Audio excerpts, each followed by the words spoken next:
Riley, what's happening? All those people wanted to go there and run that place. Yes, Riley. Hey, Howard. Hey. I'm proud of you kids for your vote, because this is a momentous occasion, and there will be changes in this country, because this kid, Obama, he actually and truly loves all of us. Not, you know, the whites, blacks, Hispanics, you name it. Unlike you. Well, no, that's not like that. Baby, please don't start on me, Robin. You understand, Robin? I still love you. So, Riley, you're feeling very proud, of course, that a African-American... Well, he's not African. Yeah, he's African-American. That we have got to change that, look, they rob white people more than they did me. Right.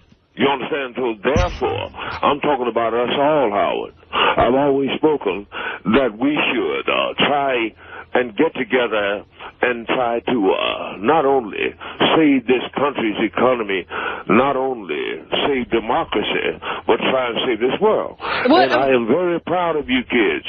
I am back with you for a year. We understand. And as soon as I signed the contract, I threw up. But that's not the point. Riley, forget your opinion of the... What does Tan say about all this? Yeah, what do the aliens say about it? They are pleased. They are pleased. All right, well, that's good. They told me 25 years ago that one will come. In the midst of all the traverse and the trouble, one will come. Never thought for a moment it would be a black man. Well, there you go. The surprises happen every day. Thank you very much. Look here. I've been approached by Stern Syndicate at hotmail.com. Is there anyone among you can vouch for these guys? Stern Syndicate? Show with them. What is the Stern Syndicate? It is apparently Rev is on there and others. Who? Bob Levy is on. He does a show on there with them, and many others. Well, I can't vouch for anybody. I don't even know what you're talking about. Oh, you don't? No.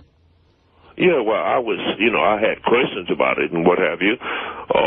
Since me and Artist First are no longer together, I thought... Who's no longer together? Artist First. I don't know what to... Hey, Riley, we got so much to talk about. We're going to move on, okay? Yeah, okay. All right, brother. Call Obama. Go ahead. Call Obama. He'll straighten it out. Yeah, well, anyway, I appreciate you guys' vote, and you did good, kids. Thank you, Riley. On this once in your godforsaken life. Hey, by the way, so I was saying O'Reilly Martin, and Sophia Rossi is here. She's a porn star. I was on her website last night. Man, I saw her. That's some girl. Well, let me put it this way. If those NFL guys in the ocean were around her, they would have floated for a long time. There's some big pontoon. Oh, yes. Yeah, well, I was just saying, though, Riley... Seemed like Riley was under the weather again last show. It is cold. Did he catch something? Here's the opening to the show, Robin. He caught something from me. Listen to this. Hello. Hello, good people. I mean, the show is on once a week. You think for an hour he could not be sick. He could be straight for this, right? We are back in real time. Yeah. Real time. March 3, midnight, 09. We're glad that you're here. Things are cooking up in the elementals that is going to reveal themselves to us very plainly this year. In truth, there was a lovely lady that asked me about an incident that happened. Like Paul Harvey, a great storyteller.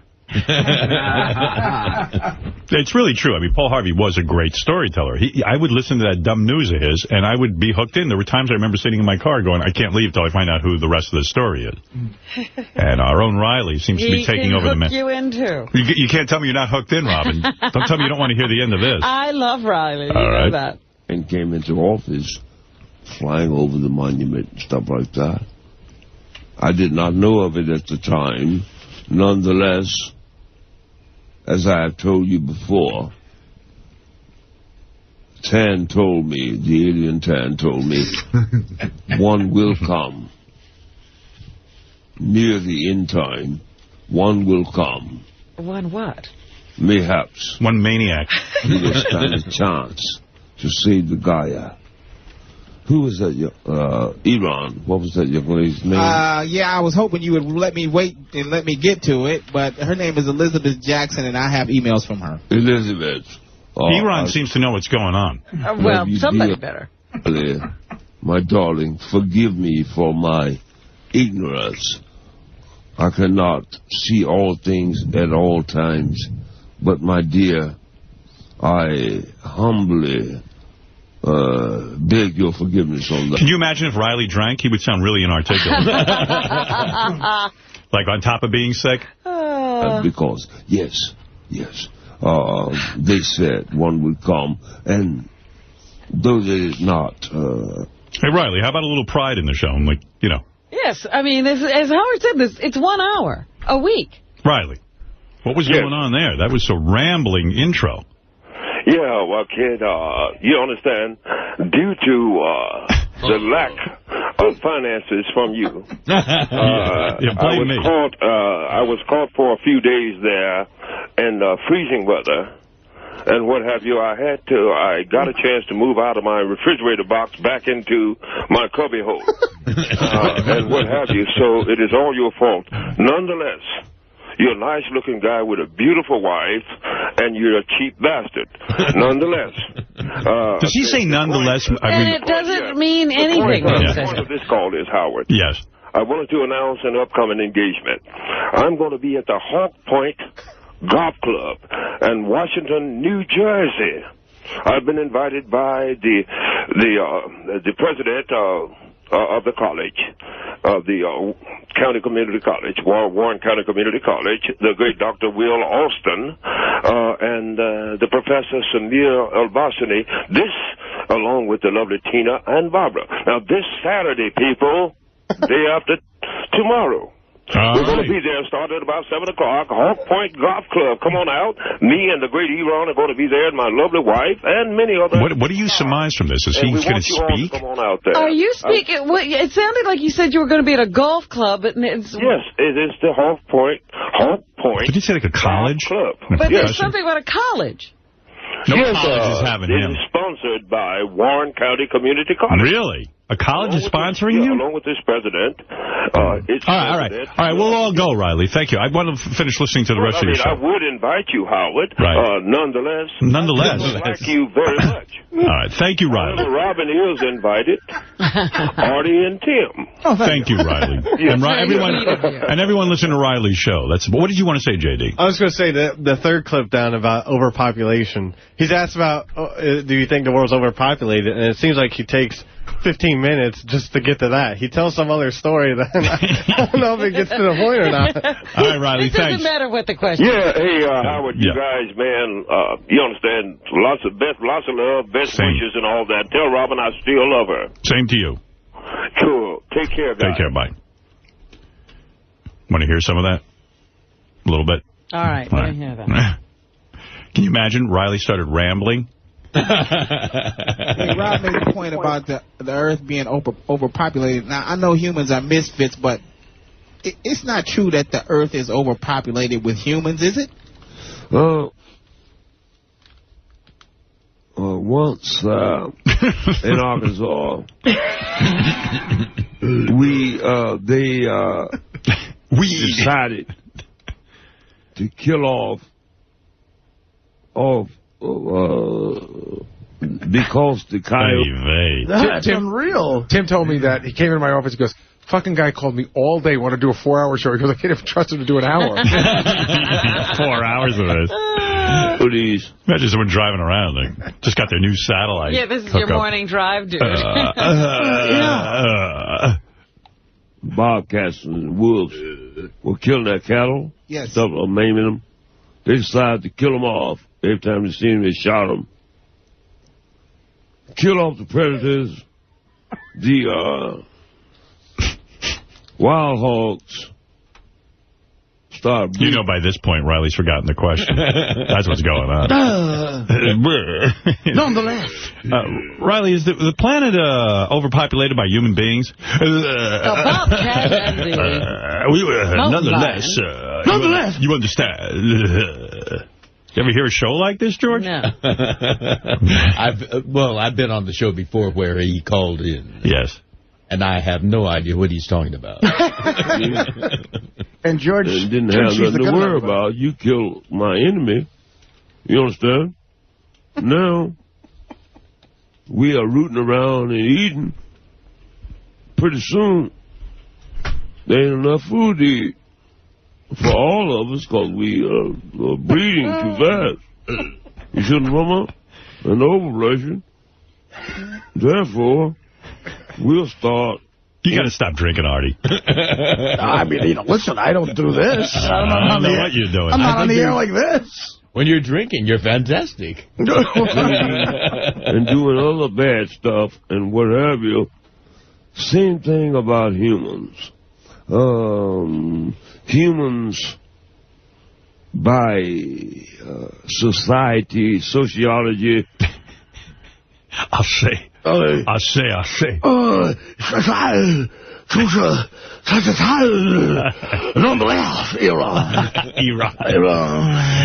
what do you got over there?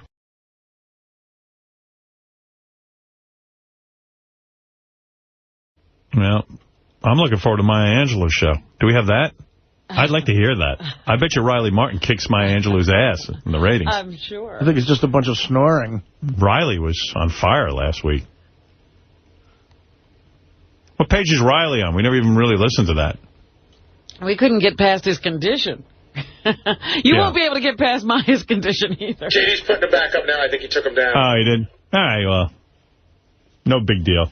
That's cool. Nonetheless. I bet you Maya's show ain't that much different. I got him. What is it? The GP2 in gray. Okay. Thank you. Hey, Rob made the point about the Earth being overpopulated. Now, I know humans are misfits, but it's not true that the Earth is overpopulated with humans, is it? Ask him. Once in Arkansas, we decided to kill off because the coyotes. I think he's confessing to a crime right here. Killed something. Bobcats and wolves were killing their cattle. Yes. Stuff, or maiming them. They decided to kill them off. Every time they seen them, they shot them. Kill off the predators. The wild hogs. I think he was ill that day. That's not a typical show, you know. Well, how good of him to work, even though he was feeling so bad. And then a wild hogs. You got to give credit where credit is due.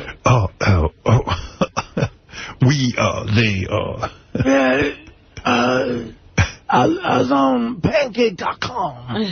Started beating and didn't have nothing to worry about. You killed my enemy. You understand?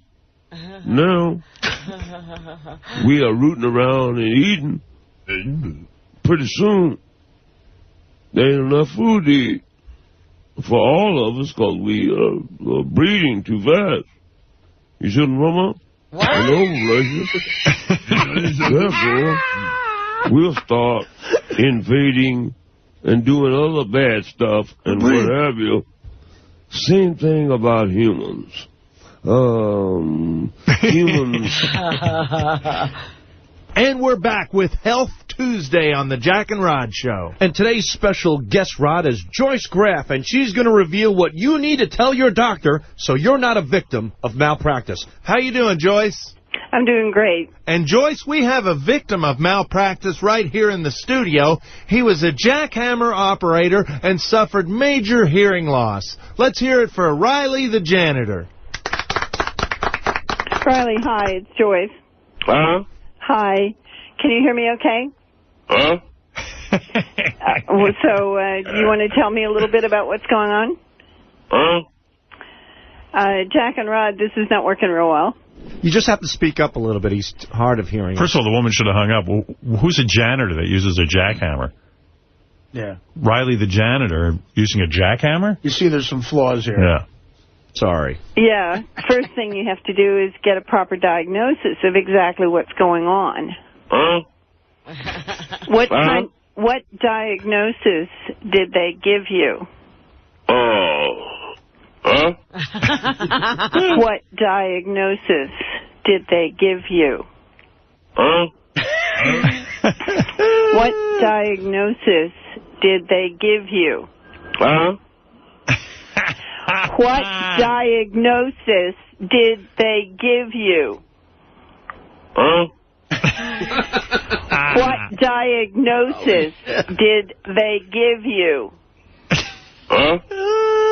Well, coming back to the sorts of things that you need to do, you need to make sure that you understand the diagnosis that was given to you. You're talking over him. He's trying to listen to you. Well, Rod, I'm not making much progress here, so if you can repeat the question, it might be helpful. What was the question again? What diagnosis was he given? What diagnosis were you given? Riley, what did the doctor tell you? What did the doctor tell you?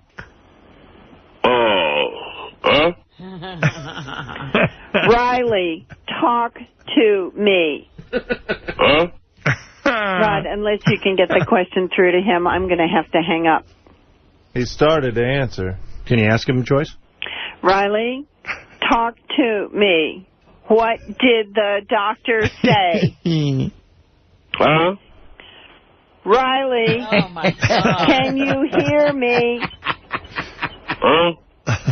Riley, can you hear me?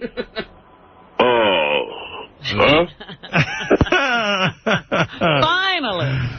Yeah, they should have thrown in some of that gobbledygooky, you know. But I love it that when that gets to that one where it almost sounds like he's about to say something, and then it turns into a, I get it. Sucks her right in. Arkansas. Hello. Hello, good people. We are back in real time. Real time. March 3, midnight, 09. We're glad that you're here. Things are cooking up in the elementals that is going to reveal themselves to us very plainly this year. In truth, there was a lovely lady that asked me about an incident that happened. When he was on a rare tear. I love it. Anyway, so that was... breathing. Well, having too much. He's one of the most relaxed broadcasters in the business, as you know. I don't know if you realize that. Hey, so I heard Ganji was talking about me on the wrap-up show. Oh, I got to take a break. I'm sorry. Oh, talking about you? Yeah, talking about me. And you're not wanting to run into Penny? Yeah, you got to hear this. He's really a mental case. I don't know what part of it he doesn't get, but all right, we'll take a break. Right, Fred? Yes, we do. All right, little break, and then we'll come back and... I'll come back and Iran. Yeah. You know, I just love Sirius XM so much, and I love what they're doing for us, and I just don't want to see them to get taken advantage of. I really would like Oprah to put a little more effort into our channel. I really do. I'm calling her out. And I'd like to see her... Is Martha Stewart on her channel? I don't even know. That's a good question. Well, we heard there was... I think so. Well, we heard there was either a real low point on the Oprah channel or a real high point on the Rainn Wilson channel. Well, I know that Martha Stewart doesn't get $55 million.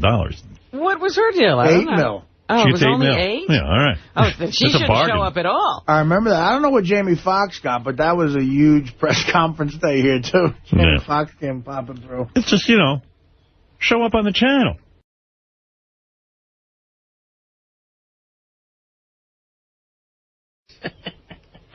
Oh, boy. Hey, anyway, I heard, you know, Tim gave Riley Martin, a 4-hour show. Yes. Pharrell was on vacation, so he tried that. I was quite frankly shocked. People told me in the email they loved Riley's 4-hour show for the most part. Some people said, listen, an hour the guy's fine. 4 hours I won't stand for. But most people seem to like it. Oh. But then I was walking by J.D. and he mumbled something to me this morning. I said, what? I went, no. He goes, Riley had a meltdown on the show for 8 minutes. Riley had a meltdown. Ooh. So I said, well, is it funny? He says to me, do you want me to give you all 8 minutes?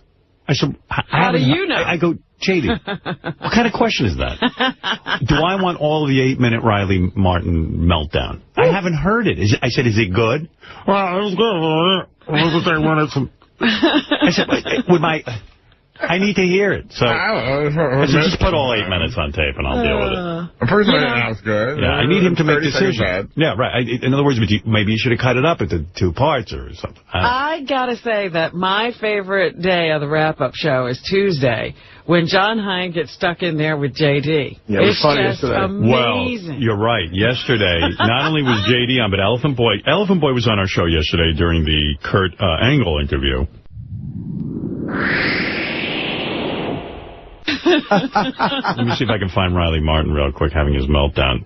Hey, J.D., what page you got that on, little brother? First column in GP2. I never would have guessed that. We usually don't get our emails from Sirius, but I'm sure that there is a way that we can get them, don't you? Well, the only way we could get them, if indeed they were decent and honest people, I left a message for Jared Fox, Tim Sabian, and even Jim McClure, saying, hey, guys, call me and give me your assessment on the show, because we know that we did a marvelous show because of the volume of emails we got. Nobody, neither one of them, called me back at all, nor did Howard, Robin, anyone else mention the show on their broadcast on Monday and what have you, or Tuesday. And nobody cares. It is nothing less than I would expect of these little narcissistic, bottom-feeding, backstabbing urchins. You understand? But that's okay. Did you call into the show today? No, I did not. My goodness.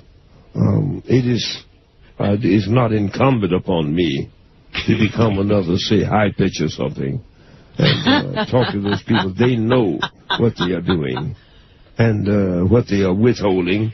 Would someone explain to him We're withholding. Would someone explain to him that he is another high pitch, and that's why he is on, and that he's absolutely a high pitch? He better call in because he is? Yeah. I mean, who's concealing that from him? You know, the name Riley Martin is passé. Don't mention it and what have you. Anytime I detect a smidget of humanity within them, they kill it. Because there will always be the type of urchins that talk about their libido.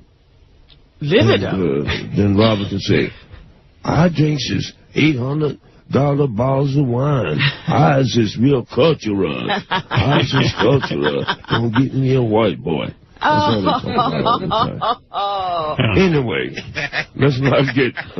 Doesn't Riley have a white wife? Yes. Hung up on that. Okay, let's not get hung up on that, but in a related. Iran is getting an award. He cuts right through everything. I've had it with Iran. When I see him, I'm going to go, oh! Next time, Riley, this is Matt in Providence. Hello, Matt. Hello, Riley. How are you, sir? Okay. Then the audience gets them all riled up. It's a great honor, it's a privilege to speak with you. I wanted just to kind of tie into what we're going through here in America. I wanted to talk a little bit about Biavi and the economy and whatnot. But before that, I got to tell you, I was hearing your conversation with your compadre before about your 4-hour show and about with, I guess they didn't even mention you on the air the other day. Right. Quite frankly, I was embarrassed. It came up. We pre-sold it. Yeah, I hauled Tim in here and go, are you out of your fucking mind? A 4-hour Riley show? Yeah, you talked about it. Yeah. I go, Tim, stop with the green drink. Get back on regular food. You're thinking, screwy. Yeah. The diet's working for Robin. It's clearly affecting your level of judgment. I really think you should probably call in whenever you do a show like that to force the issue. That's what I tell him all the time. I think if you force the issue, it makes them talk about you. Because the more they talk about you, the more the people... Also, a lot of times I'll just ignore when I see Riley's on there. Because like, sometimes I just don't want to get into another Riley rant. Right. We'll demand you. Yeah, well, I understand that. He's right. It's like, I'm the type of a guy. I don't want to become another angry Negro or a... Too late. That's impossible. A high-pitched... I got to tell you, right, just by listening to you, you are not them, so you will not come across as them. You are somebody who I think is being disrespected. Well, sure, I shall. Good man, I will. I'll consider that in the future, or calling in more often, nonetheless. The people are aware of the fact that they are not mentioning me, and that I'm a valuable entity to them. Dare they not let this black guy know that he is actually an asset. Yeah, I should play Bobo versus Bigfoot, shouldn't I?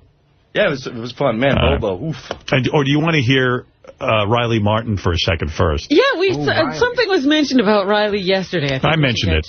Yeah, this is from Riley's show. It's kind of funny. He was bitching again about money, but I think I might agree with him this time. You know, Tim gave him... I guess Pharrell was off for a week, and Tim gave him a couple of 4-hour shows. He gave him like a 2-hour show. Yeah, he did the week for Pharrell. He gave him one show. He gave him a 2-hour show, and then another 2-hour show, and then like a 4-hour show. And then I guess Tim paid Riley the same exact amount of money per show, even though they were longer. And yikes. It's just fun to hear Riley bitching, but I think I do agree with him. People, let me get this out of the way. Some of you will remember... in the week of March 20, Iran and myself, we did a Monday night show, a Tuesday night show, and then on the March the 20th, that Friday night, we did a 4-hour show. So I said, wow, maybe the great Tim is loosening up a little bit and throwing us a bone. Now we'll have a 6-hour week. Check came out, they paid me for 3. So I'm saying, hey, they made a mistake again, as they usually do, not tipping off the timekeepers and all this type of stuff. And so I calls up, and I guess Jared, which is Tim's assistant, on the phone. And I said, kid, we had 6 hours coming this week. I only got paid for 3. What's up on that? He said, well, Tim say, you do one show, you get one pay. He ain't saying nothing about no time limit or whatever. You just get the same thing, 1 hour. That's all you get. And naturally, it broke my heart. It was downtrodden. I figured since I've been doing 1 hour a week for the last 3 years, that he was giving me an opportunity to expand a little bit, a chance maybe to get ahead of the phone bill, or to buy a little groceries. It's like this. If a person hired you to go 12 miles and pick somebody up and deliver them somewhere, and you did it, and that person said, I'll give you $12 a day. And so, okay. Several days later, they say, well, they moved and, a little further, but now go and get them and come on back, I'll take care of you. And you drove over there and you come back and they hand you $12. He said, yo, hold them up, dude. I don't want to be no stickler in the mud here, but I drove 48 miles one way, which is 4 times the distance. What's up on this $12 thing? Well, I promise you, $12 a day, $12 a day. I said, take or leave it, boy. And this is essentially the way that Tim Sabian has done me. I'm sure that it's going on and Robin and Howard and perhaps some of those above them got a good laugh out of that. Boy, we snookered them jigs, didn't we? I'm sure they got a good laugh out of that. I think that's exactly the way we put it. Requisition. Robin said it. From me and Iran. would not have paid for one session of he and Robin going in to pump that stuff up their butts and just flush out them nuggets and what have you. But now, wow, I'm beginning to think that there is no decency, loyalty, humanity in the world. Now, legally, there's really nothing I can do because I was under the understanding I started with a 1-hour show, so I get paid for 1 hour. But since they juiced me up, they did not tell me, hey, we're just going to pay you for one show, 1 hour. Or I would have had an opportunity to either do or decline. They did not tell me that. So essentially, they're telling me there's no such thing as decency, fairness in this showbiz thing. We shall always be, me, Robin, Howard, and the rest, will always be lying, backstabbing, thieving, underhanded people on the face of the earth as best we can. And starving you out doesn't bother us in the least. In fact, we've ate so good until we got to run stuff up our butts in order to get rid of some of the fat and what have you. It breaks my heart because... Well, anyway, I was saying to myself, first of all, if the guy needs money for phone bill and food, I would suggest he treat the 3 hours that he does as a hobby and really get a real job. He doesn't do 3 hours. Does he do a 3 hour He does an show? hour a week. He does an hour. Yeah, whatever he does. I would treat that more as a hobby and get like a real job and pay your phone bill and pay your food bills. When did a 1 day a week constitute a job? I don't know. We just thought it would be a fun little thing for him to do, but he's somehow relying on this as his entire lifestyle. It's now his livelihood. Right. So... what happened there, although I do agree with him, if he does a longer show. If he is working more, he should get more. Yeah. Well, let me tell you, for the first time in a long time, I agree with Riley, and I had to clarify some things in this contract because there was some language that... Clarify. He has a contract? Yes. That little bit of money is ruled by a contract? Right, absolutely. And I had to clarify some things. Somebody has been taken care of for the 4 hours. So. He has been taken care of. All right, good. All right. So getting a contract together probably costs more than Riley makes. Yeah, how much do we have to pay a lawyer to draw up a contract with Riley? Why did you make... I'm curious, why have a contract with Riley? Why not just, like if he shows up and does his show, great, and if not... For our protection, so that we own the content and we have control and so forth. I see. Well, great. You stupid bastard. We own the content. That's some content. The content is a bunch of aliens and... This gobbledygook. and bashing us for giving him an hour a week. Right, and him bitching about the job. That's the content. Tim, are we scared of losing that content? Is somebody else after it? Wow. Yeah, why should we give up our content? Everyone's fighting over that content. Well, I love Riley, but he really has got to stop thinking of this as an entire career. And somehow we've tied him up to the point that he can't do anything else. No. With this 1 hour a week. You would think they would want me to, perhaps pays my phone bill or eat. Do they think I need to eat? Do you think I need to eat? But they had a good laugh at the, what is he, what did you say we called him? A jig. A jig. A jig. We pull one over on the jig now. Pull one over on the jig. The house jig. Motherfucker. For the 99th time, no one is trying to pull anything over the, over... I think it's pretty straightforward. Yeah, it's an hour a week. It's a fun thing for you to do. And you're not going to get paid much for it. Right. But at least we have the content. It's ours, all ours. Yeah, sometimes I lay back in bed and go, look at this content we have. I mean, look at this. Way to swing that. Hello, good people. We are back in real time. March 3, midnight, 09. We're glad that you're here. And it's happy hour. All right, let me play this game.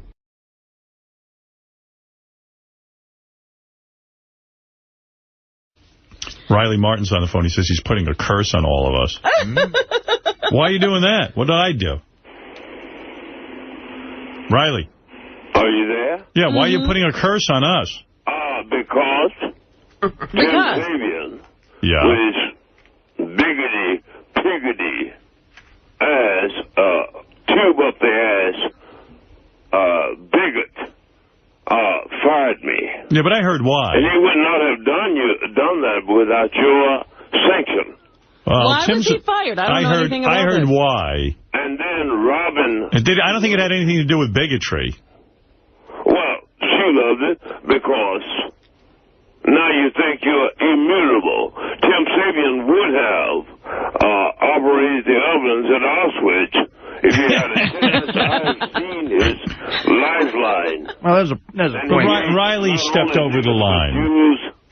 Riley.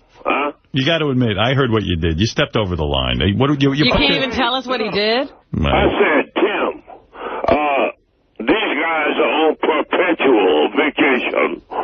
Can you possibly sneak me in an extra hour or two, being as how I owe $78,000 on past medical bills, and I'm just paying the vig on it, not the principal. Can you ease me in? He said, I'll see what I can do. But he did absolutely nothing. And then I took one paid advertiser. Now he said, this is my chance to put them Negroes in their places. But you understand, Riley, you can't sell advertising on your own for your show. I took one. But Riley, you can't...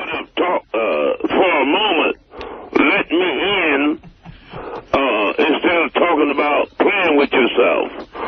Riley doesn't understand. Pretty white girl. Well, he doesn't understand anything. That's why he's never been able to get anywhere. Right. Oh. What I have done, what I have put upon you, I cannot take back for 72 hours. So watch your ass. What did you put on us? What'd you put on us? Son, you wouldn't understand if I told you. You never understood me in the first place. You don't understand how important this information is. Oh, my God. I just looked in the mirror. Look at my face, Robin. Look what Riley did to me. Oh, my Lord. Right. You think you are immutable. Whatever that means. It certainly does. You think you are so powerful now. Is this Nick Cannon? You think you're so powerful now. Okay, you cannot be touched. Tim, what's going on here? How you feel. Is he permanently fired? Is it over?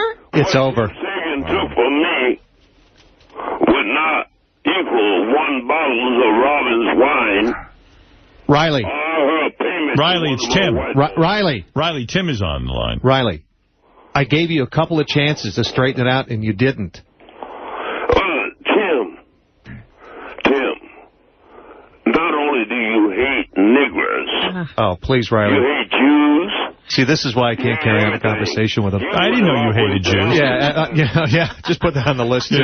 Tim told me that in private. Yeah, I tried to keep that on the DL. I've seen your lifeline on how you drink blood of children. How you what? He drinks the blood of children? Yeah. I thought so. Yeah, you know. I knew he lost weight somehow. That's what I had on my shirt. That's the soup.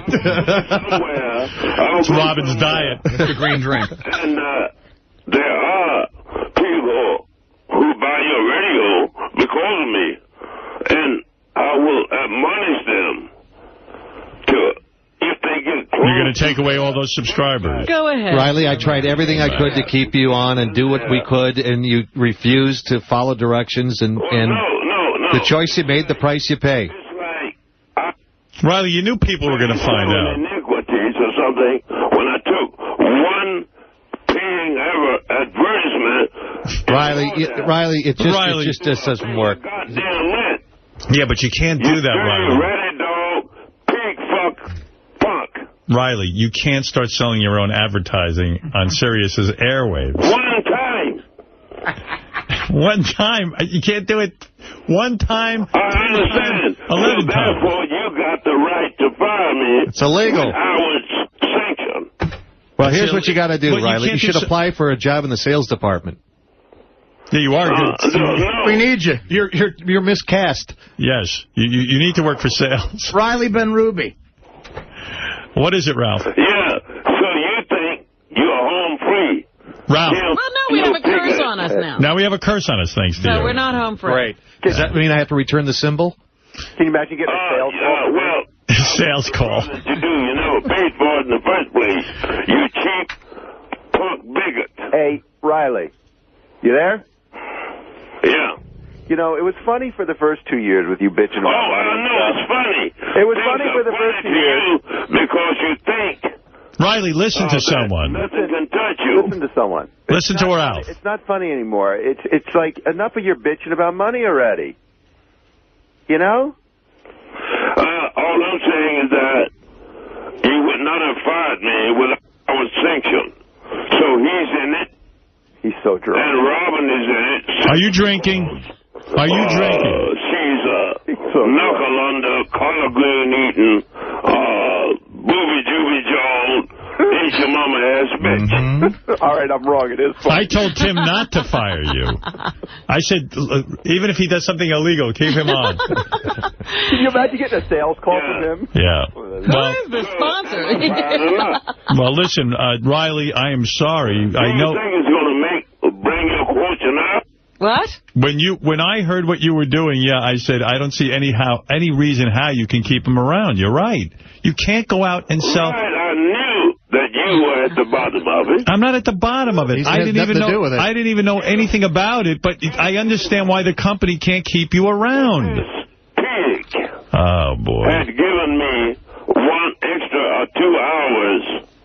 Okay. You know what? Nobody has to give you anything. Hey, Riley, who else was giving you a show? Well, now you're free to get a show anywhere else. Yeah, now go get several hours somewhere else. Right. You think you're putting me out of business? No.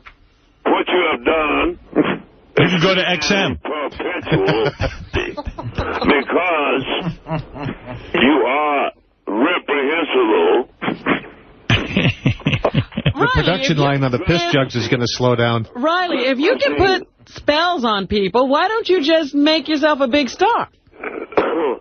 Well, if I had sucked as many dicks as you did, perhaps I'd be where you are. Right. Well, Swish, you're on the air with Riley. Go ahead, Swish.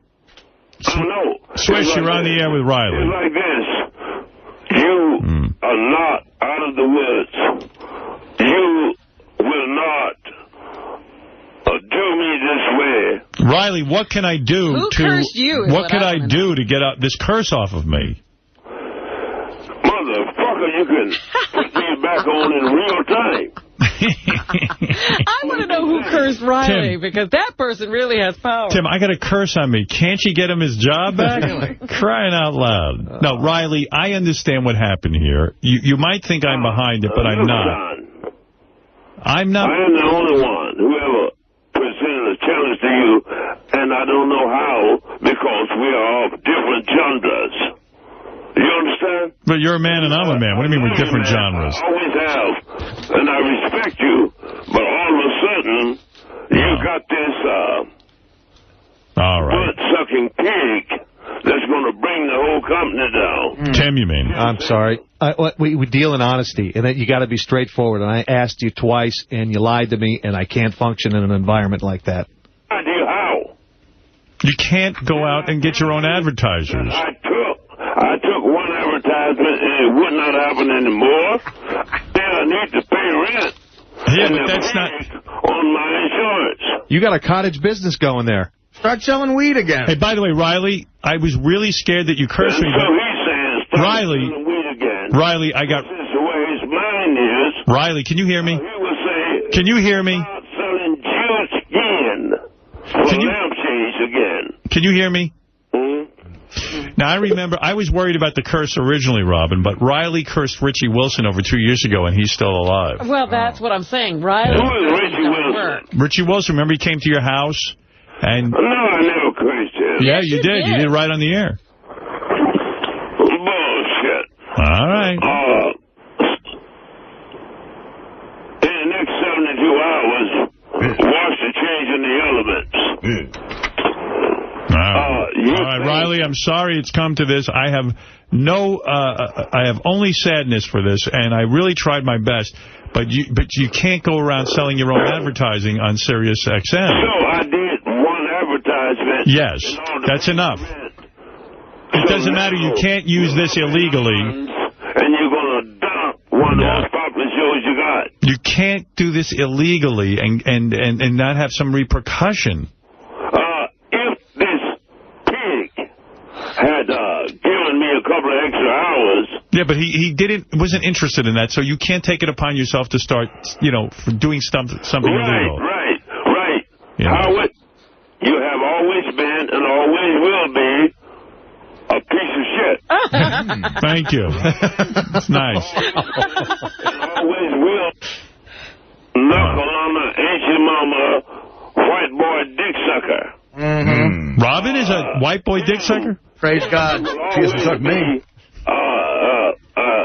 Nigger Jew hater. Who? Even though they don't know it, y'all. Who's that, what? The Jews are paying your fucking salary, but you will always be a knuckle under, Jew hater, nigger hater, and all that. Right. All right. All right. Well, you've said your piece. I hope you still like Fred and Artie. They got nothing to do with this. Right. Oh, how come they get off scot-free? You know who I feel bad for in all this? Eron, who is Riley's partner. Yeah, right. You feel bad for Eron. Yes. Because he had to work with you. Jumped me under for one advertisement. I confess that I took it, but I asked you clearly, Tim, when these people are on vacation, will you try to sneak me in for an hour or two? And we did. Remember, you did that 4-hour show. Yeah, I'll check on it. And you never did. Oh, boy. So you say, well, I do love Riley. I'm sorry. Let me ask Riley a question. Yeah. Will you continue to call in? I'm very sorry to hear about what happened with Riley. I was informed of it. What? No. No, it wasn't my choice. Howard. Riley, it was my decision. You're wrong. I don't. Piece of big bird looking shit. No, you don't. Wow. I can't keep you on a channel when you are lying to people. I can't. Oh, in what manner? Because it's illegal what you did, and it had to be taken care of. Oh, okay. So I took one advertisement. Yes, it's wrong. That's like saying I killed one person. It was wrong. Big deal. I should not have done it. You were told not to do it. Apologize to the people, not to you, nigger-hating. Tim, after you told him not to do it, did he keep the sponsor on? He did it one more time, yeah. He did it again. We deleted it, but then after that, it was... Riley, I heard after they told you, you again brought back the advertiser. After you were told So then you think you are righteous? No, I think the company has to protect itself from you. I can't keep you on the air when you're doing something like that. Motherfucker, what you paid me was not one of your hairdos. It doesn't matter if we paid you 2 cents. You can't do that. The worst thing you ever did was give him a show. I know. It was a mistake giving you a show. We tried. We tried. All right, thank you. I liked it, but... Yeah. Thank you. Yeah. Thanks, Riley. Does this mean that I won't get any more calls calling me a cheap Jew? He's not even a Jew. Well, you're not a cheap Jew. You are a turncoat Jew. Please have Eron call me. I think I have a spot for him. No. Fuck you. You got 72 hours. Watch your ass, you punk sons of bitches. All right. Are you threatening us? I am not doing anything, son. What are you saying? Come on, come on with it. Are you making a threat? Sounds like a threat. My thought can be manifest. Oh, your thoughts. All right. Well, all of Artie's arm hair just fell off. Things for yourself. This is ridiculous. I'm losing weight. Bitch, why don't you pay for your symbol? All right, I'll send you You think you can get on? Riley, let me remind you, I paid for my symbol. It's Artie. Oh, Artie. I'm not talking to you, Artie. You are the purest among them. Yeah, but his arm hair fell off after you put the curse on us. No. It's skidded to me. Artie is not involved. He's not involved. Robin, I don't feel so good all of a sudden. Riley, thank you. You're in no condition to understand what I'm trying to tell you. I keep trying. Everyone is evil and you're good. Robin. All right. Thank you. I know. Bye-bye. I got to get out of here. All right. Tim, who do you hate worse, the Jews or the blacks? Who do you hate worse? All right. What else, Robin? Anything? Because we'll end this fun fest. Oh, boy. I'm sorry that he's so upset. It's a shame. You know what's weird? Even if Riley does have the power to put a curse on us, no way he'll get it right. It's gonna go horribly Look, wrong. if he had any kind of powers, wouldn't he be in better shape? Why? Does he sound like he's in bad shape? He sold advertising. Yeah. So Tim informs me of this, just recently that all this was going on. I don't know about any of this. Right. So Tim said, I'm just going to call Riley. We'll straighten it out. We'll tell him he can't do that. So he tells him. Riley goes out and gets sponsor again. Wait. Yeah. You need to know this, too, because Jim McClure... Hey, where did they put the ad? Hello, is this Steven Singer? No, Jim McClure just told me this. Whatever the ad was, after Tim told him not to do it, on the next show, he goes, now, Tim Sabian told me not to do this, but I'm going to tell you anyway. Then he did it. And then when Riley's saying he did it by accident, he said right out front, I'm going to do this. Doesn't appear he understands what he did wrong. He's like, well, I have to pay my rent. Right, I know. Motherfucker! If you paid me more, I wouldn't need to be doing this. It's been a bad deal since we did it. Yeah, you know what? We haven't been very good to Riley. He's not getting his $500 million. So it's probably best we end this. You want to buy some ad time, motherfucker? He reminds me of Jackie, though, in the sense that he thinks that you and he should be partners. I know. Well, he's got a top-rated show. Right. Him and Jackie are pretty... They should talk to one another. Maybe he could do Jackie. Maybe he did talk to Jackie. I mean, this was a really bad deal. He worked out. All right, anything else? 922-WINE.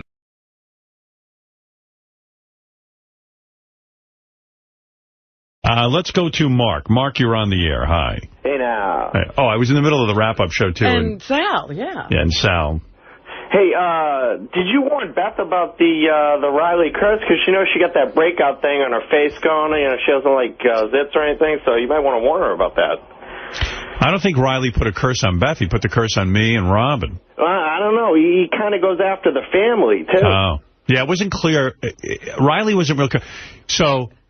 It turns out Tim had to fire Riley from his show, the Riley Martin show. Is it a real firing? Is it for good? Well, yeah, in the sense that, you know, I mean, couldn't we have gone to a suspension? Well, here's the problem with Riley. So Tim found out that Riley was selling his own commercials during the show. And I want to hear those commercials. Who was the guy? I don't know. Commercials I think he was just being a little bit rebellious because... Wait, hold it. Let me tell you why that's wrong. Yeah. From a business standpoint, you're not allowed to do that. You have to log all commercials. You understand? It's a legal thing. Right. It's not a question of, like, Tim doesn't like Riley. And the company has no idea what Riley is selling. Right. So, yeah, another thing is if Riley does a commercial, and let's say it's for a product that's less than reputable, and you go out and buy it, the station's responsible. In other words, there's like 20 million legal problems with it. So Tim... Most guys would just get fired for doing that. I mean, like Shrink the Reen? Right.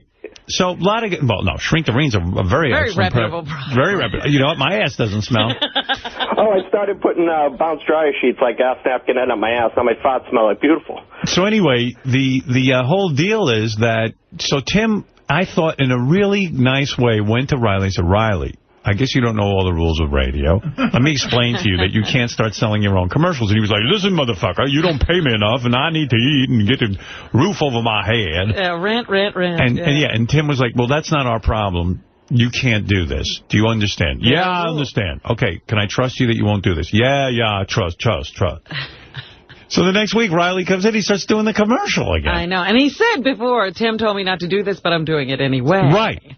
Where is that commercial? I want to play it. Yeah, I got to know. Yeah, I thought he was just trying to be cute.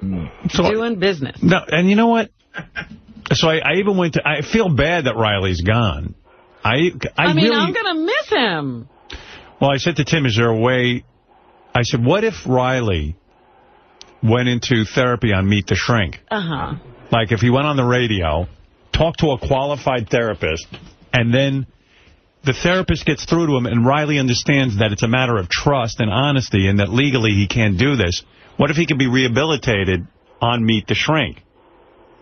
And so Tim went to the attorneys. Oh. Oh. And they agreed that they would allow him on Meet the Shrink, and if he could come to some sort of understanding, because he refuses to admit that he did anything wrong. Right, yeah. He's like, you fuckers, so cheap. He says you were looking for a way to fire him. Right. I mean, that's a good way. That's the best. Trevor's trying to snooker a jig. So if I ever get to speak to Riley again, I'm going to say to him, are you willing to go on Meet the Shrink? And if the shrink gives you a clean bill of health, forget you it. can come back. Why can't he do like a sour apology? Because it won't be sincere. Yeah, he doesn't. You see, the problem is he doesn't. I think a shrink maybe could get him to understand that he did something wrong. This is Riley Martin for Juan's Pot Delivery Service. You know Juan. Juan will get it to you within a half an hour, or you get a free lid. Now do you understand why Riley just can't be on the radio doing that stuff? But I don't know how he does it, because doesn't he have a producer standing there with him? Yeah, but how does he manage the first time the producer didn't know it wasn't a paid spot, I guess. And then the second time when the producer did know, he hit the dump button. He didn't allow it on. Sounds like the producer's slacking. And then they pulled Riley off the air. First of all, how does the producer even stay awake to listen to Riley during that show of his? You have to be an animal trainer. I heard Riley does his show lying on his couch with a wet rag over his face. Really? Yeah. I mean, we've gone out of our way to make it easy for Riley. We let him do it out of his house. He doesn't have to come into Manhattan. Well, that was the first problem. He's out of control. He's in his own environment. Yeah, and he gets paid like $200. I mean, which is $200 more than he's ever gotten. Right. And the station has to hire people and pay them to go out to Riley's house. Can I audition for the show, Howard? No. There's only one Riley. What do you think of that technology, Howard? Because everybody seems like Spider Harrison was telling me he does both of his shows. I think it's the end of radio. From his home. So you would totally never consider that. Absolutely not. You know, there's a lot of guys now who do the show out of the house. I think like Rush Limbaugh does it out of his house. Jay Thomas does it out of his house. Jay Thomas, the whole show is in different places. Yeah, like Jay's in one location in wherever he lives in L.A., and then there's like his co-host, I think, is in some other location. Then there's a third person in another location. Julie is here. Yeah. And Jay was even saying to me, well, I don't understand why you don't work that way. It's so great. You don't have to leave why do the you house. have to be with people? I'm telling you, as a guy who's done radio all these years, and call me old school, you got to get up, you got to come in, you got to look at everyone in the face. It really helps when I can look over at people and say, okay, calm down here, come on in here, talk to people eye to eye, see my guests. Well, I was saying, Jay is so wonderful on this show, but he's here. I wouldn't have Jay on if he was on a microphone somewhere. It doesn't work. It doesn't work. Riley. What? Oh, my God. Lower your radio. Turn down the radio. Are you with me? Yeah, I'm with you. All right. Now, I'm going to try and talk to you. If you start filibustering, I can't keep you on the line. Who, Howard? Now, I know you hate me, but I Robin, really want to see you back here. I've always loved you. No, you said horrible things to Robin yesterday. Cursed me. You put a curse on her. You put a curse on her. The only reason I said it is because I loved her. Yeah, but Riley. I think more of you people would not have the world to get the information that may be the saving of humankind because I tried to pay the rent. Who is this curse? Who is the curse on? Me and Robin, right? Son, I cannot take it off you for 48 more hours. Yeah, and what about... It's me, you, and I think Tim. Tim, yeah. Tim and his potency, because I asked him, he said, I'll help you, Riley. And I said, well, they're going on vacation for like 3 weeks and shit. We heard all that. Yeah, Riley, we're not talking about that. He did nothing. Is the curse on Beth as well? And I'm telling him, hey, man, I live in New Jersey. $400 a week is not keeping me afloat. 400? I thought it was 200. Yeah, where did he get all that? 400. Tim, reduce his salary. You're rolling in it. In your hands. Is the curse? It would be 200. If it was in this little ain't your mama ass bitches in. The one you love? It would be less than that. Is the curse? You understand? All I'm saying is, you people don't realize what you've done. You think talking about dumping loads on each other vulgarity is the only thing in existence whatsoever when I am trying to give you information that may save your wretched life. So you're filibustering. You're not listening. You don't listen to anybody. This is why you got fired. This is why you got fired. You don't listen. Right. I'm fired. Yeah. You're fired. I'm gone. I will not be forgotten. Sure you will. 2 weeks from now you'll be forgotten. You think because you are the golden Jew and she is the gilded negress that I'm gone forever? But who's going to give you a job on the radio? And, okay. You are saying. I'm the only one. No.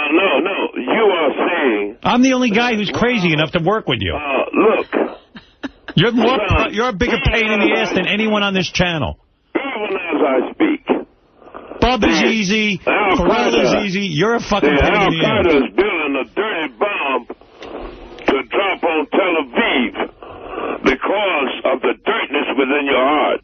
Who will hire you? Fox Business Channel? Yeah, he's going to be Imus's new sidekick. Yeah. Who's going to hire you? Fox Business Channel? All you need to do is be a decent human being. Riley, which you are not. Would you listen for a moment? And Artie is now in with you because he's a fat fuck. He's cursed too? I thought you liked him. What happened? You dirty motherfucker. Now can I get my $40 back for the symbol? I'm the only guy who paid for the fucking thing. Symbol back to me, Artie.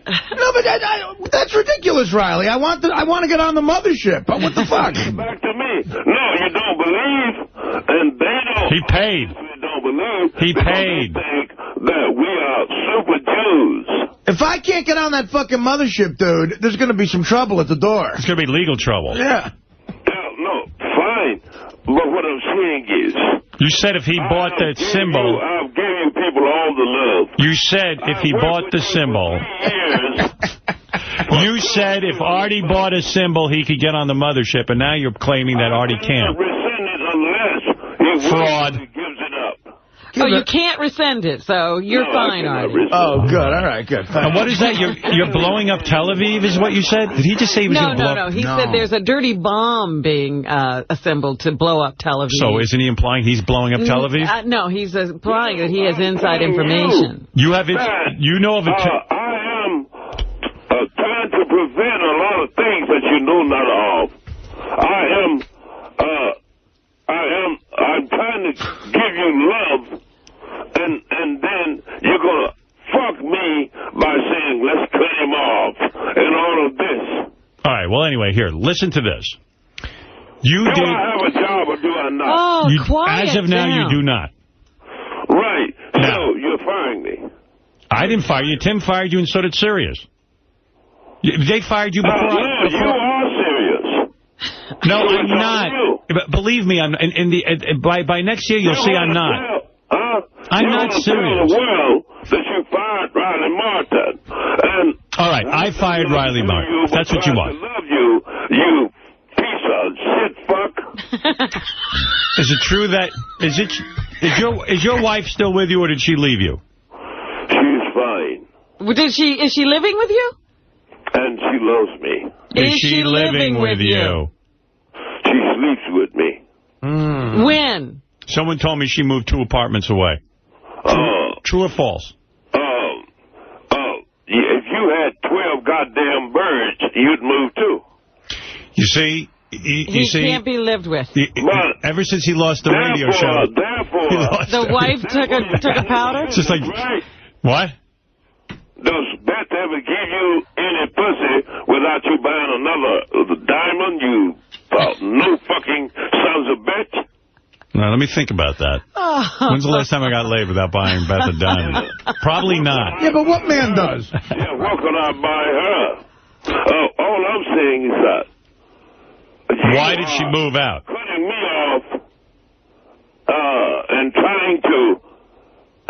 I'm trying to save a world, and you are trying to talk about playing with your dick. No, you're trying to sell free commercials. You're trying to sell commercials on the side to people, and you were told it's illegal. All you have to do is give me another hour or two.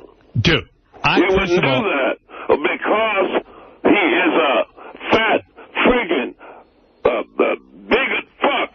He's not fat. Riley, you're proving to me you don't understand what you did, and this is why I'm calling you. Well, no, that's not the point. No, I'm going to tell you the point. That is all right, forget it. I'm gonna. You know what? He sounded so calm when we first said hello. I was trying to work something out with him, but it's impossible. Riley, can you listen for a moment? We have a proposal. Why? We have a proposal. All right. Dicks out your mouth, you cheap ass. Riley. All I'm saying is, Riley, if you're going to do me like this, may it come down upon you, your progeny, and your race. What's your progeny, Howard? I don't know. Anyway, listen, Riley, that's what's being here's the thing. And if you can listen, fine. If not, I'll hang up. Now, it occurs to me that what you did wrong was really a serious offense. And then what bullshit! And then I took one advertisement. Right, two. One. Two. No, you did it a second week after Tim told you not to do it, and he said he could no longer trust you. I had been begging the son of a bitch to give me... I understand that, but you can't do something illegal. You can't do something illegal because you're unhappy with how much money you're making. Can you believe it? See, Riley, it's like here's a round table discussion. It never Riley, I give up, Riley. Riley, he wanted to ask you something, so be quiet for a second. I can't. It would be in your interest to listen. He doesn't listen. Oh, God. Put 3 white dicks in your mouth. I wish you would. I want to see them. Ain't your mama looking slobbering bitch? There's 4 white dicks in this room. You're leaving one out. Hey, Riley, you could either listen to me or go back to growing pot. If you want talk to me, son. Talk to me. Now you're making sense. Me for trying to pay my rent. All right, now I'm gonna try. This is the last time I'm trying. Don't mention the thing, okay? Just go to it. All right. And what are you talking about my wife for? One of the guys came to me. I was concerned about you, that someone told me your wife wasn't living in the apartment with you. And I got concerned. And so you are going to put my wife in there? No, I have nothing to inspire me? Listen to me. I just asked you how you were doing personally, and is your wife living with you? Howard. It's none of my business to say it's none of my business. No. You are a wretched piece of dog shit. I don't know why we're talking to him. Wretched, backstabbing, Jew-baiting piece of shit. Well, then what's the point of me trying to tell him what I was going to tell him? I don't know. I mean, every time we try to do something with him. You're going to take my job. He wants to talk to you about maybe getting it back. I had a plan, but it's clear to me that it's not workable. No, you had no plan. Yeah, I did. Yes, I did. Yes, I do. Called with the best of intentions, even under a curse. Well, if you wanted to get rid of me, you should have done it honestly.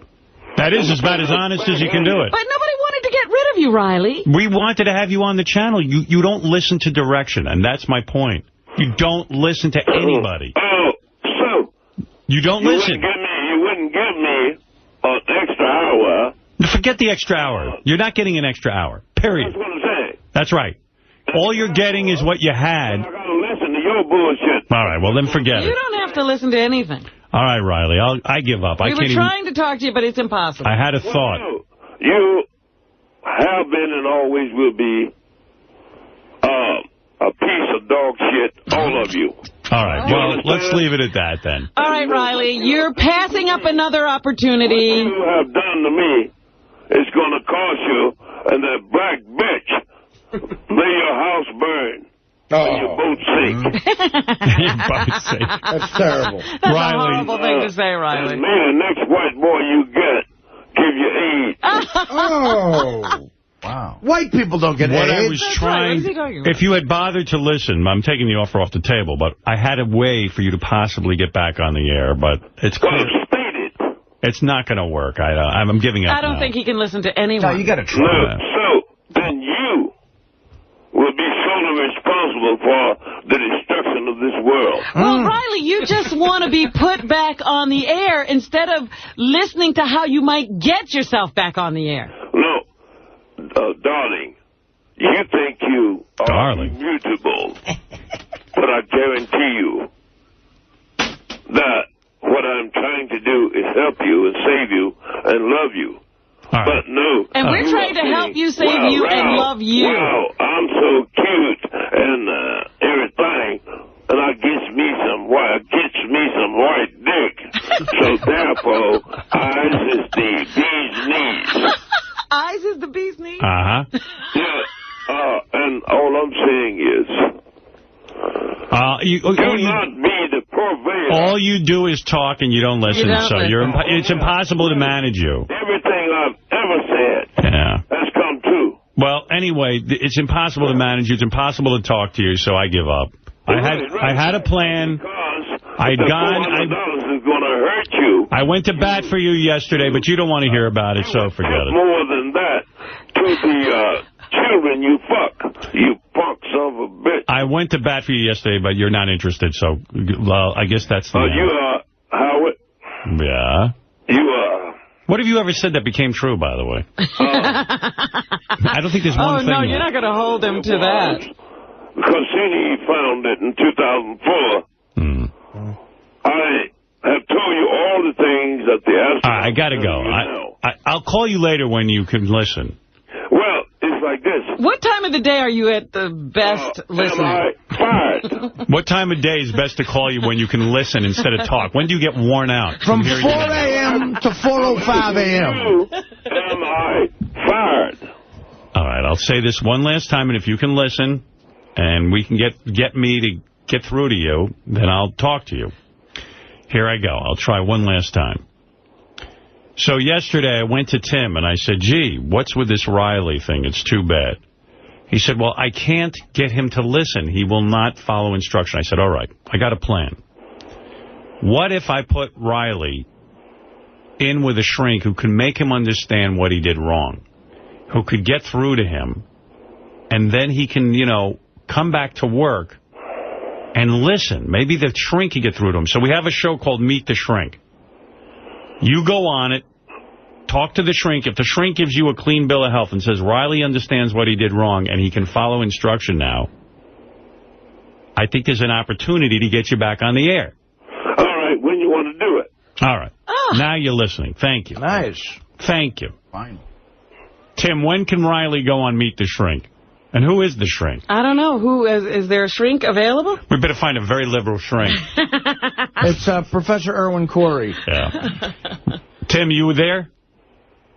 Tim, you fat motherfucker. Bigot. Tim, you fat piece of shit. Tim, you fat Jew-hating, nigger-hating. Race baiter. I don't know if Tim's here, Howard. All right, Riley. He's coming in. All right, here he comes. I got Tim. Hold on. This is Riley Martin for Mel's Crystal Meth Clinic. Fuck you, Tim. Now, Tim, am I saying the right thing here? That if he goes on Meet the Shrink and the shrink says that she got through to him and that he understands what he did wrong, he can get his show back? That's correct. All right. Now, when do you want to do this, Riley S.? No, not you, Riley. We're asking Tim. Tim, when can Riley do this? When are you available, Riley? He's always What's available. he doing? He's available right now. I have demands. Tim? Yes, sir. I've always tried to love you. It was very difficult. Join the club. I know it's difficult. So, when do you want to do it, Tim? Let's try it for next week. Next week? Yeah. Okay, lock it down. All right. I tell you this, Good. Tim. Now you're making progress, Riley. Okay. Get in there with the shrink. I tell you this, Tim. I want to get my check on schedule, man, and I do not wish for you to be so hateful. I am going to take the curse off of you all. I cannot do it for the next 48 hours. Why? So maybe we'll all be gone and all opportunity will be gone. Yeah, if anything happens to us because of your curse, you're fucked because we're the only one hiring you. Give me 48 hours. I am going to rescind it. Nonetheless, as best I can, because I was very angry, and I'm sorry. Could you put a rush order on that, please? Yeah, we need the curse off us. Yeah. Riley, should I cancel my helicopter ride this afternoon? Yeah, I wouldn't be going up in college. All right, Riley, this is good. Now, this is progress. Listen to me. Yeah. Gentlemen. You're not out of... as hard as it is for me to admit, I need you as much as you need me. Then you're fucked. We have a world to save. And I will not harm or hurt you.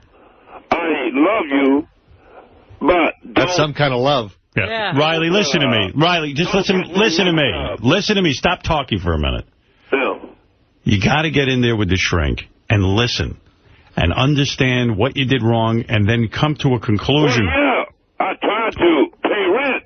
No. All right, wait a minute. Just talk this over with the shrink. Yeah, don't talk to us, talk to the shrink. Getting it clear. You still have to make sense to the shrink. You got to pass the shrink's test. Can I get your word that you will help me with a few extra hours? No, you cannot get my word. You can't handle the 1 hour that you have. Maybe it should be a half-hour show. Yeah. I think we should reduce your hours. Yeah. A 10-minute show. $10. Riley, don't start negotiating hours. To do that. Prove you can do that 1 hour. Prove you can do anything. We're interested in hiring you for an hour. So, I cannot do an hour?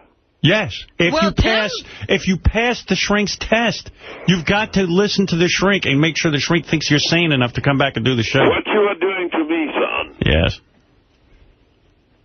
will reverberate to the history of your time, your family, your progeny, and everything. Ah, here we go. Are you back to cursing us again? All I'm saying is the curse back on? You are trying to reduce me to a beetle bug or something. I give up. If you want to do you want to do the shrink thing or not? Okay, let's do it. All right. We'll see. We're going to give you a... Tim is going to call you and try and set it up for next week, okay? Let's do it, kid. All right, later. I got to go. If you ever do this again. If we ever do, you threatening us? No, if you ever do this again, you're fired if you do this again. Well, no. He is fired until he can redeem himself. Right, by the way, you're still fired. Any compassion. You're still fired. Any decency about yourselves, you would not do a human being this way. You are still fired. You better get in that shrink. There's a lot that the shrink needs to talk to you about. You got to get in there and really listen to that shrink. If I'm not producing for you, son, then don't give me the job. I told you can't do stuff that's illegal. You've got to be on the up and up, and you've got to go... You could have, Robin could have given me what... Here we go. I don't think the shrink's going to be able to get through to him. I think there's a good chance the shrink is going to walk out crazy. Yeah. What shrink are you going to even get? What shrink can work with him? We'll find one. All right. Then I can pay my rent. All right, thank you. Talk to the shrink, Talk to the shrink, Riley. All right, take care. All right, Riley, I'll talk to you later on today. All right. Bye-bye. All right. Tim excited about that. You know, I don't hold out much hope for the shrink ever getting through to him. The guy doesn't fucking listen to a thing. But he'll filibuster for the whole hour. Yeah. And just... Right. And blow it off. Dr. Juberg, what would you know about bare knuckle fighting in the ring? All I know is, I don't think this guy... I mean, I'm giving him a shot to try and figure out what he did wrong to lose his job. But I don't hold out much hope. But I think the shrink thing is a good attempt to to try to get him it's back. the only option you have to try to get him. We all tried. Everybody's tried. I know. I have a feeling, and I don't want to ruin this, but... Are you cursing him now? I have a feeling the shrink's going to end up cursed. Yeah. You know, that's what I think. I think that's what the outcome curse will is. just spread. We're, of course, this might be a stupid question, but of course, this shrink thing is on the air, right? Yes. Oh, absolutely. Shrink is a show. You for no other reason. Excuse me, I lost my senses for a second. Yes, it's on the air, and people can evaluate if Riley gets it or not. This is a real problem we're trying to take care of. I love that he had 600 pounds of pot once. I was holding it for a friend. Do you want me to record the conversation with him today? Yeah, okay. As long as he's okay with it. Okay. He should be like John Lennon. Everything he does should be recorded. Oh, yeah.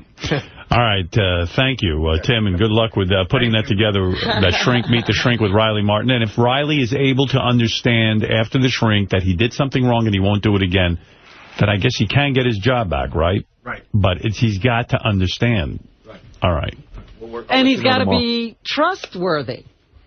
I hope That's the key, because he says one thing and does another, Yeah. and we try, and it's just there's no rhyme or reason with him. Right. All right, thanks.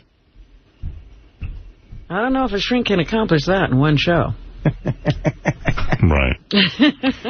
Supposed Even the greatest. Supposed to talk to Piers Morgan, so let me take a break. That's the guy, one of the judges from the show America's Got Talent. Yeah, I saw a bit of the end of that last night. Yeah. Piers Morgan. Piers Morgan, he's been in here. He was a really good guest. Yeah, actually. he was on The Apprentice. Yeah, yeah, he's a good guy. So we'll speak with him right after these words.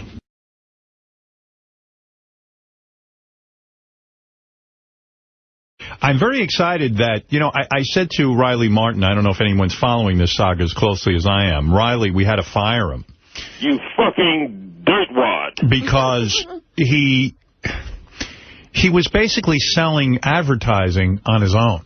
Yes, he made his own deals and did his own ad. Which is not allowed in radio, and and then Tim told him to stop, and he started doing it again, the whole thing. So a version of that would be like if I took money from a landscaper to wear their shirt on the show. That would be like illegal. Right. Yeah, you can't do that. You can't do that. This company makes money selling advertising and all that. Okay, so we told him that he kept doing it, and Tim said, I can't trust him. So Tim fired him. So I went to Tim and I said, look, can we give Riley a chance if he would go to a therapist? And because Riley apparently doesn't understand what he did wrong. He keeps yelling at me. You cheap bastards, pay me or give me more hours. You were looking for a way to get rid of me. Right. You know, it's ridiculous. So he breaks the rules, and you were looking for a way. Anyway, so Riley is going to now be on Meet the Shrink with special guest shrink Keith Abelo, who is so terrific. Oh. Yeah. Well, now I'm excited because I think Dr. Keith does good work. Yes, he does. So you'll be hearing the whole intervention, so to speak. Good luck to him. Yeah. Because I think, Artie had a point. Maybe Keith Abelo will be crazy after talking to Riley. Dr. Abelo actually has requested all tapes of Riley and the conversation that I recently had with him. And I said, look, your goal is to get Riley to the point that he understands what he did wrong, because he won't stop yammering. And that he has to take instruction. He has to listen. Yeah. So, anyway, that is going to happen. That'll be some specialty programming that will occur. So he heard these tapes and he still wants to go through with this? Yes, he does. Dr. Abelo. You stupid bastard. Dr. Abelo is ready to take on That's amazing. the task. A man not afraid of a challenge. By the way, I think there's even a date set for that. Gary, what is the date for Dr. Abelo meets Riley Martin? I believe it is this Friday. And I believe it is airing at 2 p.m.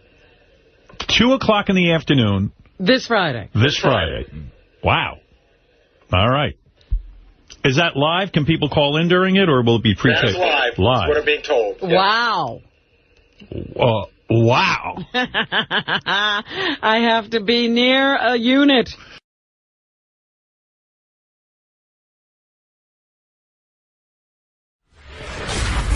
Howard 100 News takes you inside the mind of Riley Martin. Oh, Dr. Keith Abelo meets Riley Martin in a Howard 100 News special. Riley Martin meets the Shrink. Meet the Shrink with Riley Martin and Dr. Keith Abelo on Howard 101. Riley, welcome back, my friend. You gave me one of these The headband, the book. This was a gift, actually. The book I'm going to buy. Yeah, the headband is a gift. Right, The Coming of Tan. The Coming of Tan. And I found your first symbol, Doctor. You did? I found it. And the symbol, I imagine everyone is initiated at this point, but the symbol allows me passage onto the mothership, if you will. That is so. Do you call it that? The mothership is located near the rings of Saturn. Now, remember, I wrote the book 21 years ago. Yes. In 2004, the Cassini-NASA rocket started taking photos of a great luminous object out near the planet Saturn. Okay. It must be self-sustaining because it's not moving and is itself illuminated. You see what I mean? You know what I've noticed about you, by the way? What's that? Is that at the times when I wonder whether you veered into the most obscure knowledge, you say, you see what I mean? Almost as though you want to take me with you. What I do? You want me to come with you. Yes. And it's also occurred to me, and you've picked one of my symbols. I hope you'll explain it to me in a moment, but you don't want to go alone in 2012. Well, certainly not. You want 144,000 heads of families and their loved ones. Okay, and there's a reason for that now. It is not based upon religion. No, I think there's a reason for it, too. There is a reason. Yes. What's the reason? Okay. If I can get 144,000 heads of families and their loved ones from all races, creeds upon the face of the earth, we will be able to reproduce the entire human race without having to marry each other's cousin. You see very what I'm good. about? So well, you just did it again. You see what I mean, you want me to come with you. I understand. I think there's another reason. See, we keep doing this because, we both are aligned with the truth. The question is, which one will be most healing in the moment, because the challenge here is to see whether you can convince, whether there's evidence that you understand what happened that led to you losing your job, should you have your job back. My interpretation of the invitation you issue me repeatedly by saying, you understand, you're following me, the mothership, you're coming aboard, is that, in fact, what you hope for is a family of 144,000 people in one space, the mothership, all of whom love each other. And where there's harmony. Hopefully so. And their needs are met. Unlike where you grew up. And look at the numbers even, Riley. 144,000. You guys had 14. Well, you think that's a coincidence? That's 144,000, and you guys had 14 people in the house? My name is 12 Riley. kids and my 2 name parents? is Riley Lee Martin. There are 14 letters in my name. I was born on... That's not why this happened. Well, I was born on 5/9/1946. You add that up, that's 34. 3 and 4 is 7. I am the 7th son of Jonathan Martin. Yes, well, the 7th whose name is 14 letters. I am the 7th son of Jonathan Martin. Yes. Now, perhaps these things are coincidence or what have you, nonetheless. Yeah, but when a story fits, human beings have been engineered, from time to time down through history. But let's not talk. Well, yes. No, look, we are actually telling the same story in different voices. Because what you're saying is humans have been engineered. You already told me that from time to time, right? Well, in your time, because you already told me that you feel that you were created in order to work in the fields by your father who needed to have his crops picked. You were engineered. That is true also, I suppose. But nonetheless, Riley. It's got to be more than that. My goodness. I love my father. I love my mother. If they loved each other and were true to one another for a lifetime, then why would I think that he did not love me also? Well, that's a good question. Why? Well, you've told me some of it. Why would you think that? Well, there was some data to suggest that it was hard to distribute love to that number of people. Well, I'm sure it would be difficult, but nonetheless. But you want to do if you got siblings and what have you, then you have got a cornucopia of various different elementals of love there. You see what I mean? You got the brother that you fight with, the one that takes up for you. You've got the sister that mothers you. the other sisters that call you names, etc., etc. Tell me about. I know that there were nurturing siblings and ones who were not nurturing. Well, from whom were you not protected? Well, I mean, we are the atypical country family, large family. So you were vulnerable to whom? Well, I've never been vulnerable. Yeah, you have. Dude, well, I mean, I don't think that I've been vulnerable to anything, and as I grew older, neither man nor beast nor demon. No, well, look, your puppy is killed, Sissy. You skin the bobcat who committed that act. But there was a reason for that. To protect other families. No. And other pets. Other pets and perhaps children. However, okay. Yeah, perhaps children. Right. Secondly, what would you have liked I skinned the bobcat not as out of malice, but because the hide was worth $12. I understand that, but your hide, my friend, can't be placed into a monetary organization. You can't be paid for your worth as an individual. Certainly not as a child. No, I never will be paid my worth. I have no delusions about that. I just want to exist without being in a need. So at 6 or 7, the mothership comes to take you. Oh, no. The saucer took me to the mothership. Took you to the mothership. Yeah. Is it fair to say, Riley, because I want to find our common ground, is it fair to say that the degree of nurturance on the mothership, the feeling of being special, of being conveyed there, of being focused upon, given special knowledge, that was a kind of real thing that happened for you, but it was also a dream for you. After all, in this family, couldn't have that. If I am able to dream up the elementals, of faster than light speed and the scientific steps it takes to get there, and no physicist has yet nullified what I say, then that was a hell of a dream. Well, I'm not suggesting that it was just an illusion.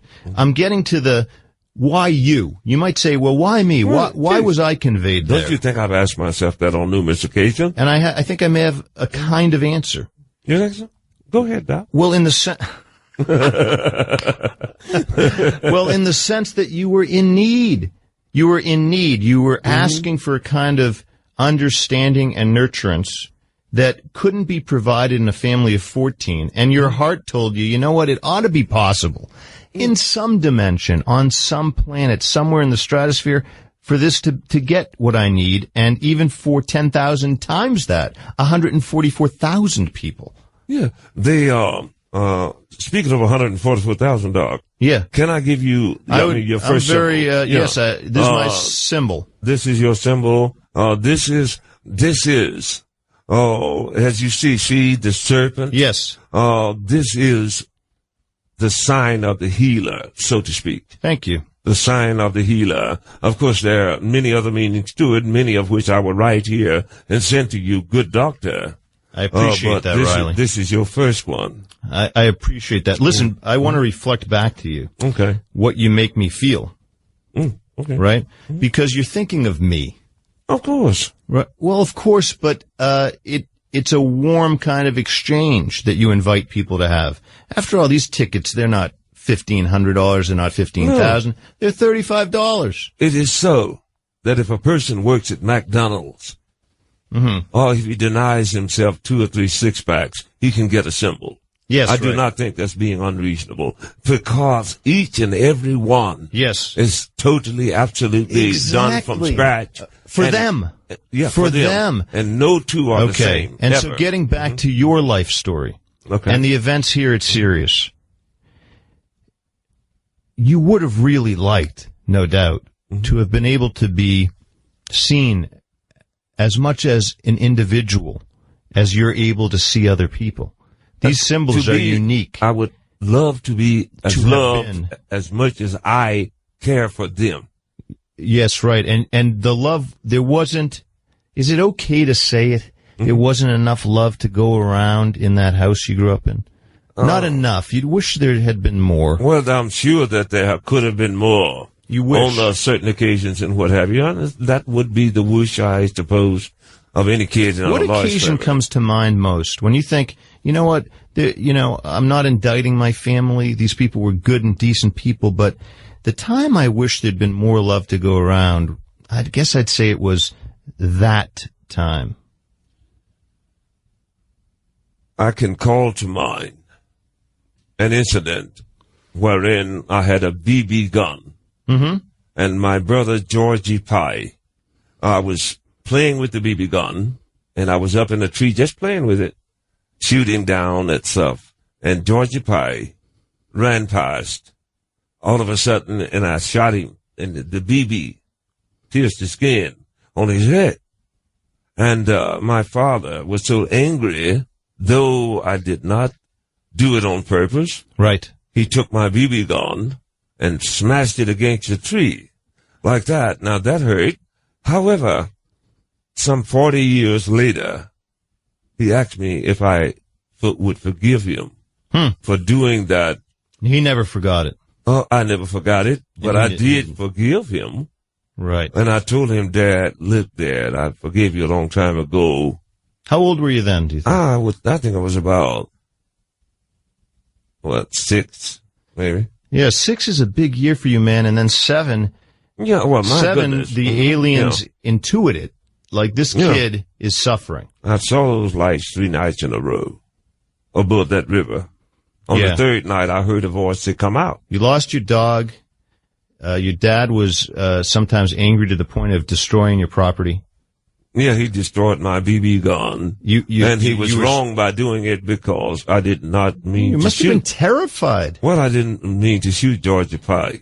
You were terrified. It was an accident. No, I mean, you shoot him and you see, what, did he grab his head or he... Well, no, I knew, knowing ballistics, I knew that I wasn't going to kill him unless I hit him in the eye, put an eye out or something. Yeah. But, you were only 6. Yeah. So, but I know what you knew. Yeah. You learn things. Yeah. Because you couldn't go wasting bullets. You couldn't go, you understand? If my father gave you 6 bullets, you better bring 5 something to eat home. Don't be out there wasting them bullets. You understand? Why? Well, what if you came home with an empty gun and nothing to eat? Then you're going to get a whooping. Is that right? Of course. I don't get, no, what do you mean, of course? In your place and time and space. Yeah. People didn't get, corporal punishment as did country kids. So, some of you guys grew up to be, serial killers. And what have you. You think that spare the rod, create a serial killer? Oh, well, I mean, if the rod is deserved, then as a child, otherwise I never whooped my kids. I never had to because I learned something from getting the rod across my ass. And that I could talk to them and be more tentative because I didn't have a lot of kids. Now, first you started, when we started, you said, listen, Keith, I got nothing to give you. I had the perfect childhood. I didn't say perfect childhood. You said, I really can't I had a loving childhood. Except you had a loving childhood. I hold no one to blame for my upbringing. They fed me. They loved me. My mother healed me. My father never shirked his duty. I'm not making you suffer here. I don't want, but the bottom line is you described something and we might as well call it what it is. An overcrowded home where these parents, it wasn't unusual. Well, no, but it's your experience. Yeah, for poor people like that. No, but this is your experience. The house was too crowded. Right? I mean, should you have had 3 houses for 14 people or two? If you say so. Don't you think? But it did not appear that way to us. You told me before. You said, it was I don't know what these people were thinking. They had 12 kids. When you got a couple of kids or 3 out of their minds in a big bed, they keep each other warm during the winter. When they had to. Yeah, when the fireplace could keep Did you have your own bed? Out. No, not until I got older. All right. So look, you as an individual were under some real stress. There was a challenge to you being seen fully as a person and being loved individually and having your feelings honored. Witness, for instance, your father's response when your dog is killed. He says, we'll get another dog. Does that have something to do with Yes. Tim Sabian not paying me? Here's the connection. All right, because you bring it up, so here's the connection. People don't restrict to the time and place of the events in question all of their feelings about those events if we're talking about one's childhood. So the bottom line is these feelings that you had are unwieldy and you have not dealt with them. Because initially you deny them and then I pry them out of you and you tell me, you know what, it was overcrowded. I don't understand how a woman would be made or choose to suffer so much as to have me as a baby. Because I didn't say to have me. I was saying that even then, I did not think I'm leaning on you. I did not think that that I would suggest that any woman have that many children. You say you were set, you may have been conceived as in order to harvest crops to begin with. Well, no, this was a common thing. No, but you can't lose your humanity and your individuality in the context of numbers. And not witness this, Riley. My symbol is mine. Yeah, of course. I don't want someone else's symbol. Right. I don't care if there are 144,000 people on the mothership. My me. father, at his very worst, tell me, when was that? Was a head above or 3 heads above anything I see around here that's in the position position to do something decent for you. I understand, and yet you were at risk and under stress because the man hit you, and he didn't understand. He couldn't. He didn't have the time to understand. You lose your dog. He says, "We'll get another one." You got your ass whooped in school in those days. How bad was the whooping at home? Oh, not enough. What I'm saying was generally less than what you deserved for what you did. Well, okay, but how bad could it be? Well, my father was not a sadist or anything like that. But if you were supposed you're qualifying on me, though. No, what I'm saying is, monologuing if it is your time to superhero. go out and get the cow from the pasture, yes, and bring the cow home, so that the dead cow. Are you talking about? No, the cow, from the pasture, right? Because you talked about going hunting and bullets. You get the milk cow, you go out and get the cow. So your time to go get her. Yes. If you do not go out and get the cow to bring home for your brother to milk the cow. Yes. What happens? You're going because you've been fucking off. Then you're going to get a whooping. You see what I mean? Tell me now, the whooping, the worst of the whoopings. What was the worst of the whoopings? I don't know what you mean by worst of the whooping. I'm telling you that country people whoop the kid's ass. Oh no, the English teacher. No, what do I mean? I mean this: the most severe. What was the most severe beating you ever sustained at your father's hand? The most severe beating that I've ever, or the most injuries I've ever suffered was at the hand of a man named P.H. Grudge in a bare-knuckle ring down in Alabama in 1964. Got it. I know you've been in other settings that have caused you pain, but the worst you suffered... I left home as approaching the age of 14. Why? Because even then, I was smart enough to figure out that this picking cotton shit wasn't going to work. Right, you were unhappy. Right, no, I joined the migrant workers. And you were unhappy. And at 14, they let you go? Oh, well, they really didn't have any choice in the matter. Tough times. Tough times, and I was a big boy. Riley, fifth time maybe I've asked the question. The worst injuries you suffered because your father beat you were what? Well, my father never beat me he never broke the skin or anything. I mean, otherwise. Okay, sixth time. The worst it ever got. Bruises? Bruises. Black eye? No, he never hit me with his fist. So bruises where? I took a belt. Where? Bruises where? Beat you across the butt. The bruises were on your backside? Yeah. Yeah, because you did not bring the fucking cow in, Doc. Yeah, but why couldn't he ask you the question, hey, Riley, man, another father with more time, fewer kids, less economic stress might have sat down and said, hey, I asked you to bring the cow in. What's the deal here? Right. Then you let the rest of the family drink air instead of milk while you fucking off. Why, you don't think he could have motivated you in other ways than to hit you? You were a bright kid, it seems to me. No, if you were stupid enough. He could have paid you. If you were stupid enough. He could have paid you. Well, he probably would have if he had the money. Ah! Well, look. Yeah. Does this sound familiar to you? Right. Tim's got money. He won't pay me. Well, there you go. Now, look, but here's the bottom line. Tim's got money. You think he does. Well, I mean, otherwise, nobody can be that lackadaisical when talking to an entity like me. Or when you using an entity like me. No one will be able to convince me that they can pay millions to someone who's not even generated the numbers that I am. And they can't pay me but $400. Right. And I'm supposed to understand and love that.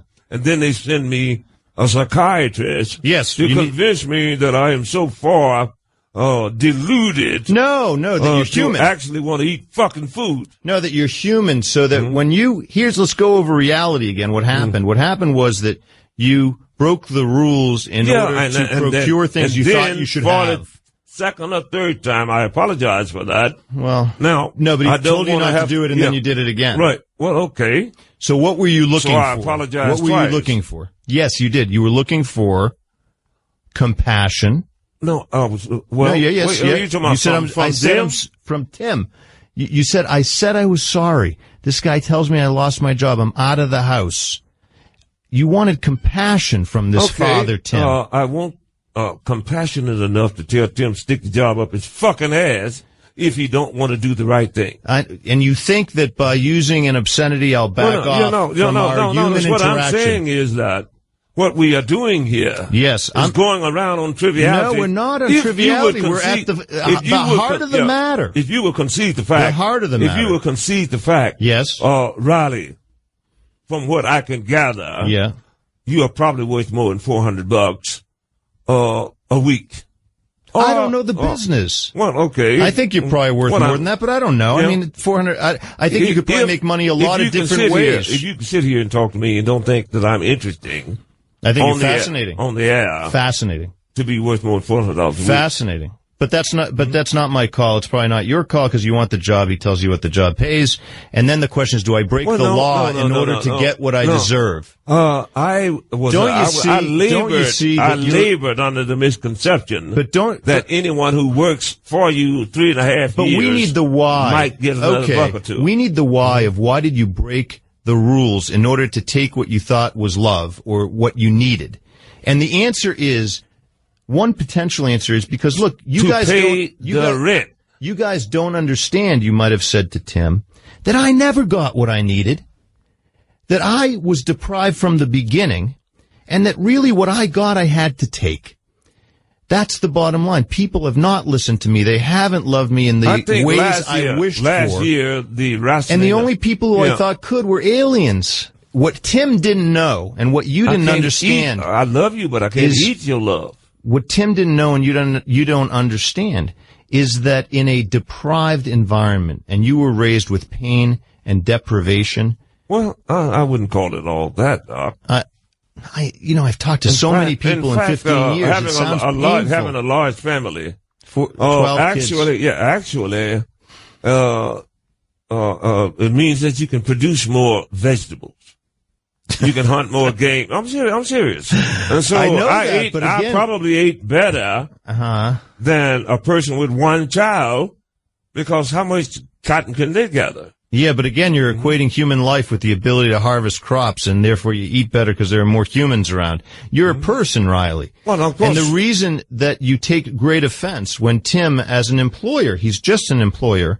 He might be someone warmly disposed to you, but he's an employer. When he says, I will withhold from you as a father, what I'm saying is that your rage at that, your sense of being wronged, doesn't just come from this environment. It comes from all the denied pain, all your denial about all you've suffered in the past. Well, I tell you what. He's not just Tim Sabian, he's also your dad. I tell you what. Do you see what I'm saying, though? Reduce his fat ass to $400 a week and see if he'll be wonderful Tim. But again, I have to say, what do you think of that? The possibility that, in fact, the reason you broke the rule is because you were a kind of loaded gun. Your emotions can take control of your judgment. Next time I won't do that. But is that because you understand or because you're just saying I won't do it? That is because I know I got a wonderful friend named Dr. Keith Abloh that I can call on the phone and say, Doc, I can't pay my rent with what these cheap bastards are paying me. Will you take up the slack on that, Doc, because I love you. And listen, in the context of our relationship, I would say, tell me more. I'll listen to you. I don't know if I can change the compensation structure, but what I'll keep directing you back to is, man, you got shortchanged as a kid. You were gypped. You were ripped off, dude. Well, if you say so, Doc. No, I can't say so unless you agree. Then again, I have been laboring under the delusion that I'm a loving, sane man. I think you may be able to change that. I think you seem. Should you keep on in that vein, you may be able to ultimately. Wait, why are you saying that? That something I'm doing could make you less loving? Well, no, I'm just saying that perhaps I've been delusional, in actually loving Howard, Robin, and others, and. Interesting. Like interesting. I know, right now. Interesting, because now what you get at is the love of a child. Yeah, now that you mention it and the way that you explain it to me, they're a bunch of chicken shit sons of bitches. No, maybe it's a work relationship. Maybe there's warmth to it, but maybe it is a work relationship. And what you're saying here, Riley, makes so much sense, because here's how it works for kids. They want to love their parents. They want to forgive them everything. And I tell you truly that maybe it is inadvisable to put your heart out there the way that you did. There you are in a hospital room having surgery. Beyond this world. Yes. I would always love my parents. Always have and always will. And I'm not trying to talk you out of that. And I'm not saying that my father was infallible and without any fault or anything of that nature. But it became necessary. But my mother, if there could be no fault, she would come closer to it than any other woman I've had the pleasure of meeting. And I have a wonderful wife, who is loving of heart. And she works with, you understand, with challenge. But you're presenting me your bona fides as a healthy and good person. I don't challenge that you're a good person. I don't see where everyone. I think you suffered. I don't see I think you suffered, and you bring into other environments your sense of outrage. I'm suffering now because I'm fucking broke. Your sense of outrage is taken with you into other environments than the one that it originated in, so that you feel at certain points, you know what, I've been gypped my whole life. You can't put words to it, but you're like, I feel like they're taking the marrow out of my body. If you want to talk about and the man, I'm gonna break the rule. The sharecropper, the man who owned the land. Okay, let's talk about that. Everybody was screwing you over. For the most part, they're always screwed over the field hand, so to speak. And that's my beverages. That somewhere, it doesn't matter. Absolute fact. They always did. Mm-hmm. Of course they did. For the most part, rare was the time you would find one that did not. You did not end up owing them at the end of the year. Right. So you were always in debt. And if you want to stop and turn it around. And go deeper, then you will find that, hell, you couldn't go in this bathroom. You couldn't eat in this restaurant. You had to get on the back of the bus and all this. So I don't need to get into all that bullshit. It was the culture around you. It was your family of origin, which you've already agreed to. I was raised in the South.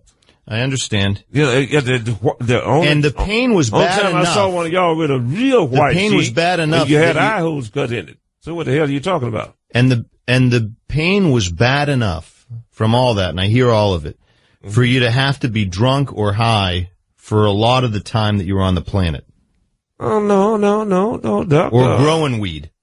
Well, I mean, my goodness, I still do not feel as if it's against the law. Oh, yeah, I know it's against the law, and I don't do it anymore. Nonetheless. You've done the show drunk.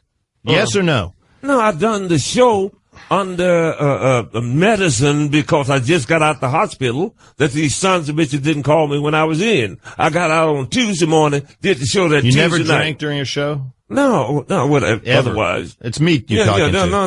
Look, it's me you're talking to. Look, don't start a relationship on bad foot. I would have a beer. Yeah. Or two, But that's all. Really and truly. But at work, essentially.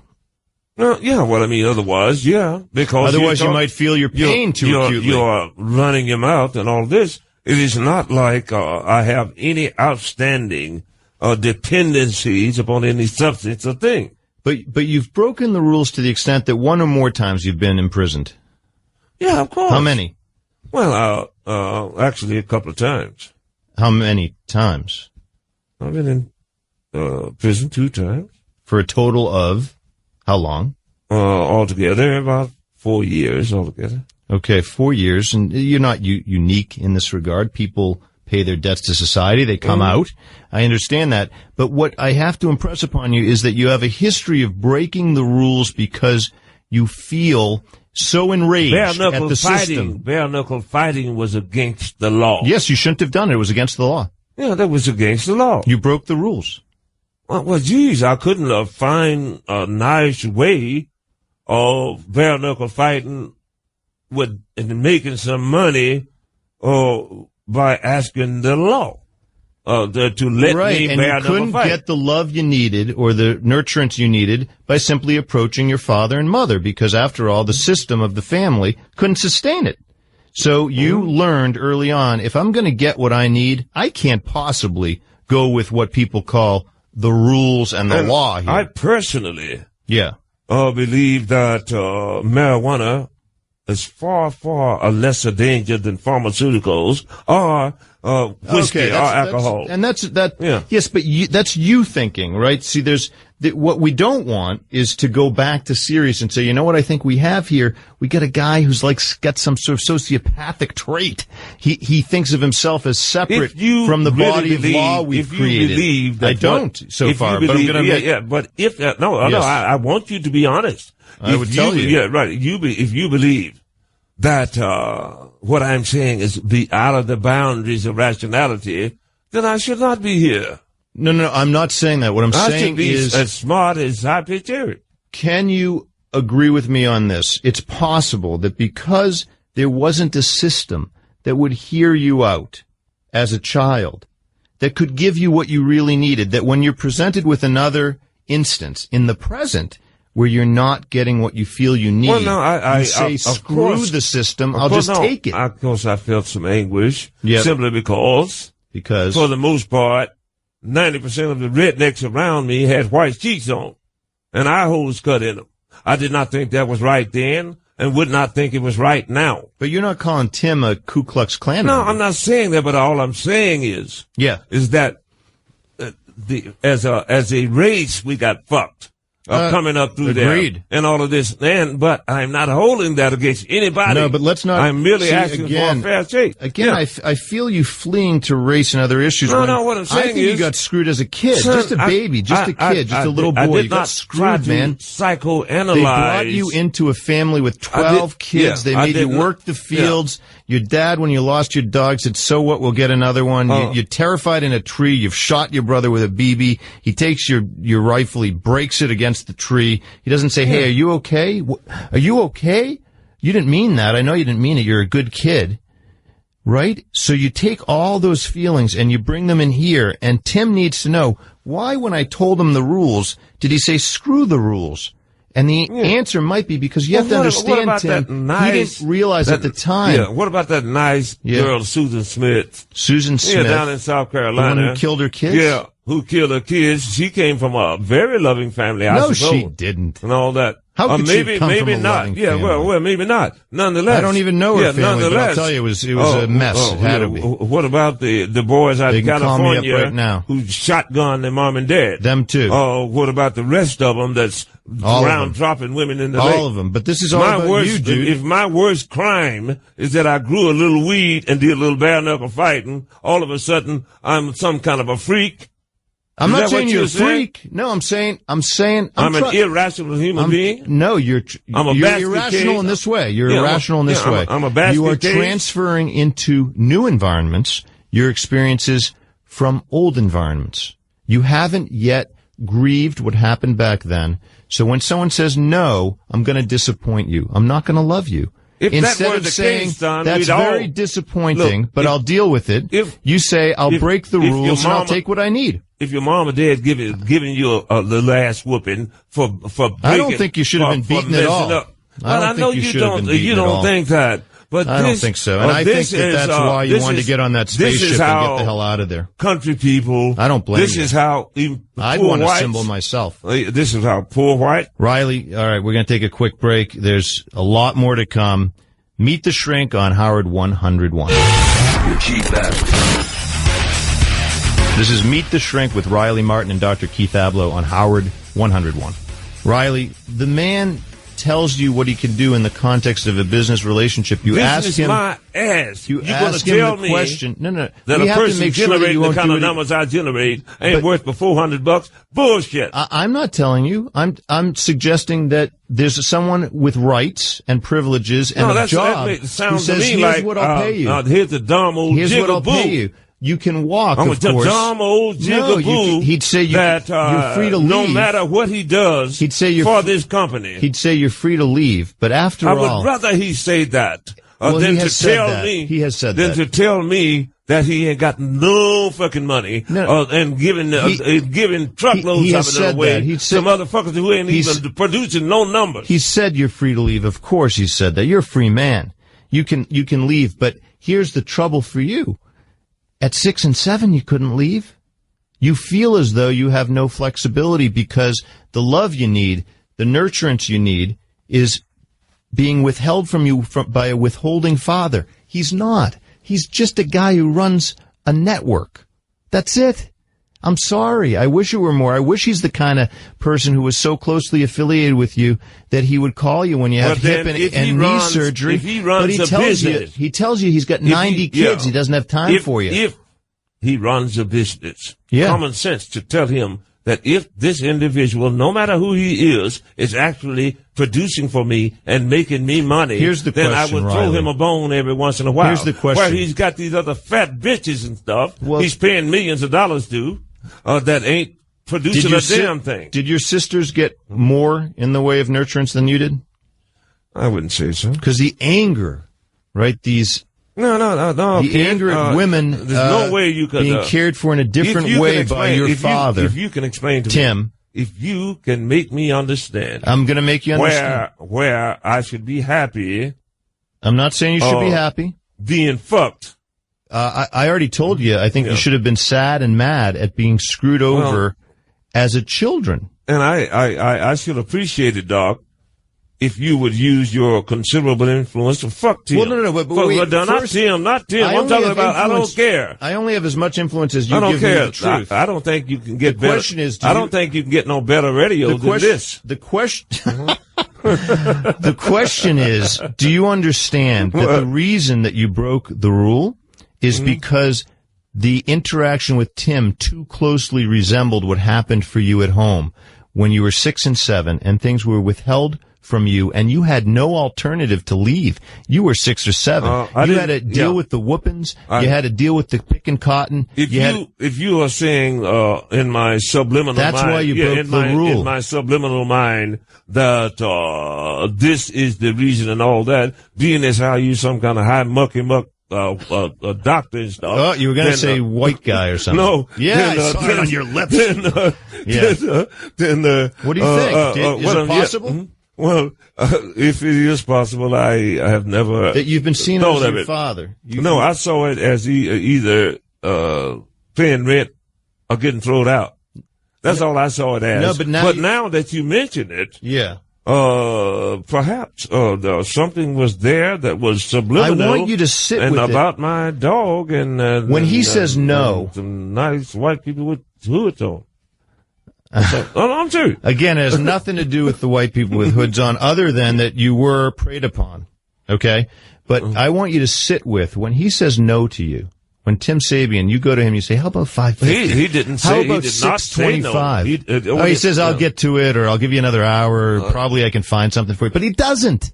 He doesn't. So he's saying no in one way or another. I'd rather have you sit with your suffering and say, God, this reminds me so painfully of when I was whooped, when I was made to pick cotton. I'm a vulnerable guy. this cuts me to the core because what I lived through was so painful, and this reminds me of it. But I'm not going to break any rules because I really would like that venue still. I still value it. I'm not going to break any rules to get it because it gets me nothing.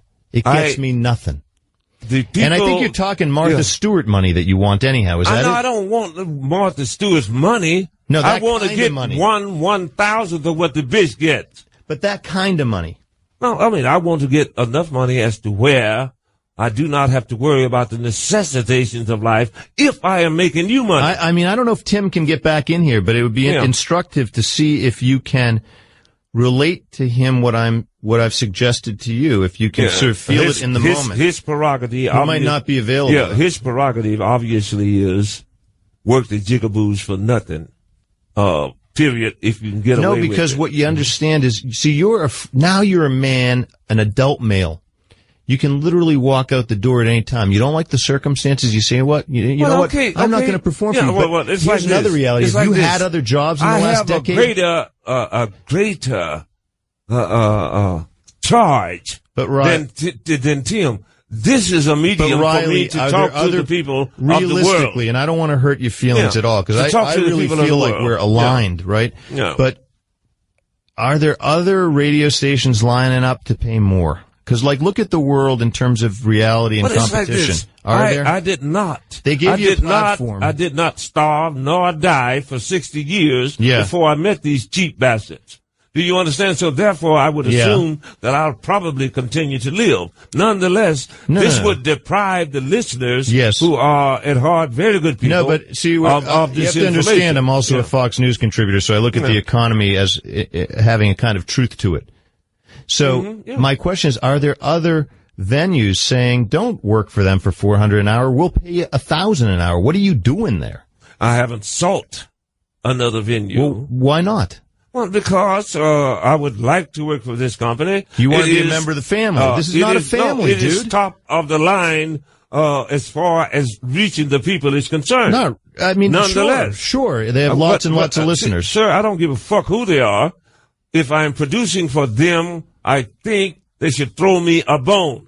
But if the market gives you feedback and says, you know what you're worth about $400 a week and about an hour a week. That's what it turns out to be. Is it so painful that you can't say, all right, that's who I am? I don't think there's I'm one of 14 kids. My dad only has so much love for me. I don't think and it's not enough. You know what? It wasn't enough. Can you say that to me? I don't think. Can you say it to me? I don't think. No, I mean, why should I say it to me? Say that to you. I love my father. Can you say it to me? It wasn't enough.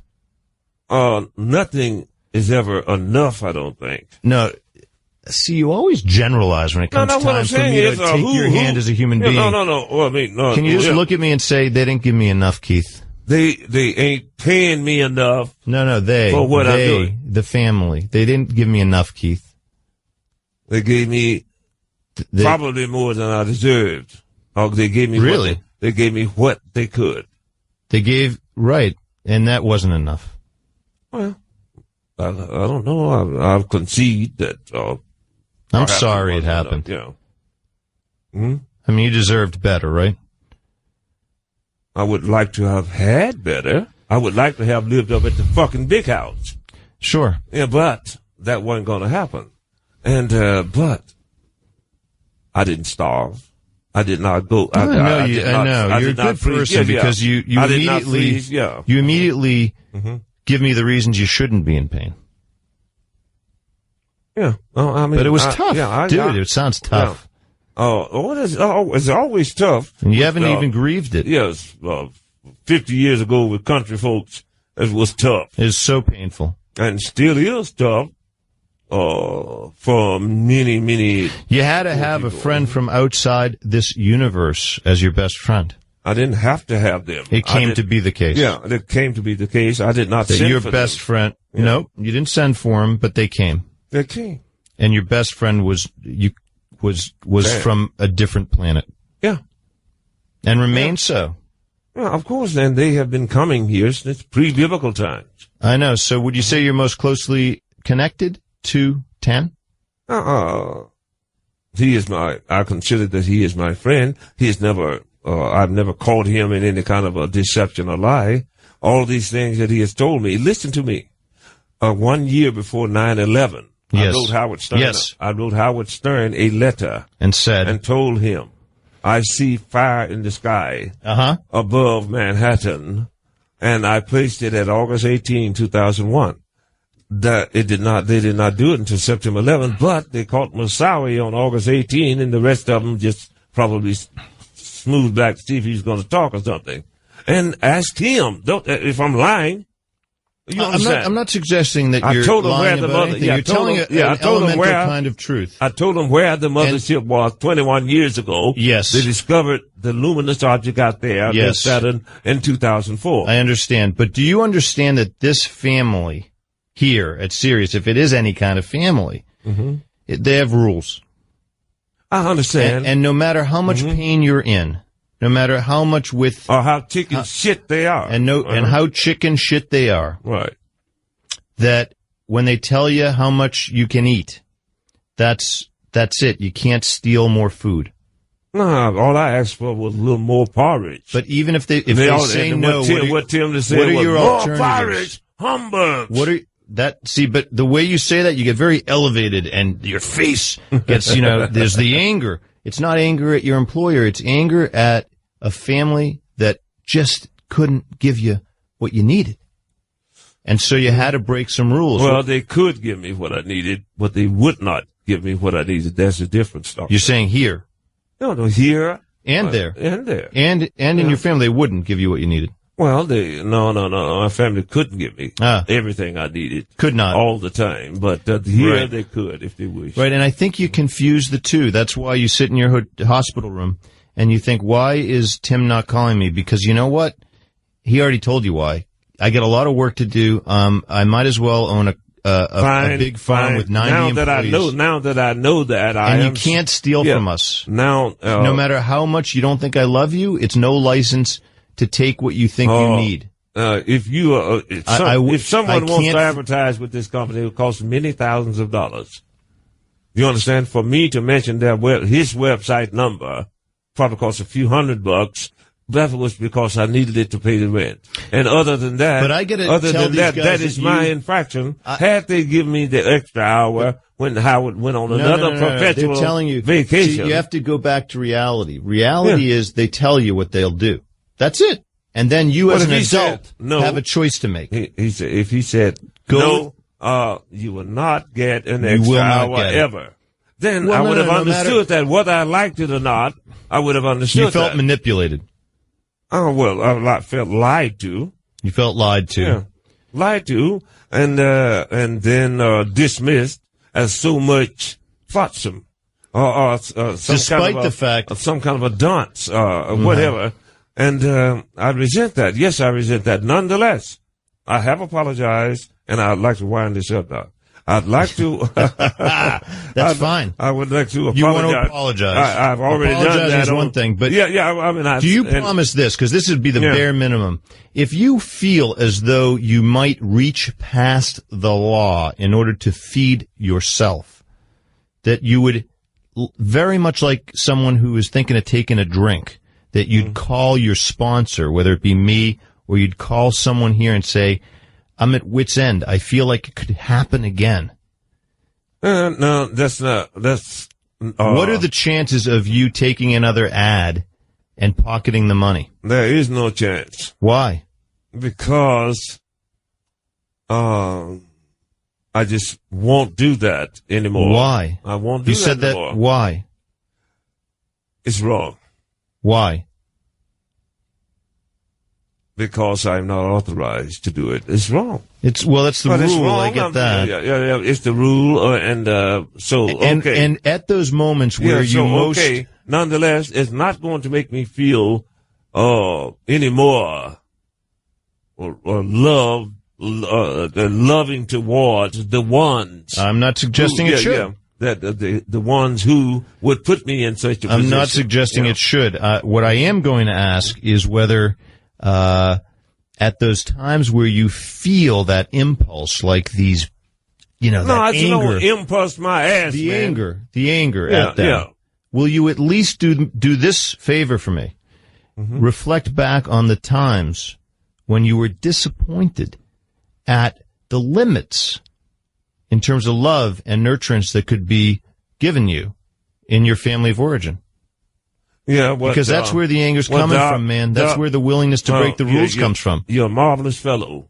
Thanks, but will you do that for me? But I'll reflect. You will? As you asked me to do. Nonetheless, there is absolutely no way I will ever cast any aspersion upon my mom or dad who... No, but you're willing to do it to a guy who just runs a company. He's just running a company. He just runs a company. He just runs a company, and he's telling you, here's what I think the market is. If you can do better, you could find another venue, maybe. Well, I mean, otherwise, I shall attempt in earnest to do that. Okay. That's okay to do. You see what I'm to talking look about. for another venue and come back to him and say, look, I've got an offer for $750. That's what I'm saying. So maybe, do you think maybe you should try that? Oh, of course. You should call around. You have an agent? I will put, not really a but name. Maybe you should. Yeah, well, maybe I should. Perhaps you can recommend someone. Maybe I will. In other words, see, I think you do have tremendous value. Doctor, you have my number. I do. And, so you're telling me, because look me in the eye, don't you be like these people. Please. Well, I appreciate the. No. You're a marvelous person, Doc. I got to go. But we have no ill will toward each other, only friendship. Of course not. So look me in the eye and tell me, Keith, if you vouch for me, there is zero possibility. There is no way I will sell another ad and pocket the money. Keith, if you vouch for me, I promise you personally that I will never ever sell another ad unauthorized at this company. I promise you. Okay. If you will extend yourself in any manner, not with money or anything, but with your influence to get me an opportunity to talk to people. Well, wait, there's an if? Can we just cut it off as you never will? I said, you asked me. Yeah, you'll never pocket the money from an ad. No, I will not take an ad. No matter what. Don't think that even if they reduced your salary. Even if they reduce. Let's say they said it's going to be $300 now, not $400. Well, if they reduce, you wouldn't steal. You still wouldn't steal. No, well, steal from who? From here. No, if they son this heart, it would be very difficult for them to do me no worse than what they're doing. But if that happened, you still wouldn't do it. Well, not here. No, I wouldn't do this. I would. In fact, what the fuck did I do? Rob a bank or something? You know. God damn, man. It was wrong. Yeah, it was wrong. It was wrong. And I've conceded that. And it won't happen. And it would be now. It won't happen again. Now it would be something else. It would be breaking a personal promise. Right. I won't break a promise to you. All right. And I'll try to do right by you. Right. I've never broken a promise to a friend. Okay. So we're friends, and that's good, and I can carry that with me to the powers that be and see what I can do for you. If ever I could do anything for you, I would. It's probably I think you already have. You sold me a symbol to get on the mothership at 2012, and you charged me $35. Right. I consider that to be discounted by about 1,000 times. Yeah. So you're gonna save my life for $35. Look, I must charge somebody something because I think it takes a lot of man hours. I think it's very little. Right. I think it's a symbol of your love for people. Well, of course, I would not wish that someone had been as generous to you at 6 and 7. Me too. All right, my friend. No, that's great. Now, Dr. Keith, I've got to go, man. Yeah, that's beautiful. And I thank you. Thank you. You're a real worthy. gentleman. You are a worthy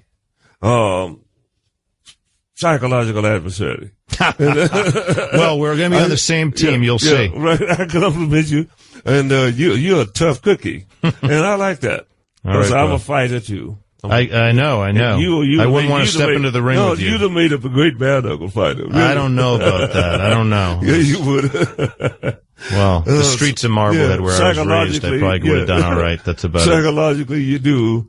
Bless you, man, and take care. Okay, buddy. And I'll finish your symbol and send it over Thanks. to you. And the book I'm going to read, and the headband was a gift, so this I treasure because this I didn't pay for. Yeah, I don't know. Is that weird how you treasure the things you're not paid for more? Right. I don't know. Well, I would not dare give you something that I did not love. I mean, to me, that's sacred. And I want you to have something that's sacred. Not I appreciate just a trinket. that's for real. Riley, thank you so much for being here. I appreciate the time, and I appreciate how far you were willing to go toward what I think of as your original pain. Yeah, well, Doc, I've got to tell you, Doc, that, I wasn't sure at first, but okay, I actually like you, man. I like you too. You are a worthy psychological adversary. I would joust with you anytime. There you go. But I would not want to meet you in a bare-knuckle ring, Doc. This has been Meet the Shrink with Riley Martin and Dr. Howard 101. Here's, okay. Many people wrote in and called and said they loved Meet the Shrink with Riley. When we went I missed that. I was listening. It was good. Mark, you heard it, right? Hey now, Era, yeah. Hey now, Era. Oh my God, it was fucking fantastic. I didn't hear when part 3 is airing, though. Part 3? That was part 1 and 2? Yeah, what'd you think, Riley was going to be fixed in 1 hour session? So is Dr. Keith still okay? Oh my God. I think he got him to get the book and the symbol, so I don't know if there was a little drinking of the Kool-Aid. Yeah, it turns out Riley's put Dr. Keith Avilo on a spaceship and sending him off with the Tarzicians. But Riley's always asking, what's he worth? What is he worth? Or is there any way to tell by the calls? Or the weirdest thing is, and this is why,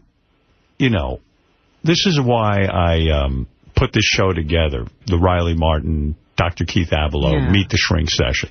All right. The saga was, we fired Riley. The reason we fired Riley, he was selling advertising privately for his show. Yeah. He says the reason he was forced to do it because we won't pay him enough money. So we try to explain the concept to him, regardless of what you're being paid. You still have to follow the rules. You have to follow the rules. And he can't, for the life of him, even slow down in his dialogue to understand that this is all we're willing to pay him ever. It's a $400 gift, basically, that Riley thinks that he's so important, his show is the most listened to because he gets a lot of phone calls. And nobody cares. Because he apparently abandoned anything else he was doing to make money. Because he thought this show was going to be his ticket. Right. This was never supposed to be his life support. It was supposed to be a fun thing he got to do. If he wanted to sell his business, his trinkets, give out his website, I told him it was okay. His jugs, whatever he has. Whatever he has. That was fine. And, it was meant as a nice thing.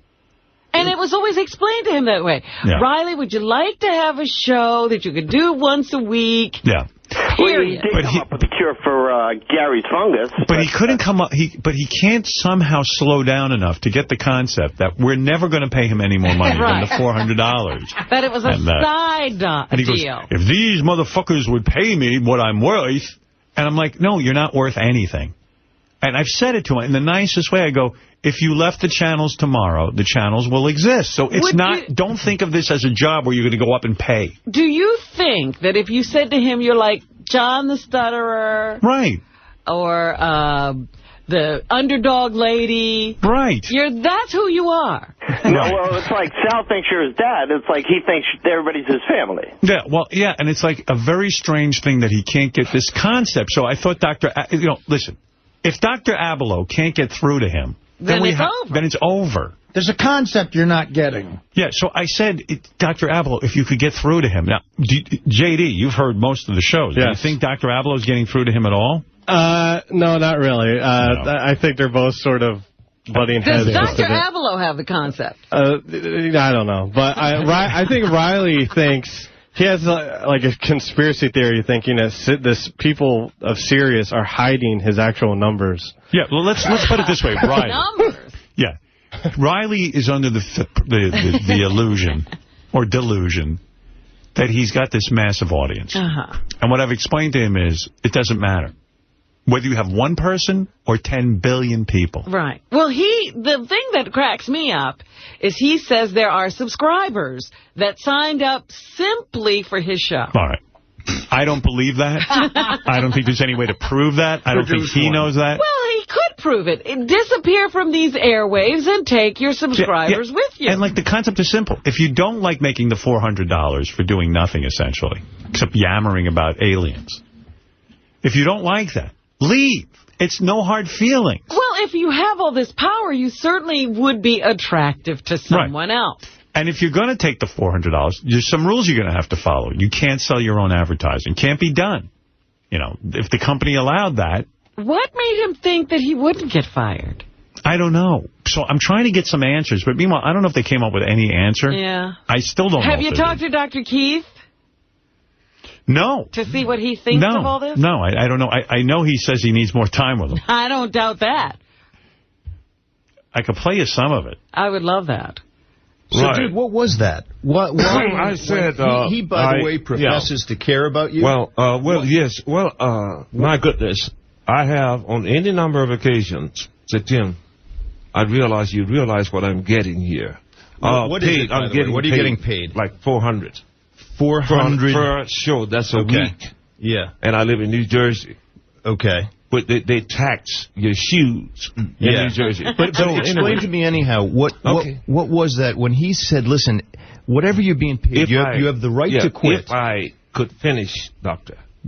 I'm listening. I'm all ears, as they say. I spoke to Tim Sabian, and I said, Tim, very well. Okay. I should think that if I worked anywhere for 3 years, that perhaps a little raise would be in order. Nonetheless, be that as it may, when Howard and the crew are on another one of their perpetual vacations, is it possible, just possible, that you could eke me out another hour or two between, say, the women on the sex machines and the guys dumping loads on each other or something, where right. I could actually pay my rent without literally falling behind or eating actual food. See, he's looking at this job. This is what I'm trying to get through to him. He's looking at this job as like this is his sole. Like it's a career. It's a career. It's not a career. It's just a fun little thing he gets to do. And as a courtesy, we pay him $400 for it. He could actually be doing it for free. Right. In fact, he has done this stuff for free. He's come on my show many times for free just to promote. So I said, here. And by the way, have a show. Have a little show. And by the way, here's $400 for your troubles. And you don't even have to leave your house. We'll put a microphone in your house. But the moment that happened, he thought you had taken him on as a employee. Yeah. Yeah. He's not just some, like, this is a job you have in addition to whatever else you do. Right. But he can't get the concept. And he said he would. But what I want to do is distill things down. He said he would, but he did not.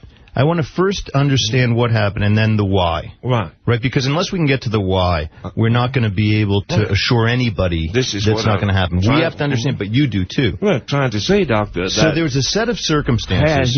Let me just summarize. Did what he said. Okay, so you were in need. He didn't hear you. He didn't hear you. Asked again and again. You said, I'm in need. Yeah. Tim, I'm in need. I need some dough. Yeah, of course. And you asked it in a professional context, and the answer was, Tim, he says he's making $400 a week. That's not going to do it. And your answer was, here's what we have to pay for these shows. I have a budget that I have to, maintain and that I have to follow. And the woman who cooked the pies gets millions. And her numbers are not nearly as great as mine. But what did you... But so you said, look, I have a budget. This is what... You're telling him, essentially, this is what it's worth to us. Right. And this is what it's worth to us, and this is what I have to allowed to pay. Tim keeps telling him, this is what it's worth to us, $400. But see, they're again not making clear to him that concept that this is not a job. This is not a full-time job. This is not where you can expect to get your rent money from. He won't settle down and listen to that. But nobody's really saying it. You know, what it's about is bringing in subscribers. That's what he doesn't get. It's like... the show? And all I was worth, you should have fired me in the first place. That's not what it's about. Riley, I have a business to run, and I have to, work within confines of what the company sets up for. At the end of the session, Dr. Abelow had Tim committed to a mental institute. Tim, with his explanation, He could clearly see something wrong in him. Forget you, Riley. Tim, I understand you haven't chewed in 4 months. For me. And because, in no disrespect, but you don't understand the business part of what goes on here. And in all due respect, and I don't expect you to understand it.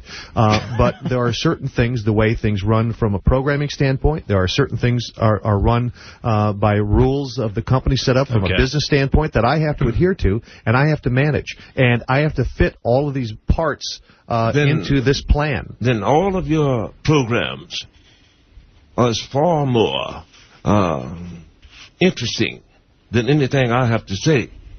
My goodness, when we're talking about crapping in a bucket for the next 4 hours. That's so wonderful. Until you can't possibly sneak them niggers in there for another First of all, no one craps in a bucket on the channels, number one. Number two, is that true? Once again, I think he's talking about the craptacular. These illusions, I guess, that you live with, and they're your reality. And I understand that. I appreciate that. Am I the only listener to serious people? Well, anyway, so it goes on, and it gets heated up, But see, again, they are being way too complicated with him, talking about the business model and all that. Has nothing to do with him. Right. No. The man tells you what he can do in the context of a business relationship. You ask him. My ass. You ask him a question. No. That a person generating the kind of numbers I generate ain't worth the $400. Bullshit. I'm not telling you. I'm suggesting that there's someone with rights and privileges and a job that sounds who says, to me here's like, what I'll pay you. Here's the dumb old Here's what I'll pay you. You can walk, I'm of course. The dumb old jigaboo he'd say you're free to leave. No matter what he does he'd say for this company. He'd say you're free to leave. But after all... I would rather he say that than to tell me... He has said that. Than to tell me that he ain't got no fucking money and giving truck... We've told him he's free to leave. I said, this company's got tons of money, but you're free to leave. They don't want to pay you. He has said that. He said, some motherfuckers who ain't even producing no numbers. He said you're free to leave. Of course he said that. You're a free man. You can leave. But here's the trouble for you. At 6 and 7, you couldn't leave. You feel as though you have no flexibility because the love you need, the nurturance you need, is being withheld from you by a withholding father. He's not. He's just a guy who runs a network. That's it. I'm sorry. I wish it were more. I wish he's the kind of person who was so closely affiliated with you that he would call you when you have hip and knee surgery. If he runs he tells you he's got 90 kids. He doesn't have time for you. If he runs a business, common sense to tell him that if this individual, no matter who he is actually producing for me and making me money, then I would throw him a bone every once in a while. Here's the question. Where he's got these other fat bitches and stuff he's paying millions of dollars to. That ain't producing a damn thing.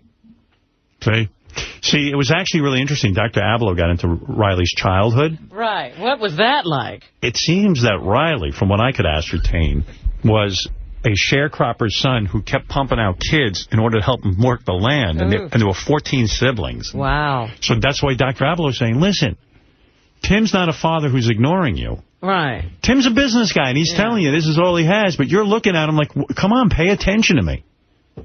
And that he can't leave. He's stuck in this situation.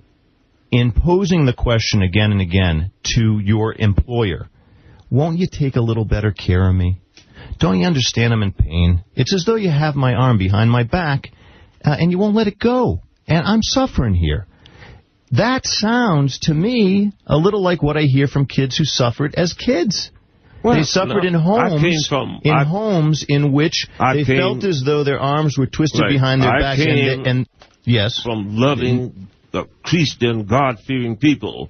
I was never mistreated, never maltreated. I was treated fairly, and I had all the love that I could have. My mother and father stayed together until they died from teenage. Yeah, but then they started going through it. He was one of 14 siblings. Right. Living in this house, sharecropping. I mean, how much love did you think you had time to get? And how much did you feel like you were just there, you were just a hired hand to be used to work? So it was pretty fascinating, actually. Like, I felt bad for Riley, because I think he's looking at this place as like, come on, somebody take care of me. Absolutely. That's exactly what he's saying. And he has this, again, the production. He has no proof. Where's he getting his numbers that he's actually providing Sirius with subscribers, etc.? It's very simple to say to him, look, Riley, you've been fired. if the day you were fired, 500,000 people canceled their subscription, then you'd have a leg to stand on. You know what I mean? Then you could come back and go, hey, look, guys, and we'd have to go, God, you are worth something. But I don't... Wouldn't it be great, though, like if Riley has to go, and then, because he can't get this concept, and then we just replace him with a show where for an hour people crap in a bucket? I mean, I think the craptacular... I mean, come on, son. People just crap it in a bucket on the channels. That can't be more interesting than what I'm doing. If they could take the time from guys shooting loads on motherfuckers. As it turns out, Riley, actually, the crapping in a bucket show is getting more listeners. 10,000 people threatened to quit their subscription if that doesn't continue. And did Tim forget that we did have that on the channel? Yes, he apparently has blacked that out. First of all, we don't have people crapping buckets on this channel. Hey, look, I got to take a break. Geraldo's here. He's going to come in and tell us what's going on with Geraldo. He wrote a book, I think, about how Puerto Ricans are going to save the world. Something like that. I read a clip about it today. This is fiction. No, he's saying that the Puerto Ricans are the future. This is a non-fiction book. I'm telling you, he did some research and he figured out that Puerto Ricans are going to save the country. Nothing hotter. What kind of research is he doing? Nothing hotter than a Puerto Rican chick, man. I dated a Puerto Rican chick once. Holy shit. Well, maybe we'll hear about that. Yeah, oh yeah. Okay. Oh yeah, I'll tell him all about it. All right, we'll talk to Geraldo next.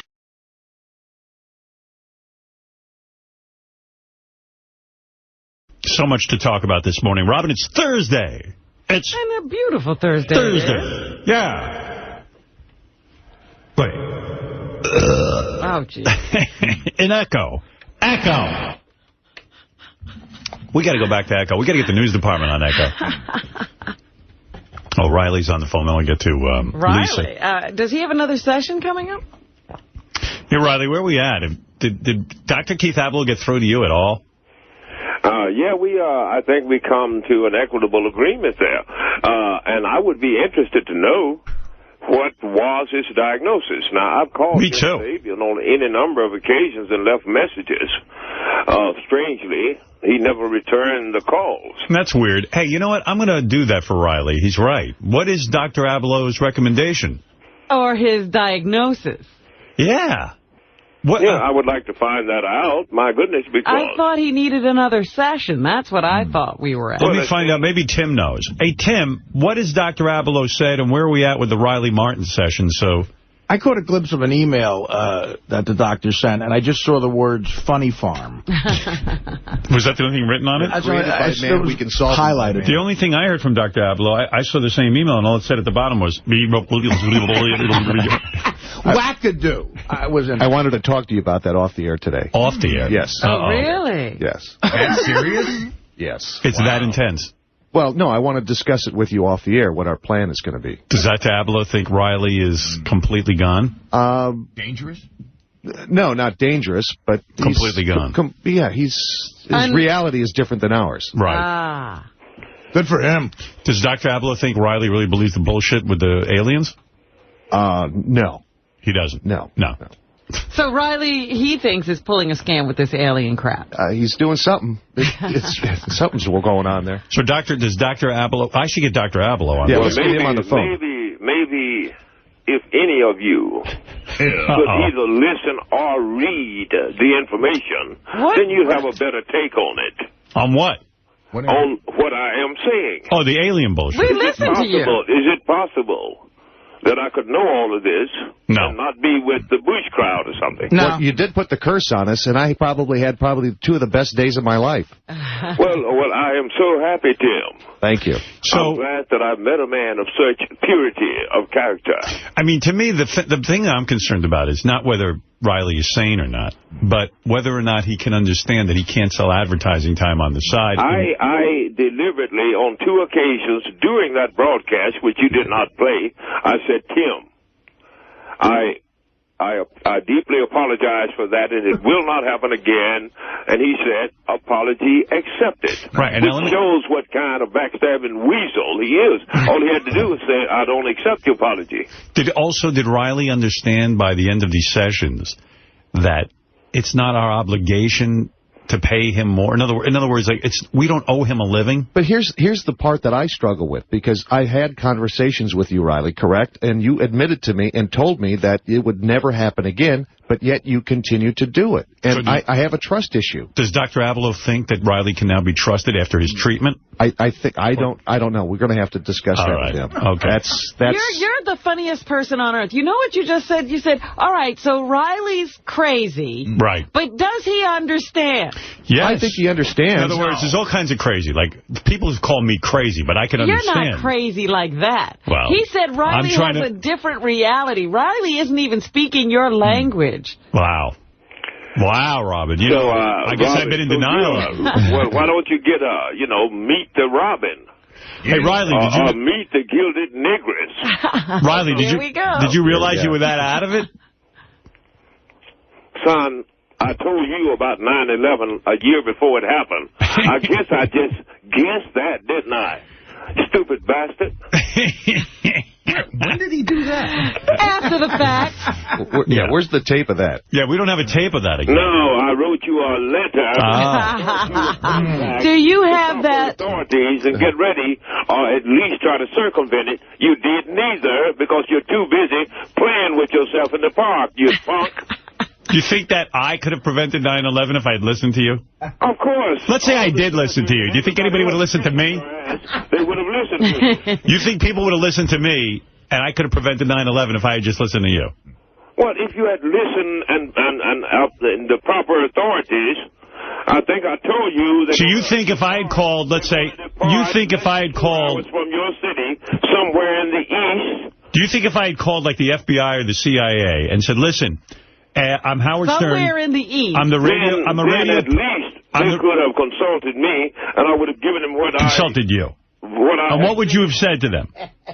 I said, look, there's a group of men from the Middle East planning to set off a bomb or do something nefarious. I see crystal icebergs in the sky, which generally means airplanes, and it's going to happen anywhere from August 18 till early September. Now, don't you think on any given day that could be a possibility? Well, what would they have done with that? Truth, I have never... Now, if you had called up and said...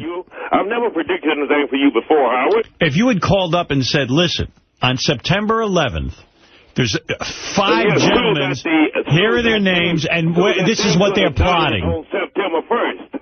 Listen to me. Now, even Dr. Avalo knows what I know now. You're in a different reality. Even if I called the FBI. Yeah, well, no.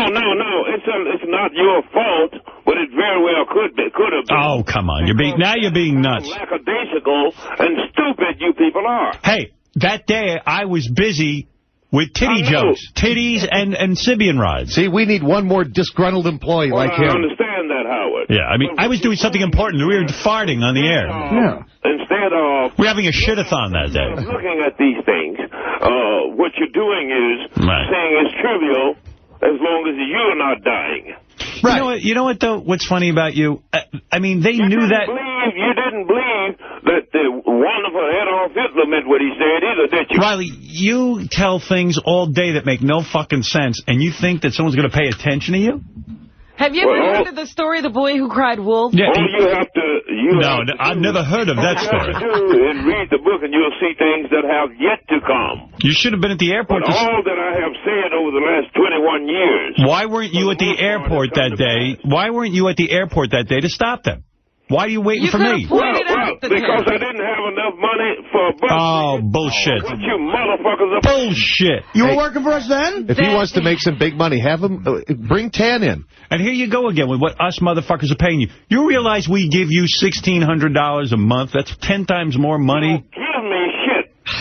Bullshit. If I were not worth it, I would not even get that pittance. I'm taking away your salary. From now on, you get 0. He should pay you. No one's ever paid you $1,600. You fucking worm. Nobody's ever paid you $1,600 a month. You know what? The talks with Dr. Avalo helped immensely. Yeah. Calm. Well, of course. Like if you... I see... There is more, son, in the world. You need more sessions. You see, I was testing him to see if he'd remain calm. There is more to the world than filthy jokes, Howard. I got to tell you something. Dr. Abloh has not done his work. Didn't make a dent. He didn't make a dent in this guy. He's right back on. Idea that you sent him to alter my personality altogether? I sent him to stop making commercials. I sent him to get through to you, to make you understand what it is that's going on here. I should be up there in the hall trying to get a chance to suck your dick like the rest of them. Is that what you sent him for? All right, listen to me. Get in line, pal. Should I try and get Dr. Keith Abloh on the phone right now? Absolutely. I want to know what he thinks of Riley. I do, too. The only thing Riley's ever said that I completely believe is that he once got caught with 600 pounds of weed. That I remember. And that literally destroys my worth forever. Well, no, I'm not judging. Your eyesight's, great non-dope doer. I'm not judging you on that. I'm just saying I believe you. And okay, Gary, are you going to try and get Dr. Abloh on the phone? Ringing as we speak. All right, thank you. Not hotline. All right, hold on, Riley. I'm going to get you an answer. Let's find out what the hell's going on with you anyway. Let's hope we can find Dr. Keith. We may need to do more sessions with him. Yeah. That's what I think. Well, I mean, otherwise, it take a year or two. If you paid me for the sessions, I'd be agreeable to doing that because I do like the man. We are paying him for the sessions, aren't we? Tim? Reluctantly. Yeah. We're paying you for the sessions. What do you mean, Tim, that you are paying me for the sessions? You pay me for the toll gate and the parking space and a driver. A driver? Whoa. Whoever provided a driver for him before. I wonder if He wants all of that and pay? Did you pay him, though? Yeah, we paid him. Yeah. Did you get your check, Riley? Well, I got the check. Yeah, the you fired check. Your fired check. Yeah. Yeah, but that's it. Did you send him a check? Well, you're going to send him a check for his session, right? Right. Yeah. What happened, Gary? I got the voicemail. He may call back in 2 minutes. Sometimes people do, but... Is Dr. Abloh the type of doctor that's legally allowed to do shock treatments on someone? Because that would be a cool episode where they actually shock Riley into being... Howard, with a baseball bat. I trust his prognosis implicitly. I think he's a man of honor. Pro or con. Right. And on top of that, I would imagine that you have gotten some... communication from the listeners, because many of them send me the same email they send you all, and it seems to be 99% positive, and they want the information, even if you don't have it. I do. Now, here's what I'm going to do, Riley, because in the interest of time, I don't have Dr. Abloh on the phone with the answer right now. If I should get in touch with him, I'll call you back and get you guys on the phone together. Sure. Well, that'll be great, man. All right. Real good. Listen. Uh-oh. As I've always told you, I do not mean you or Sirius or XM or Robin or anyone in the harm. But I do want to get this information to the people. All right. We know that. We know that. I think it's important, and the people are not. All right. We get it. We get it. Thank you. Yeah. And I will speak to you shortly when I can get in touch with this Dr. Abloh. Okay. Take care of yourself. Thank you. Now, some people, it's a rumor that Dr. Abloh actually had himself committed after these sessions. And he's unavailable for comment. Look at how docile he becomes, though, after you say, oh, maybe your job is going to come back. Now he turns it all around. So.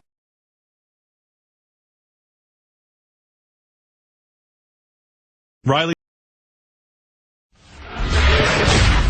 Howard 100 News takes you inside the mind of Riley Martin.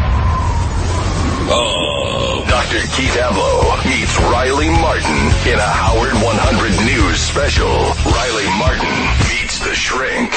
All right, welcome to Meet the Shrink on Howard 101. I'm Dr. Keith Abloh, and this...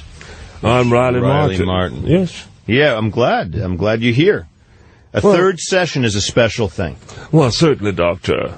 You know? And I must admit that I've gained a great insight, so great indeed, until I almost forgot that I'm working for slave wages. You almost forgot? Yeah, almost. Stick with the insight for a second, just to indulge me. What insights have you gained? Well, because you know we have a mission here, right? Which is I've got to be able to reassure these people that there has been insight. I reassessed. One thing in particular you caused me to do was to go back and recall old memories in my earlier life. Many I had actually laid aside forgotten and what have you. So in that sense, I've tried to do more or less an assessment of my life. Yes, now, right. If you have perused my book to any extent... Actually. I brought it. I bought it first. Yeah, you bought it. Yeah, right. Then I brought it. Right. The Coming of Tan. Right. This is the Millennium Edition. Yeah, unlike most of the rest of them, with the exception of Artie and Little Nicky, the rest of them got freebies. And they make like $1 zillion. But they got I know, freebies. this is a special issue for you, which by the way, after you share with me this insight that you've attained, I have a few passages that I wanted to direct your attention to that might be illuminating for us. But in any case, tell me, what are the insights? Because I'm interested. Well, when I started to reassess my life, we were sharecroppers, dirt poor. Right. You told me that. And there were many hardships. For instance, I cannot remember, with the exception of perhaps one occasion, where any illness among all the children, and we had certain illnesses from time to time, the flu, cough, and things like this, that my mother personally did not heal. Right. Yeah, herself, because she knew the herbal things of nature and all this, and on rare occasion, or something like that, she may have to take a kid to the hospital. Yes. But they did not do so easily, and we came up rough. At the age of 8, 10, I was doing the work of a man, and all of this, with little or no remuneration. Yes. Maybe a toy, or a hand-me-down toy, at Christmas and things like this. But I never considered that it was an impediment or anything like that. No, but you don't have to indict anyone in order to share your pain, which is a particular lesson, because you want to put bookends on things because you love these people. Doctor. And you want to say, look, okay, so I was put out to work. It was very painful. Right, of course. I was shortchanged, but this is the nature of what it was. I accepted it simply because I'm doing my share. Heavens forbid that my little sister, I could carry the bucket of water for her, which I did not have to do, and things like this. Yes. So there was great rewards also in the love of the family. Exactly. So now, but do you see the parallels there, that you come to another family of sorts, your workplace family. Right, and I fell immediately in love with Lisa J. And you fell... and who wouldn't? Right. However, that's a setup for you with these people to whom you feel close in a working relationship.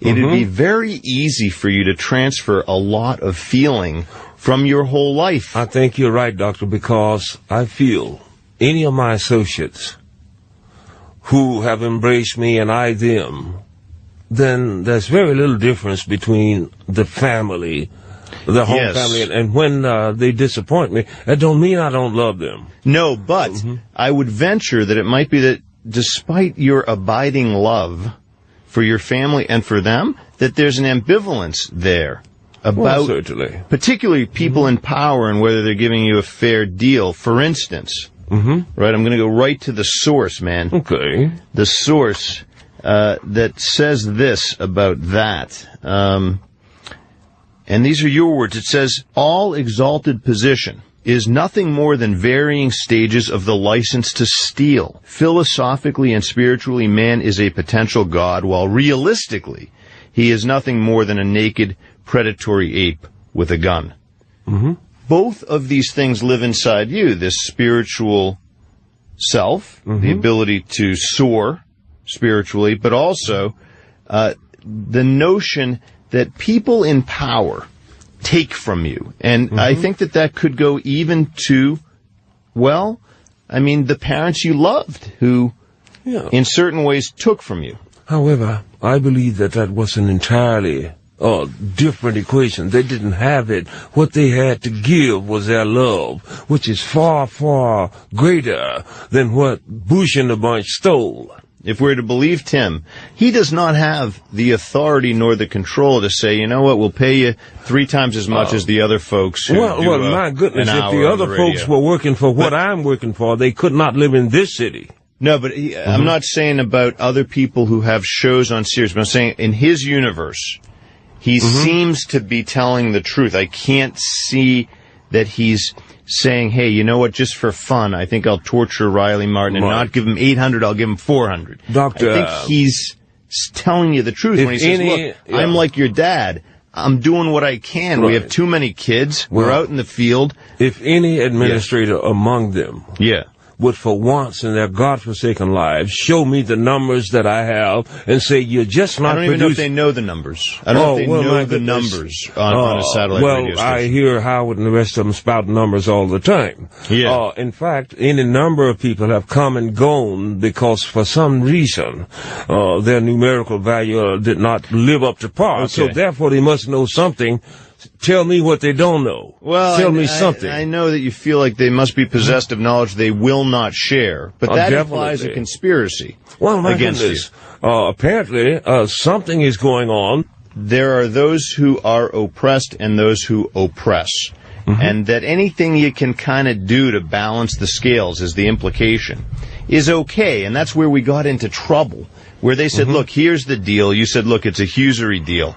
And instead of saying, I don't want it, I don't want the deal, you said, well, I'll figure out a way to kind of make a little on the side. Yeah, right, of course. And you're saying now you don't feel that, you won't do that anymore. If a big bully is standing over you with a brick and a gun and say, do you want the deal? You have no choice but to say, yes, I want the deal, even though you are thinking later, the bully may back down a little bit simply because I'm no longer truly afraid in my abilities and what have you. Do you harbor any resentment that might be leaking into the workplace about the fact that you had to leave home at 14? Well, I didn't have to. I chose to leave. The circumstances were such even that at that age, sense to leave. I was smart enough to know that picking cotton all day for $2, there had to be something better. So I chose to go out into the world, and true enough. I did go out into the world and start making pretty good money from here and there, and then I could send some back to the family so they could buy the Nikes you're talking about. Yeah, well, no, I didn't talk about the Nikes. I know the metaphor, though. I get it. I'm with you 1,000%. But also, when you went out into the world, and this book is peppered, by the way, with references not only to prejudice and to economic tyranny, but to sexual betrayal. One after another adult woman, you say, while you were 14... I'm choosing the word intentionally. Raped you. Well, actually, Doc, you met one pedophile after another. Well, lady, it's right here. I don't know how she could be a pedophile. In fact, do you remember that case? You were 14. You remember that case of that beautiful teacher down in Florida? Yes. That had this kid. Was that Le Tourneau or? Oh yeah, 14, 15. Yes. Doc, right now, I will let you hit me in the head with a ball-peen hammer if I could be that kid. You see what I'm talking about? So they didn't abuse me at all. In fact, I loved them. And when I found out what was happening, I really did love them. And naturally, because I was such a peach, they sought me out and more or less thought they took advantage of me, which they did not, because I find that I have become quite well-rounded in the arts and wiles of lawmaking because of those angelic women whom, I couldn't Well, but stand. Riley, before we get all poetic about your early life experiences with so many women, and by the way, there's a reference in the book that suggests, I'll read this because I found it very interesting. It says, if I perchanced to make love to a certain lady several times, this lady seemed to grow visibly younger. Of course, it could be reasoned with some justification that a woman in love tends to feel and act younger. However, I've had a number of women show me and tell me of the disappearance of facial lines and wrinkles and the renewal of youthful skin texture, as well as the inner knowledge of past youth, etc. Does my wife look at my wife? Yeah. Does she look 55 to you? Are you suggesting that your seed is some kind of dermatologic cure? No, I painted her up to make her look like she's looking.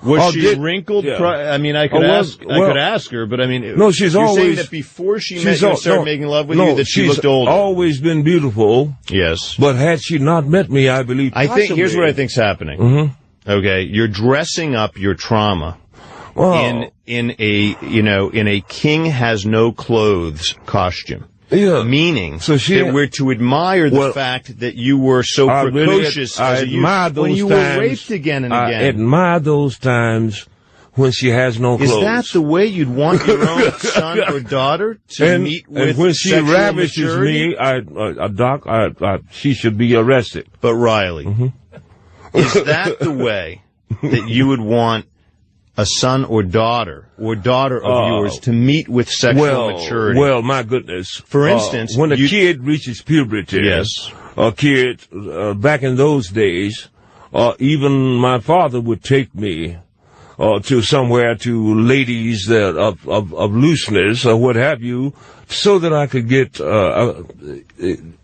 accrued to the art of loving women. And I'm going to love them, Doc. So going to prostitutes. Well, I mean, but we didn't do that all the time. But on a birthday, a 15th birthday, a 14th birthday. Here's where this odd coincidence about money and love comes into your life also. Well, Doc, I've never really bought a woman in my life.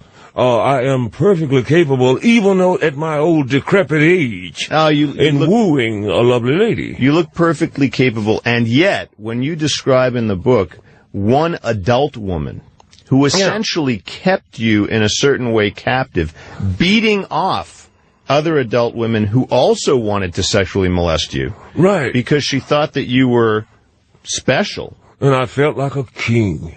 Yes, you felt like a king, but the bottom line is that wasn't acknowledging you as a human being. You didn't know this woman as a person. No. She found me to be her treasure nonetheless. You were unprotected. Right. I was having fun. Nah, look, you can be... And on top of that... You can be a captive and believe you're free. Had I desired to leave, nobody has ever, not ever, will ever run me under any circumstances whatsoever, so I was not a chattel to them. But I just enjoyed women, Doc. I think what should I have done? Well, are there alternate? Should I like boys? One could suggest. No. I think your sexual orientation is what it is. It seems fairly fixed. Right, it is. Yeah, and so the idea though is by dressing up these things, where you say, well, look, my parents had how many children? 14. 14 kids, without regard to what that would do to us in terms of lifestyle, these kids who come onto the planet. Right. And, so I wasn't able to get the things I kind of wanted or needed. That in those days, when you were doing things by hand instead of machine, that the more kids you had, the more prosperous you actually I know, but you being turned into a money-making enterprise by birth, you've told me this before, I agree.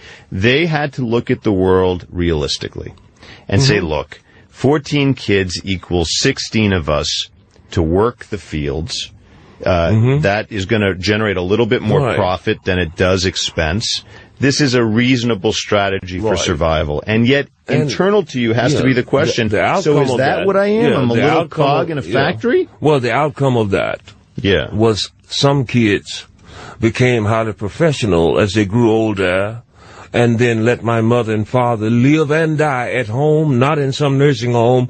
I understand. In peace and relative prosperity as far as a country black family goes. Therefore, what they did was brought me forth upon the earth. Now here am I, Doc, and I love all people. I really, truly do. I can feel that. Of all races, creeds, colors, sexual persuasion, etc. I have nothing against anyone. I just want to get paid somewhat I get it. for my labors. I get it. But the stealing from the network, I think you can look at that and say, you know what's happened here?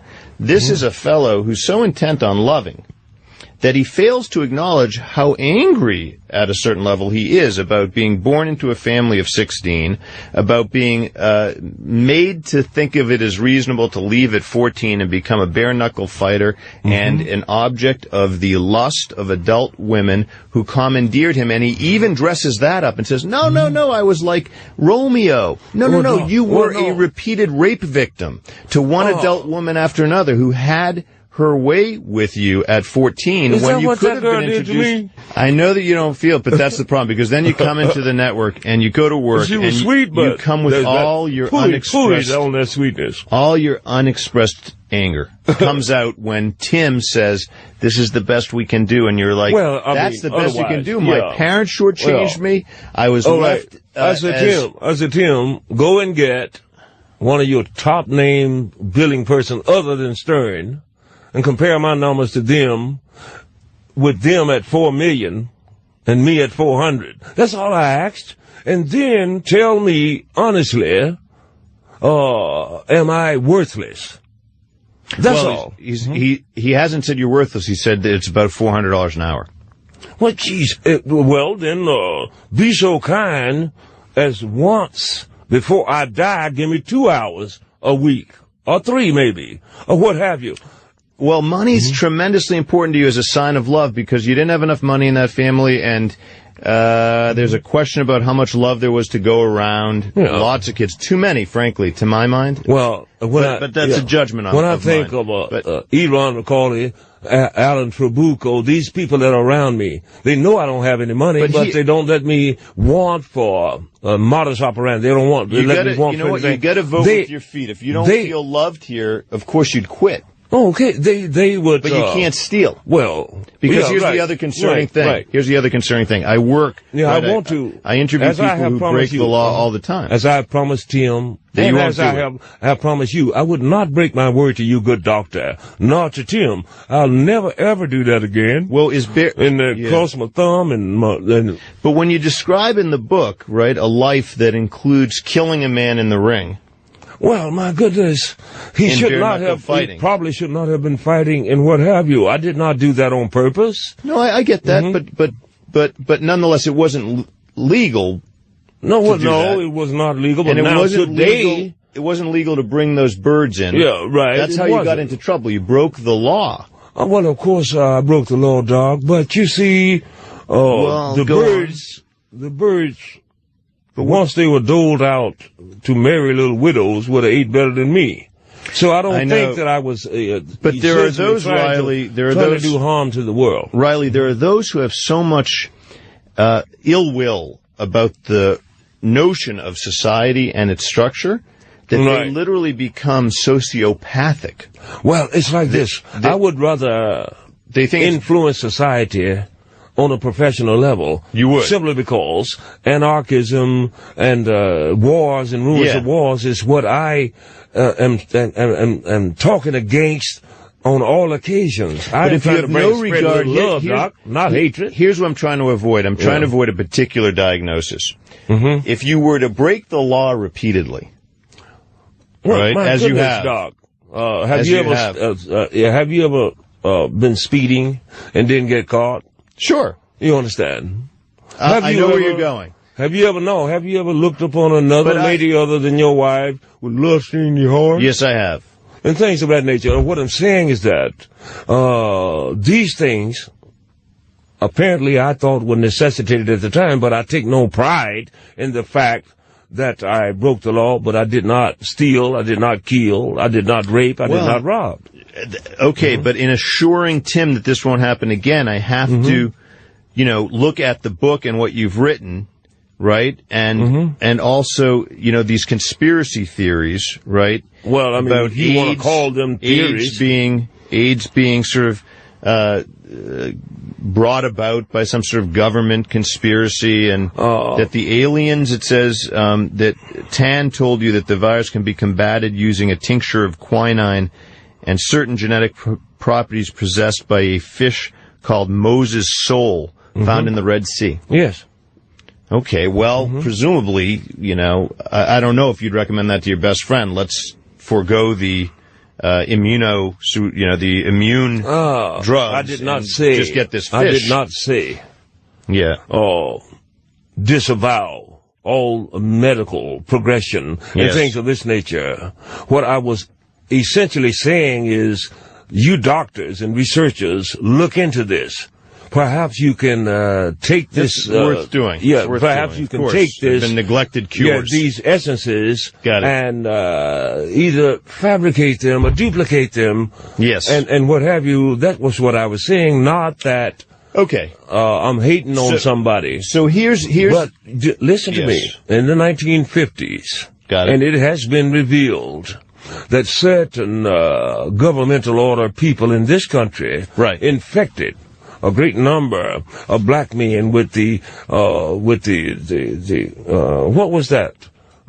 Syphilis. With syphilis, Syphilis virus, and followed their progress down through the years. Understood. This is a fact written in stone. If they would do that, what else would they do? There is no limit to what they would do. There is no limit to what. There is no limit to what they are doing. That is everything from. But that doesn't give from blood drinking to baby raping. Yes, but again, not to get lost in the sins of others. That doesn't confer upon you the right to break the law and steal. I have no choice. I told these people that I would be honest. Okay. And disseminate the information that I hold. Yes. But you will also find 1,000 passages in there where I say, you humanity are greater than this. You have done great things, you can do great things, and we'll do even greater things. But we have to get our mind on doing that instead of hatred, instead of wars. So do you accept the fact, I'm told that no one on Howard 101 other than Howard is paid more than you per hour? No one has a special show, and our host is paid more. You're the king.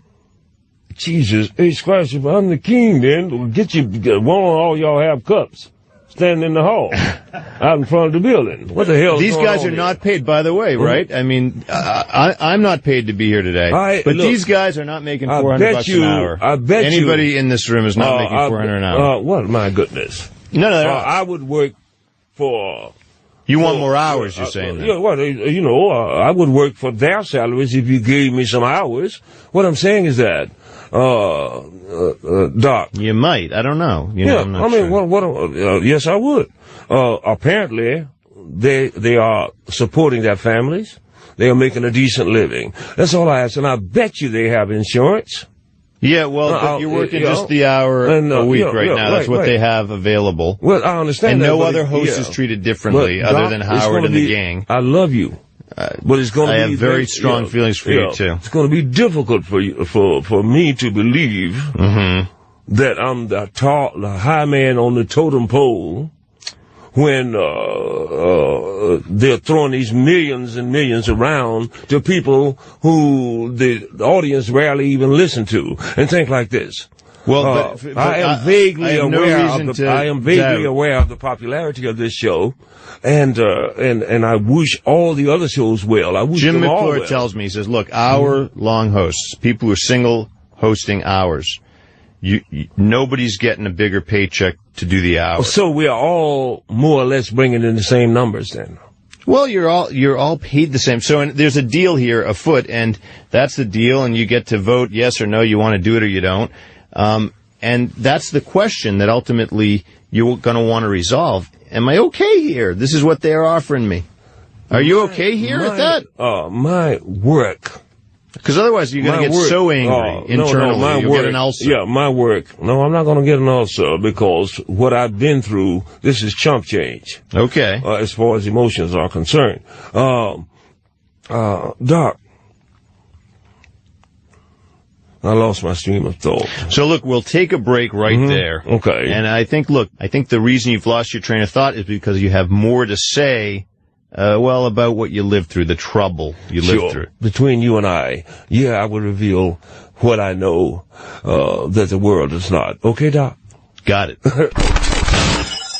Keith Amlo meets Riley Martin in a Howard 100 News special. Riley Martin meets the Shrink. You cheap bastard. Welcome back. I'm Dr. Keith Abloh. You're listening to Meet the Shrink on Howard 101. And I'm Ronnie Martin. And hey, it's good to be here, Doc.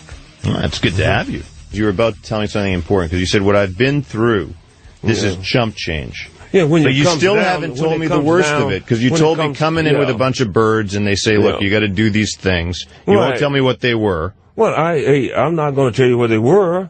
Why not? Not only for your safety, but mine and yours. All I'm saying is that things that you see is not really what it is.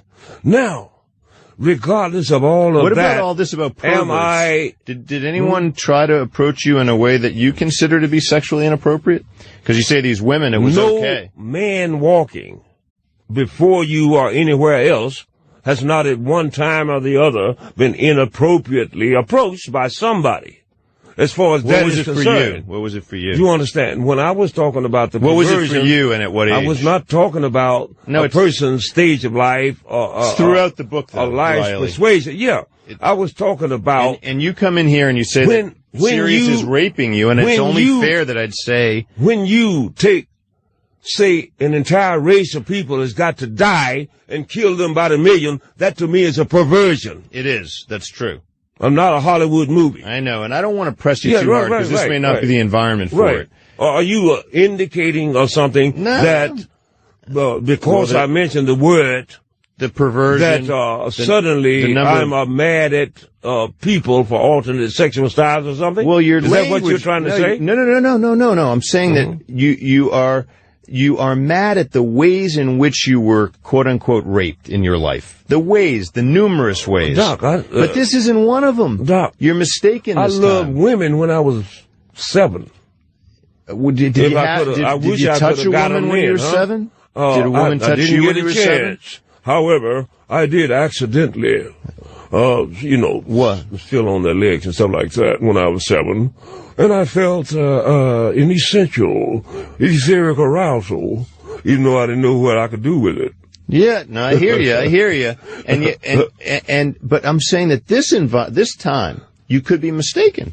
Maybe you're not being assaulted. Maybe your radar for assault is now tuned so high that you're like, it's happening again. Well, these people. I'm saying. If I am worth it. You're worth $400. If I'm making money for you, give me a little bit. Well, they're telling you the deal, though. This is where we run into trouble. They're telling you the honest truth. This is how much, this much, that's it.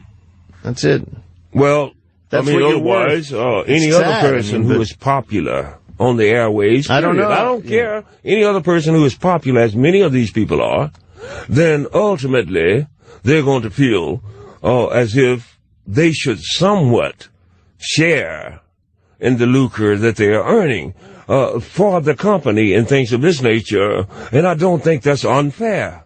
Now, if they are getting treated like I'm getting treated, then they would be pissed also. Well, but the question's been asked and answered, which is where we sit. In other words, they're saying that they feel you're fairly compensated. The answer to the underlying question is that, no, I do not feel that I'm fairly compensated. You do not? Secondly, won't that make you angry going forward? Well, because you will not be better compensated. No, I am happy being broke.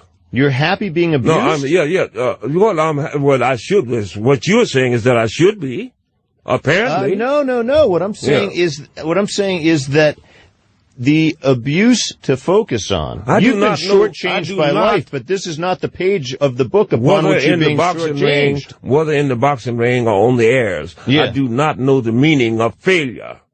If I am succeeding, Riley, then I want. I'm charging not a penny to the network to talk to you today, right? Well, that's why am I doing that? Because you got a pocket of money. No, not because I have a pocket of money. Because I think that there's a teaching point here that people listening may learn something from you confronting your pain. It's worth it to me. Well, it's Doc. And I do have a certain level of comfort, and really, so I'm okay to do it. And really, our conversations are to me a treasure. Same here. It's a treasure, and all of this. And I've already given you the golden path. Sirius didn't just pay you $400 an hour. What they've actually done is that they've put you in an environment where you have the opportunity to meet a host of people, interact with an audience. And for instance, what I said to you is worth way more than whether they double your hourly rate. I said, look, write a book about what you went through growing up as a bare-knuckle fighter, being bedded by women 3 times your age. If you'll collude with me on it, I'll write it. How would I collude with you? After each chapter, I want you to say, okay, this is what I feel about what he's feeling and all this and blah, blah, blah. You want to write the book together? Yeah. So I mean, otherwise, you're committing... I would write 2 chapters, send it to you, and then you'd critique it and send it back. The great Dr. Keith Adlow. Yeah. And it's interesting. It's interesting. I mean, it's mostly interesting because in developing a relationship with you, I don't want to be the one to say, no, we're not going to shake hands on this. But if you, are you saying I would not dare write a book that's not good. Very good. But are you saying that you would therefore be pleased to be at Sirius at the current architectural, financially, the current architecture? Right. All and I that you accept my notion that there are other venues, man. Well, of course. That you're underappreciated in. You're a good writer. You picked this because it's such a powerful memory for you, right? Being abducted by aliens. And because you care so much about our society and culture. Yeah. But this may not be the be-all and end-all. You have other kinds of truth to share. And they might be more valuable. I feel that I am charged with the task to try and inform people of alternative ways and manners of human progression. What I'm saying is that if we stop to understand and reason and understand that we are not the only thing that the Creator made in this universe, and that there are greater things Excellent. to go forth Excellent. on. So stop, folks. You're wasting so much money. I am here not because I couldn't go on the public dole. I got a bad leg. You could. What I'm saying is that, but I've never done it and don't desire to ever do it. I'm here because there are millions of people out there who, I believe, need this information. Yes, I understand. And what have you, and therefore, and this is the biggest medium I know to reach those people. Understood. And what have you. Yeah, but you know what, I have to be honest with you. I think that to some extent, because you haven't been willing to plumb the depths of your own pain, the messages that you could deliver to people have been diluted, that they have become what people can take from the notion of alien abduction. The day that very important. The day that you consume. You have bigger messages. Yeah, the day that you consume. What is it to be born into a family of 14, to be born to work the fields, to be bedded by one adult woman after another when you're an adolescent, to kill a man in the ring and have to live with the guilt. That you truly understand. Yes. There are other men in various different stages, wars and things like that, who have killed many men, yet they are not. Understood. They are not, psychologically bent and things of this nature. Again, they compartmentalize this over there. You worry me. This, that was that. You worry me there because it starts to go again toward that sort of sociopathic kind of flavor where you're like, well, look, if all of society has decided that men can kill while in uniform under the banner of the United States government, that doesn't matter. That all society decided that. It does matter, but I'm just saying I have my own rules. That if it were the case, that they would be psychologically aberrant, then we would have a society with millions of maniacs walking around. Well, you say we do. Whereas, well, my goodness, I did not say we had millions of maniacs. I said we have 1% of the people controlling 95% of all resources, as well as engineering all wars and things of this nature. That I'm not speaking of the citizen. I know you're angry about a lot of that. I get it. There are a lot of things about which you're angry, right? I get that, and I understand the points. That I would rather say that I'm displeased about a lot of things. Yes, but this is not the venue. The 400. In other words, you can be displeased. You can be philosophically moved. You can wax poetic about these things. You can urge people to action. Okay? And you can walk out on a job and say, you know what I did? I walked out on Sirius because I didn't think the salary was fair, and that's my statement in life. And other people ought to take notice. You don't stay at jobs where you don't feel that you're fairly compensated. But what you wouldn't want to say is what you do is you stay and keep arguing with people as though somehow you're going to get the love you didn't get from your family because you didn't get enough. I'm sorry. Well, I don't know. $400 an hour to me is not so cheap. Well, my goodness, when you're thinking in terms of that, if it's only 1 hour a week, son, you get that at McDonald's. Yeah, but then you could go and you could get a job for 30 hours a week somewhere else. Yeah, but then again, what you are doing you're not immune to work. You are laying aside the entire humanity and the message I'm trying to give them. And all of this you got to relax because there's certain truths that you apparently are not being willing to access out of a little bit of narcissism. Jeez. I'm sorry. How could I be more fortunate? Here's a possibility that in fact, you see my friends, the deal is. You see my dear wife, and all this. I've got more. Yes. Than probably I'm entitled to. Nonetheless, okay, but then you got to stop lobbying for more money. If possible, like to pay my bills. Or give me an extra hour. But here's another thought. Maybe it's not the $400 an hour. When Howard takes one of his 40 weekly vacations. No, but this is like going 1 hour. This is like going to the people who own the plantation, saying, "What are you doing to my family? They're working for wages that aren't fair." That's one route. The other is to say, you know what? I find myself in a kind of fortunate position where I'm on the air and they're paying me this bit of money here. What am I not doing to optimize the potential of that? It could be you, right. Riley. Well, it's like this. Maybe you don't know how to make money this well may enough. have given me an opportunity to collude upon a book with Keith Adler. Well, that's one example. And so, therefore, ultimately, I suppose that so there are residual rewards involved. Yes, there are. All right, but how would that work? But you're going to write a chapter and send it to me? Yeah, I'll write a couple of chapters, send it to you, critique them, send it back.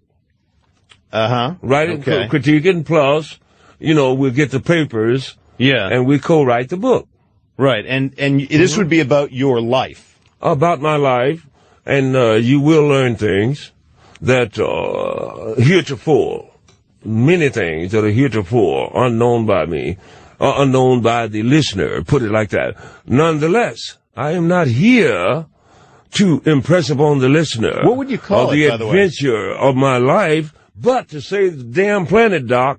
We're going down. How about instead of saving the planet, if we agree, since this is a journey together, that we're really just trying to help people connect with their pain. Well, Doc, you help them connect with their pain, and I'll tell them about what's out there. Well, see, that's the thing, Riley, is that you want to go out there. I want you to go in here. That's where your riches are, man. I had to go out there to find in here. Well, okay, so you did the out here thing. Yeah. Right, you did it. The Millennium Edition is out. Yeah. I have it, dude. Yeah. Right, so now the journey is an interior journey. Yeah. It's about the fields. Right. It's about the women. It's about leaving at 14. It's about your mother trying to cure you with herbs when you should have been in the hospital. Well, she didn't try. She did so. Well, maybe she did. In fact, I have maybe no outstanding illnesses now, Doc, other than perhaps injuries incurred or something like that. When they let you fight in the ring like a bare-knuckle fighter. Yeah, and stuff like that. But as far as high blood pressure or anything else, I didn't got none of that, Doc, and I eat like a dog. Let me tell you, by the way, just so you know that I'm not condemning this book, there's someone who, there's a story in there that's very moving. And here's your cash register. When you tell stories like the one you told about being bloodied on the street and being nursed back to health by a woman who mistook you for the reincarnation of her dead son, Teddy, whom you then visited every year until her death. Yeah. That gives me goose flesh, man. Well, yeah. That's reality. She's Did you ask her for money? Did she ask you for money? Nothing. Right. She asked me Go for nothing. with the love. And tell that story. People will pay for that. I'd pay for that story. How much did I pay for this book, by the way? You charged me. How much was it? Oh. You didn't charge me for my headband. I love it. Oh, by the way, thank you. But how much was this? Well, like $35. $35. Some of the best money I've ever spent, not because of Tan, because of you and that woman. Oh, my goodness. I'm glad, Doc, because she nursed me back to health, and she loved me, and she fed me. So will you work here? She didn't really have anything, but she would go out. She loved probably riffle the garbage can. I mean, you know, in the dumpsters and all that, and she would find some pretty good veggies, and she nursed me back to health. So I never forgot that. Can you accept that this pulpit will be, for the coming year, exactly financially, architecturally as it has been set up, and that you will not raise the notion of a raise? No, I will not raise the notion of wait a minute, Doc. They didn't ask you to make sure I get robbed. But what I'm saying is... Yes, I'd like to make sure that they stay the same. What I'm saying is, but as Tim did, Tim... That you won't be the one to raise it, because it's trouble when you bring it up. I did ask Tim. I said, Tim, ever so often, do you think you can sneak me in for an extra hour? And what did he say? Oh, well, I'll do the best I can. Okay, but you won't bring it up again. Oh, what, about getting the extra hours? No, don't bring up anything like that. Will you just let it go for a year? Just let it go, just for me. No, let me give you $400 a week, and then let me take over your practice. No, but it's not, see, there you go again. You're like, well, Keith, you're in a privileged position, and I don't like that. I'm going to try to what I'm saying is equilibrium. What I'm saying is that you have earned your position. I want you to I believe that I've earned mine. I want you to find the riches elsewhere in this opportunity and freeze discussion of any increase in salary. In fact, I'd like it better if he came to you and said, you know how you're going to turn this around? I will not forego asking for some extra time on the air. Will you ask only once a month and only in a measured tone? Well, Doc, for you, I'll do that. All right. In fact, that's good. But can I tell you? I'm so sweet, I can't stand myself. But can I give you a hint? More would flow to you if when Tim said, we have an extra hour for you this month, if you said, Tim, thank you, but I'm not going to charge you for that hour. Oh, well, I'm telling you, it's totally counterintuitive, but you'd be enriched. Doc, I realize I'm telling you that in your... Because I'm working on my book with Keith Abloh, and I know it's going to be such a success. In your angelic saintliness. Yes. It is such a thing that you would do. I did it today. Yeah, and... Well, that's wonderful. I don't think he can pay me enough for this hour. This is too important, I highly commend you. For me to send him a bill for $400.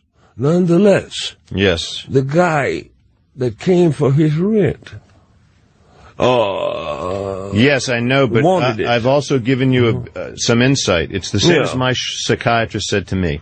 I had 120 rejection letters on novels. Before I sold 6 novels, I had 100 rejection letters. And I told my psychiatrist that bothered me. And my psychiatrist said, hey, maybe you don't know how to write a novel. I said, huh? I had to learn how to write a novel to sell the 6. You are not seeing the opportunities for financial reimbursement that come to you that are different than the paycheck from Sirius. Well, I understand that. I take all of that into consideration, Doc. You're not optimizing it. I do take all of that into consideration. Okay. Well, now you got to use every facet of that. Yeah, nonetheless. Tim is the least of that. If he gives you an extra $200, it doesn't matter, not where you should be going with your life experience. Well, my goodness, since you know the elementals of this business, the ins and outs and all of this, thank you. Then I would appreciate it if you would counsel me free on how to make some money. I just did. So that I can, I just did in part. Pay rent and whatever. Right? I'm not trying to be unreasonable. When are you starting the book? When are you sending me the first chapter? Well, now, Doc, I have to get set for that. What is that going to involve? Well, I've got to get ready for that. And then, I'll tip you off and say, Doc, I'm ready to go. When I say, Doc, I'm starting to write. Okay, you know what I mean? Like, Doc, and then when I say that, see, I'm locked in. Okay, great. And maybe your wife, who's here listening to us, will urge you on. They will hold it to me, else I'll probably come up. Do you know why you married someone involved in mental health services, by the way? It's not because you're ill. Well, do you know why? Well, no. Nonetheless, instinctively, I may have, in case I got checked in there, I want to get an extra biscuit or something, she'd be on my side. You see what I mean? Or something like that. No, I think it's because you need someone to break through the coming of Tan to the coming of Riley Martin. This is the reason I think The coming of Riley Martin. Yeah, this is the reason I think. And I don't mean those women when you were 14, okay? Right. But this is the reason I think I appreciate her so much. Is what? It's because she can see your soul. On occasion, we have slept in 4-star hotels and dined of lobster. We have also slept by a creek bed with a fish line out there in sleeping bags and ate pork and beans out of a can. And she did not complain.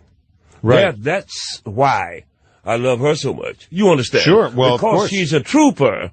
Do not for a moment think that she ain't tough. Oh, no. I think living with you would be a kind of journey in and of itself.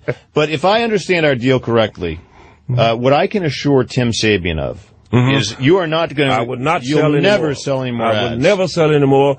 Also... He won't hear from you more than once a month, and it'll be a very measured time. And Tim, can I possibly have an extra... Yeah. That's it. Now tell him that, and we have a deal. Me and you, Doc. Okay, and you're going to get to work, and you're going to give me a call someday soon. Right. Say, Keith, I'm ready to start writing. And don't expect me to call tomorrow. And it's going to be about you, though. I don't want it to be so much about our culture or about Tan. I will. You. No, about you. You will learn before any other human being the story of Riley Martin. Your life story. My life story. What you lived through. And I want you to critique every chapter. Yeah. You understand? Now, this is a union of the ages. And what have you. And if I write a chapter that is so incriminating, I don't want to have to come up there and kill you. Well, I would take it as a great tribute if we got to that kind of truth that you needed to kill me.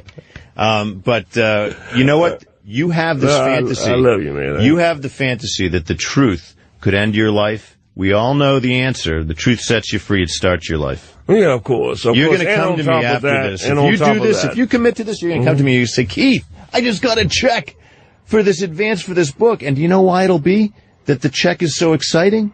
Because it'll be the truth. And people say, oh, my God, that story about that woman who found you, nursed you back to health, it makes me, it elevates me.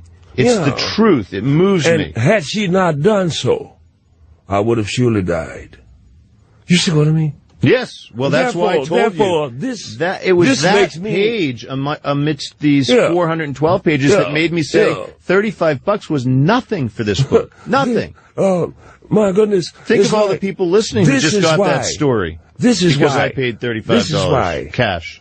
This you is report why. all that. This is why to the government. This is why because I'm not angry, because of all that I've lived through. I have been touched by the angels, the living angels. You don't think like this. Is it New York sales tax or Mass? If I'm a Mass resident and I bought this in New York and conveyed it back to me, by plane. You talking about the how do you report this to New York or Massachusetts? The 35 or? Well, actually, I just want you to stay very focused on the law while we do this. Yeah, right. Work also. Right. I am classified as a vendor.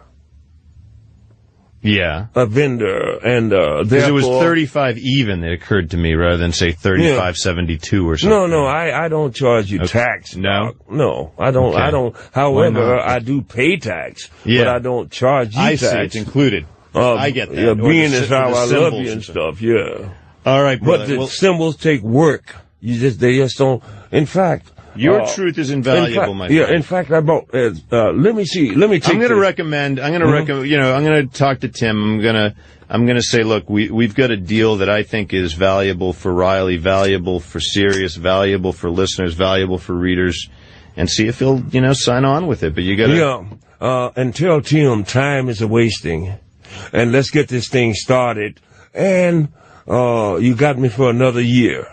If you wish me so. Let me have that little folder, not the envelope, but that little folder of new symbols. Ah. Mm-hmm. Yeah, that one. Yeah, that one. The envelope, please. Yeah, the envelope, please. In fact, I had one that I had you in mind. Ah, that's beautiful.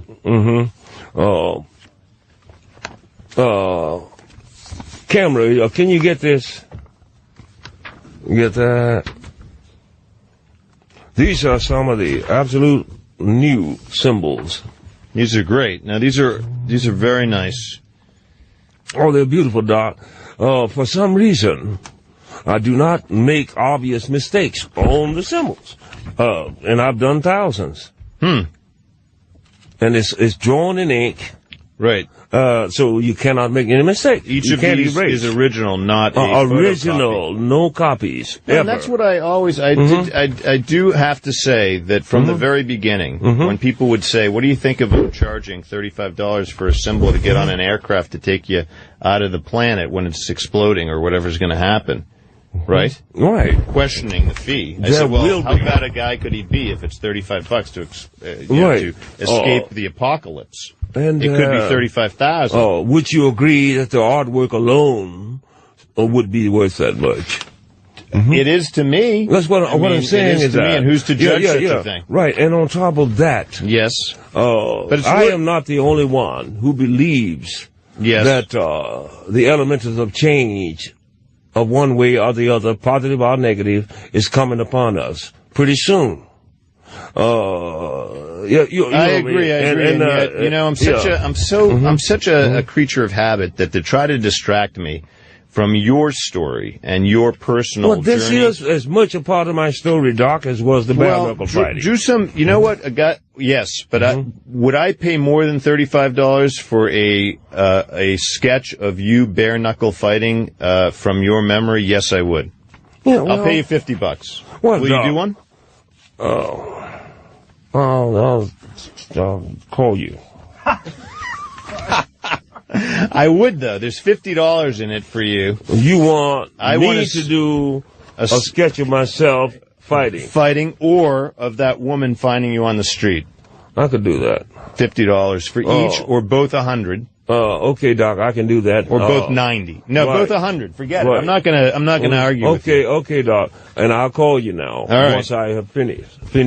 All right, brother. You understand? Now, what I should do is come and be your yard man and say the hell with him. No, we're already on a path that I know will reward you. Sure. If I might take this opportunity, which I am not getting paid for, go to my website, RileyMartin.com. Get your books and your symbols. It is done by a gentleman by the name of Nino Del Padre. Thanks for listening. You've been listening to Meet the Shrink on Howard 101. And if you want to think more about what I'm thinking about, go to livingthetruth.com. Dr. Keith Amlo meets Riley Martin in a Howard 100 News special. Riley Martin meets the Shrink. And another win for Jackie. Howard 100 News learns that Jackie's Mini Joke Master Jr. will be available in Pottery Barn kids stores for the holiday season. Oh, how nice. I bet you that doesn't sell free. Well, isn't Jackie now retiring on his app for the iPhone? Yeah. My app is going to make me millions. Why are you still fooling around with joke boxes? I remember when the internet started to happen, Jackie goes, I'm getting a .com page. I'm going to make millions. My own marketing tool. Thanks, Shirley. You got it. Hey, Riley, how you doing? Hey, hello, Howard. How are you? Pretty good, man. Yeah.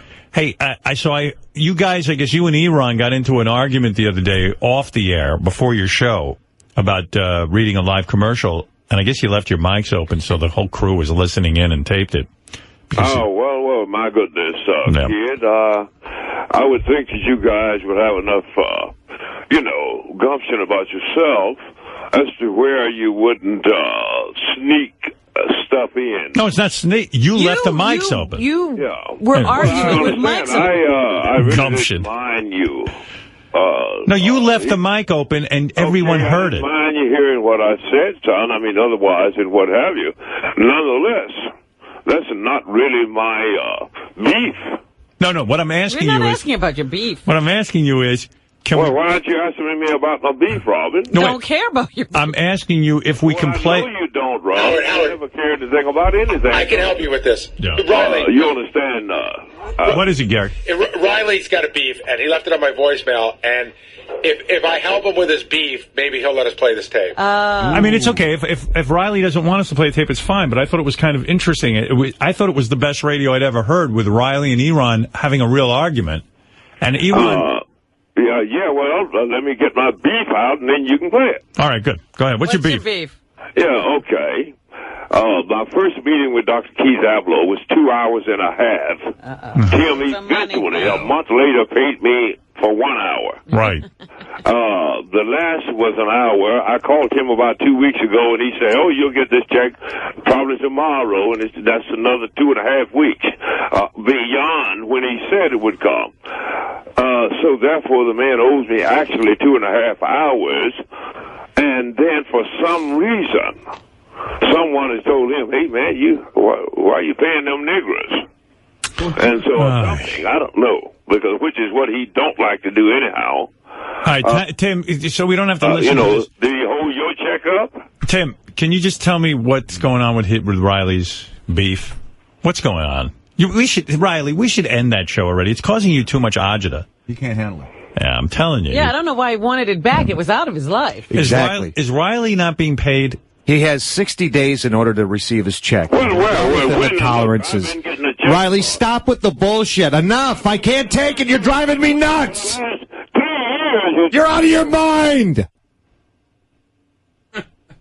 I've been getting a check every 2 weeks for the last... Yeah, because you're under contract now. Now you're an employee at will. Now stop. Enough of the bullshit. All right, so what is... Doctor, it hurts when I do this. Don't do this. Tim. 60 days before we pay you for the doctor. You're crazy. You're driving me nuts. Riley. Why didn't you pay me, son? Tim, explain to me, what does he want his check the next day? Yes, exactly. No, he wants it within, after he does the show, it's like you pull the ticket out of the toll booth almost. It's I see. So is there a way to get his check to him quicker so he doesn't have this agita? I can try, but we're on the regular payment plan. Right. In other words, you have to go through. I can do my, exactly. Right. In other words, Tim doesn't cut the check himself. I don't. You submit the paperwork, and then they send the check to Riley when they get around to it. And they have 60 days to do it. And he's well aware of it. We keep him informed. Jared does not call you every week and keep you updated? Until he was last on the air when he came up with that 60 days shit. Mm-hmm. Riley, you got to end the show. I knew about that. If I had known, what would I be bothering you about? Riley. You understand? He came up with that ploy a month or so ago. Riley, everybody waits for their paycheck. Nobody gets it quick. It's sort of a process. Well, nobody there waits 60 days for a fucking paycheck. We're under contract. Yeah, bitch, you better be glad you got one. But you had one, and you got your check sooner than. But you didn't like that. This is this Eron and Riley. Poor Eron has to deal with Riley, and they get into these arguments. Well, exactly. Back on the contract. How did he wind up back on the air? Keith Abloh said he was okay? Yeah, exactly. Did Keith say he was okay? Yeah, he said he was okay. He gave him a clean bill of health? And Riley promised that he would not create these issues again.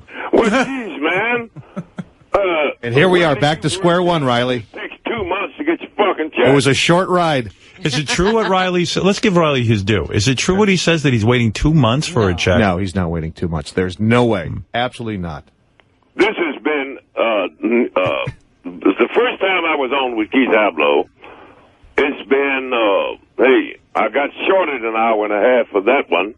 And on this one... Did he get shorted an hour and a half? No, he came in... No, I paid him for the session. The session could be... It was less than 4 hours session. We came in to do it, and that's the way... Now he's nickel and diming me. He wanted a per diem to come in. He wanted gas money. He wanted this. He wanted... I'm like, enough. You don't have it. Enough's enough. Riley, that's it. I mean, I don't know how else. He will send you the money you are owed. Yeah, I'm not, Riley, I'm not here to screw you. Believe me. I want, whatever's fair, you'll get. You told me out of your own, you want to hear your tape? You told me out of your own mouth, Riley, you should get it tomorrow. That was like 2 weeks ago. But that's okay. I'm just going by what you told me, good man. Would you do me a favor, Tim, and check out that Riley is getting paid? I will check it out right now. Exactly. I want to make sure. I know he is. I absolutely know he is. Go check it He's again. one of my priorities in my, I'll come back. All right, thank you. Riley, it will be checked into. That's what I can tell you. Well, okay, kid. Now, if you got something to play, then play it. All right, it's a tape of you and Iran having an argument, and I see. Yeah, I think but Iran. Don't hold it against the person, the advertisement in question, though, because I don't want the guy to think that I'm angry at him. No, it was a matter of you want to be paid. Well, no, right. I mean, otherwise, I've done voiceovers for Turner Studios, and I got paid. All right. Well, here's you and Iran. And I felt for Iran in this. I feel you're very hard to manage. Oh, I don't know why you would get that impression. All right, here's Riley and Iran gearing up for the show. Otherwise, stop agreeing to shit you don't even know what the fuck you're agreeing to. And then get mad because you agreed to it. Well, ain't nobody read me nothing. That don't even make no sense. You agreed to do it already. You're not... Tell me, I thought it was a promo here, like the first page. Because this motherfucker here got me and Steven Singer fucking each other. You sit up here and these motherfuckers can get you to agree to anything without thinking about what you agreeing to. I actually told my wife I was going to be doing this. And then you gonna get mad at them because they offered you something you signed They ain't offered me shit. Did he say, hey man, we're gonna pay you for this? Or you should have told them motherfuckers no. Well, nigga, why don't you stick your nose up Howard's ass? Motherfucker, why did you agree to it? Probably the option. Sniff his asshole. Why did you agree to it? Voltage and still connect with the vehicle's outer body. You so stupid that they can get you to agree to anything. I didn't agree to shit. Yes, you did. You told Jim McCord you would do it. Yeah, a promo. All right, well, shut the fuck up. I don't want to hear no a promo, not a show. Motherfucker, you agreed to do it. You don't understand what you agreed to? That's what I'm saying. You do the same shit all the time. You always agree to this shit. Then when they come with it, you mad and fucked up. You don't know what you agreed to. And then now you mad at everybody. Well, agree for you to take your black ass up out of my place. I'll fucking have to kill you. Hey, man, you think I'm gonna let you talk down to me in front of these motherfuckers? And I'm sitting here trying to advise your ass correctly. We didn't notice I'm telling you to use the shit to your advantage and fuck getting all uptight about the dumb shit. You don't want to do the shit, you should have told her, no, send me the script first. The Buick LaCrosse. It's the new class. Then I'll see. Only you can touch her heart. Motherfucker, you motherfuckers will have you signing your own self into slavery. We're already there, sir. All right, then what the fuck you complaining about to me for? With me for? Like I done did something to you. First of all, I love this Iran. Whew. Because he really knows how, you know what? That's he knows how to talk to Ryan. He knows how to talk to you. He's right. Well, I wouldn't have anybody around me that did not talk squarely to me. He does. Wow. One thing about Iran is that if he says something, he means what he says. Yes, I like him. And I feel for him. Over there, they'll say, hey, man, it's been a month, your check is coming tomorrow.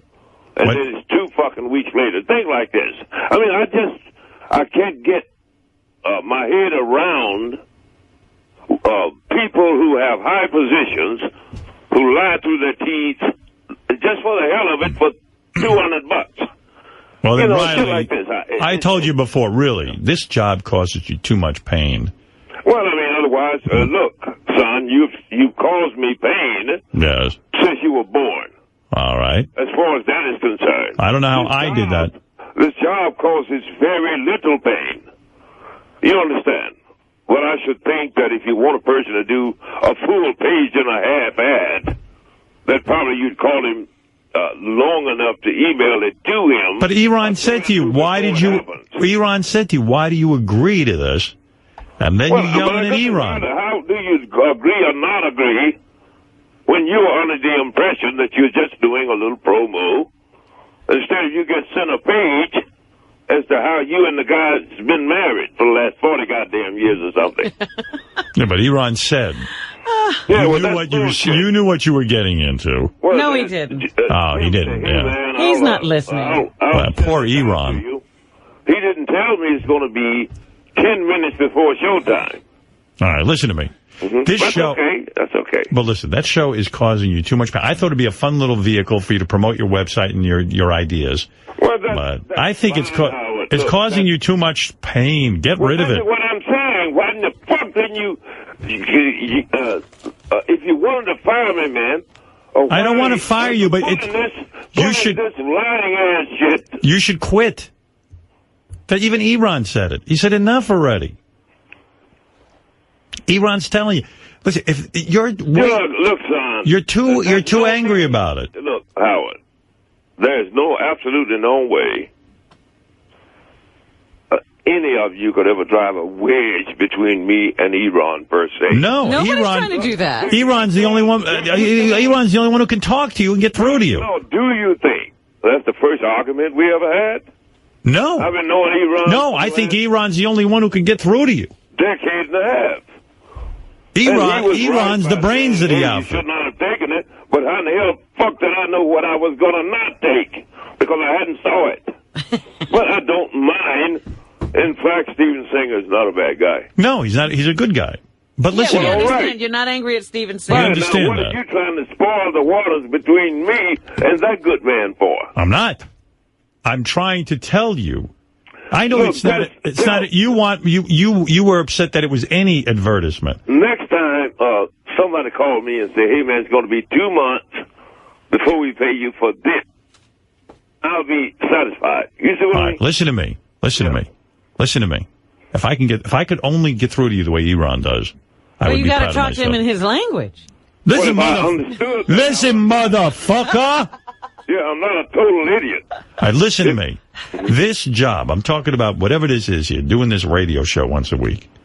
Well, why are you going to condemn the humankind because I can't talk to him the way Iran does. No, because he doesn't just want to give this message to humankind. He also wants to be paid immediately after. He has so many conditions. Hey, Robin, I want to be paid within a reasonable span. I want to tell you something. Can you listen to me for a second? Yes. Okay. First of all, I wish Iran was a doctor so he could medicate Riley. That's number one. Number two, I would pay to get him a medical license, I think. What if he had a restaurant? He could feed me, couldn't he? All right, listen to me. It is clear to me, with the way this company is run, that you will never get your money in the time period that you want it. I know it. Well, Howard, you did it for 3 years. All right, but it's never going to change. Who knows? It's always going to be hit and miss, and it's going to cause you aggravation. And obviously, these guys are not paying you what you're worth. It's obvious. You're too big a talent. John, what are you trying to say? I'm trying to say... If you want to fire me, Howard, no, fire me. I don't want to fire you. I'm happy with you. If not, then just send me my fucking money after 60 days are up. Can't do that either. I'm not in control of that. This is the way this company is run.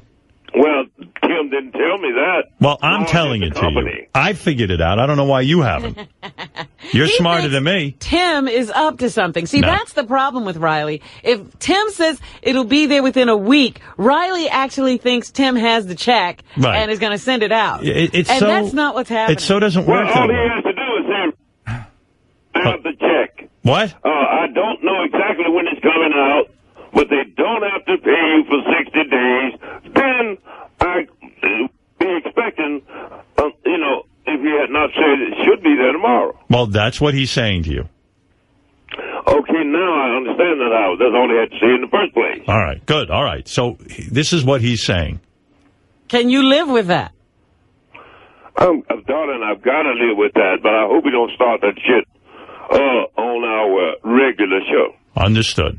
Well, no, it's not understood, Howard, because Riley is now...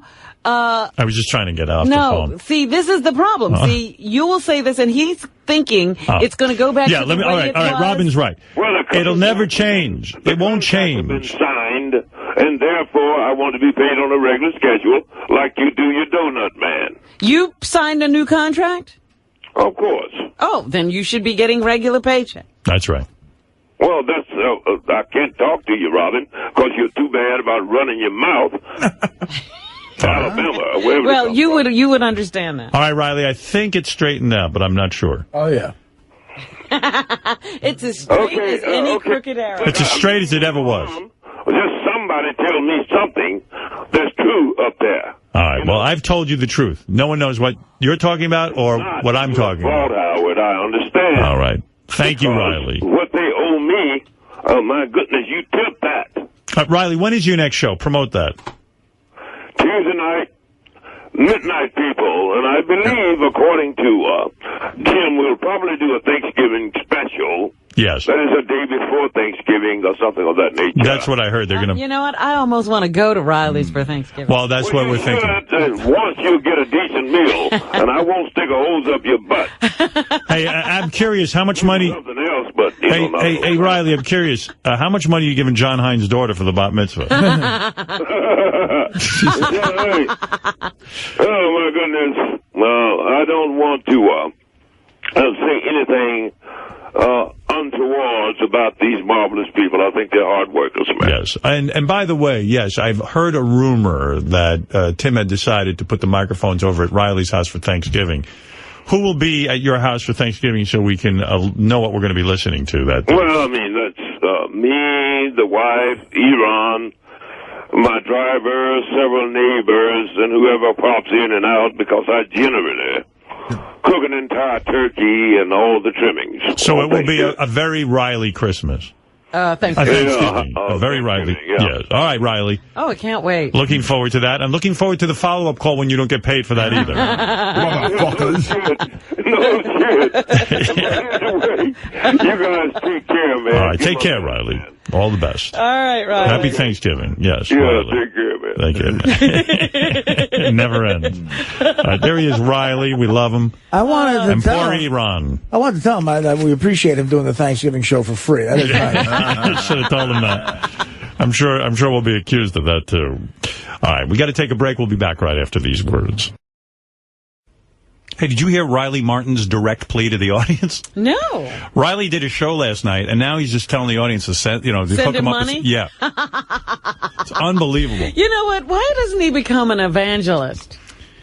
He's got this really weird notion that we owe him a living. Oh, yeah. Like in other words, we should be paying him more because he can barely exist. And because he's working for us. He's giving us his full attention.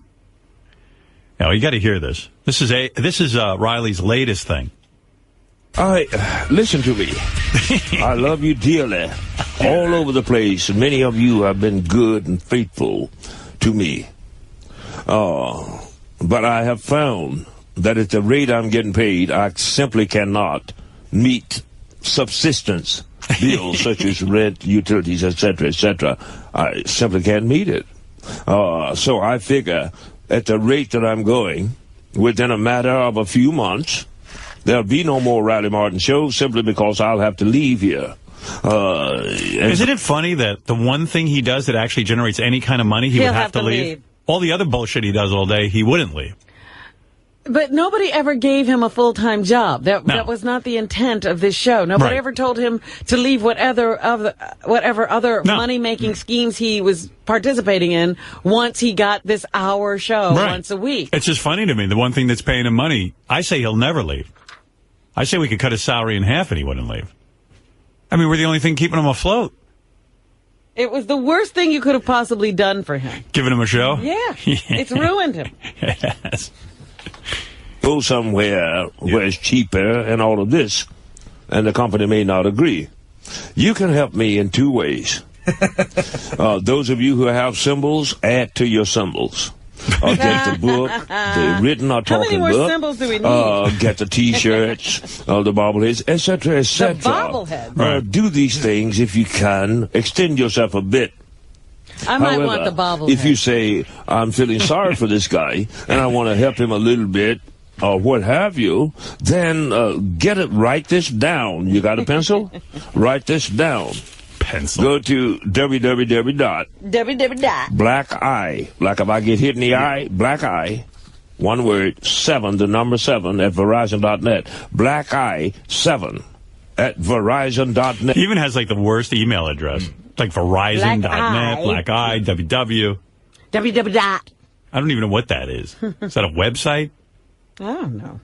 I don't know what he's up to. So far, I guess the two ways we can help is if you need more junk, you can buy some. Or if you really just want to cut through all the horse shit, just basically figure out a way to help him out. Anything you send will come directly to me personally. Listen to me. Give me your name. And please send me a phone number. Do not fail to do it. your email address, of course, but your phone number and a good time to call you. If you want to help me, not to just talk about the Yankees or this or that, but because I don't have the strength to talk to everyone who just want to talk. But if you're going to help me in any manner, call me and I'll call you and give you instructions because I love you. I have not done this but once in my career before when things were so tight, like when they fired me and things like this. How could he make an appeal when he didn't have a show? So help me if you can, so that we might continue to give these message of the universal equation to the world. My goodness, it would break my heart to leave you because I love you, but I need you. I am not playing with you. I actually need you. Look, I make $400 a week. It's more before taxes. You understand? And I live in a place that robs you for even the rent on a little cubby hole like I live in, and things of this nature. Not to mention utilities. They don't even read the meters anymore. They just charge you what they want. Things like this. So anyway, help me if you can. Go to blackeye7 at verizon.net and give me a number. It's safe with me. And I will call you, and then we'll talk and see what you can do. Wow. So, there it is. He's just putting it right out there. Well, what are you going to buy? I'm buying the bobblehead. I didn't even know there was a Riley bobblehead. I didn't know there was a Riley bobblehead. I have to have one. That's got to be a big ticket item. I mean, is that as good as having a symbol if the mothership comes down and the Earth is being destroyed? I think you're making a joke. I think you know the answer to that. You need both. And why would people need more symbols? I don't know. I thought one symbol gets you on the mothership. Yeah, that's all you need. It's your ticket. Not following that logic. What do you got there, Gare? I got the Riley bobblehead. Yeah? Let me see it. I didn't know we had a Riley bobblehead. How did we get it? Oh, there it is. It looks like him, too. Here it is. I already got one. I wonder how much that costs. I might put this in my house. It's pretty good. It actually looks like him. Honestly, he looks a little younger as a bobblehead. Right. I want the aged Riley. Hey, Robin. Hello, Robin. Look here. This here's Riley. Listen here, motherfucker. Motherfucker, you're going to pay me. I cannot meet my daily... bobblehead. This is pretty cool. Let's see if it talks. I think it does. Let me see. Must need batteries. What was that? www.blackeye? I don't know, but this one has www.rileymartin.tv. Oh, so this is some other website. If you have a bobblehead, you actually get Riley Martin's web address on it. It's part of the look. There he is. Yeah, sure enough, that's his bobblehead. That's $39.95, by the way. Wow, it's worth it. I wanted to check the prices. And that's on the Riley Martin website. And by the way, maybe I'm crazy, but I think Riley's making himself lighter skinned in this bobblehead. Really? Yeah, I think he's darker in real life. What do you think? Yeah, he's a little darker than that. Yeah. I mean, what is this? Do you think he had control of that sort of thing? I don't know, but I don't like it. I think it should be darker. But he just looks like a white guy with a tan.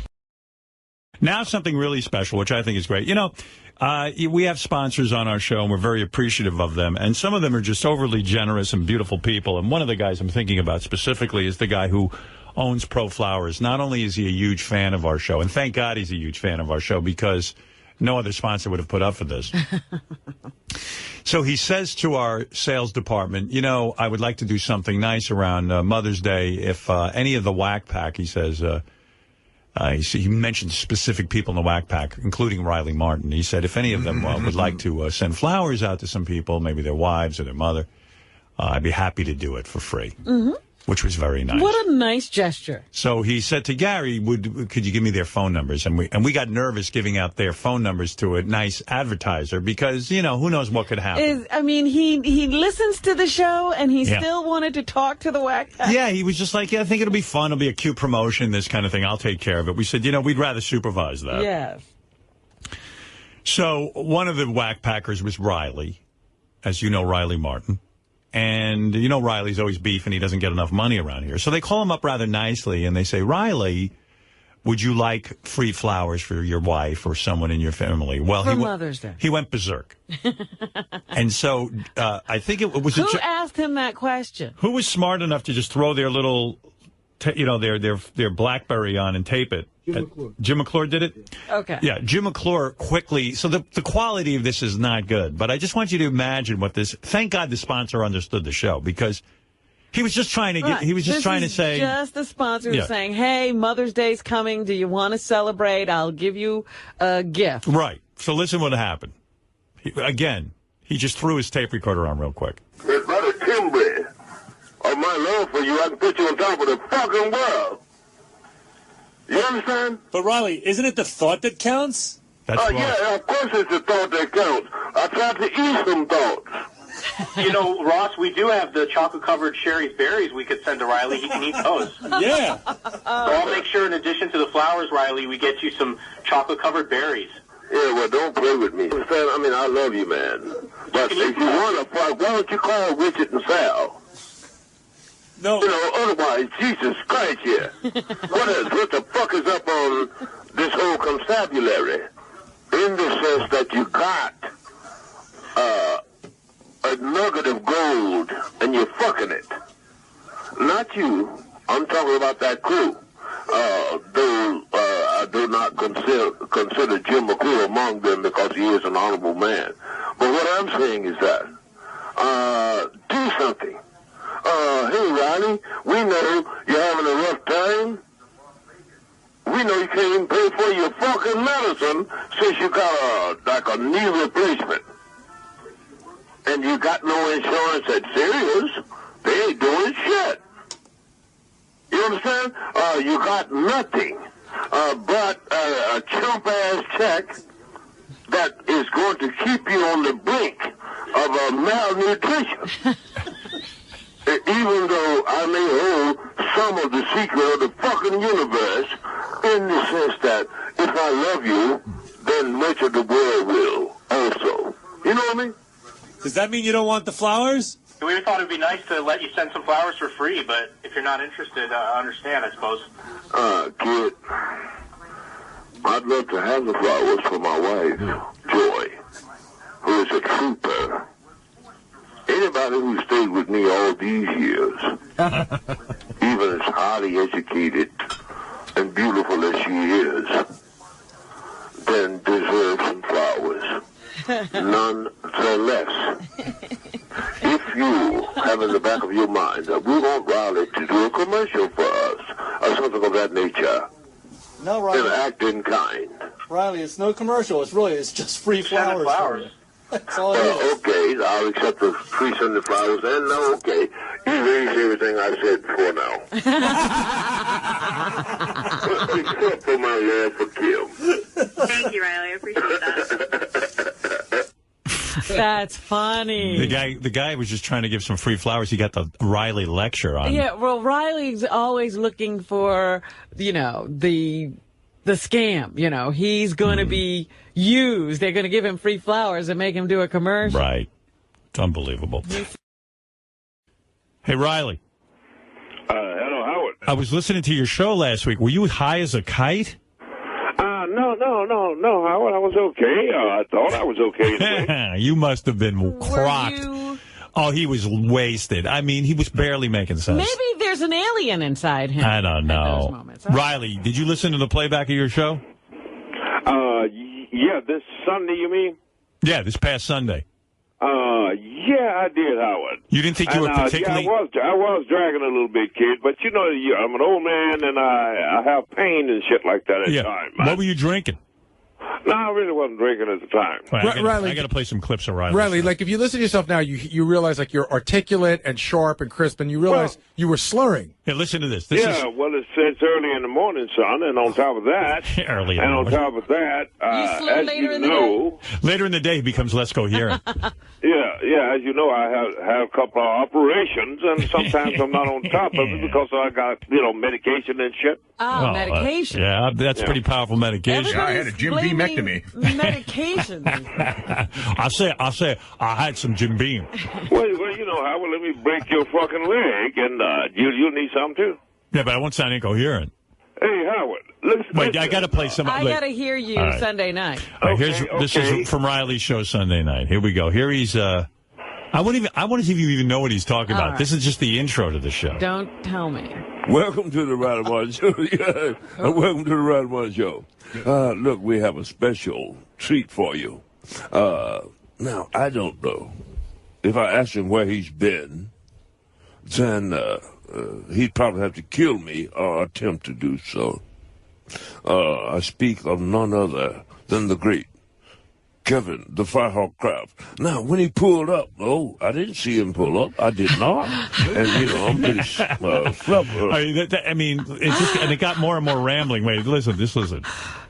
Correct me if I'm wrong, but didn't one of your older stories, you lived on the eastern shore of Maryland one time when you were abducted over here?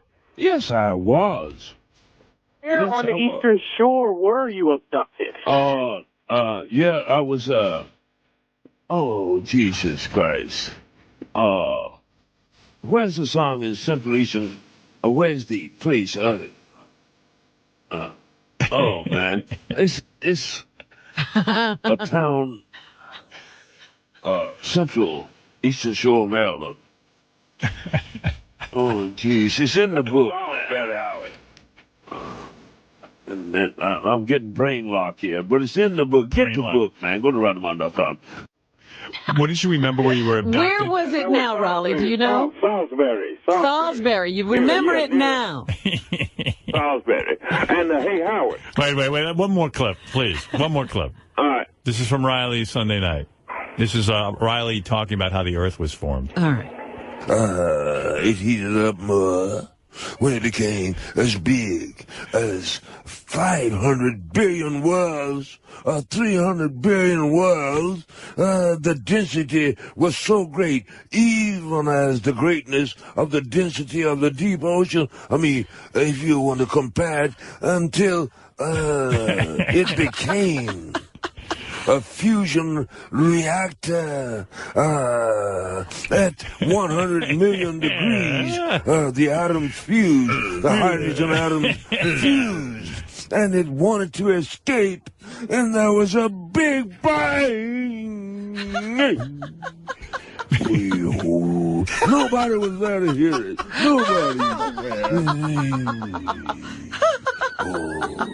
And wow. All the elements, the hydrogen, the oxygen, the crystals, the acids.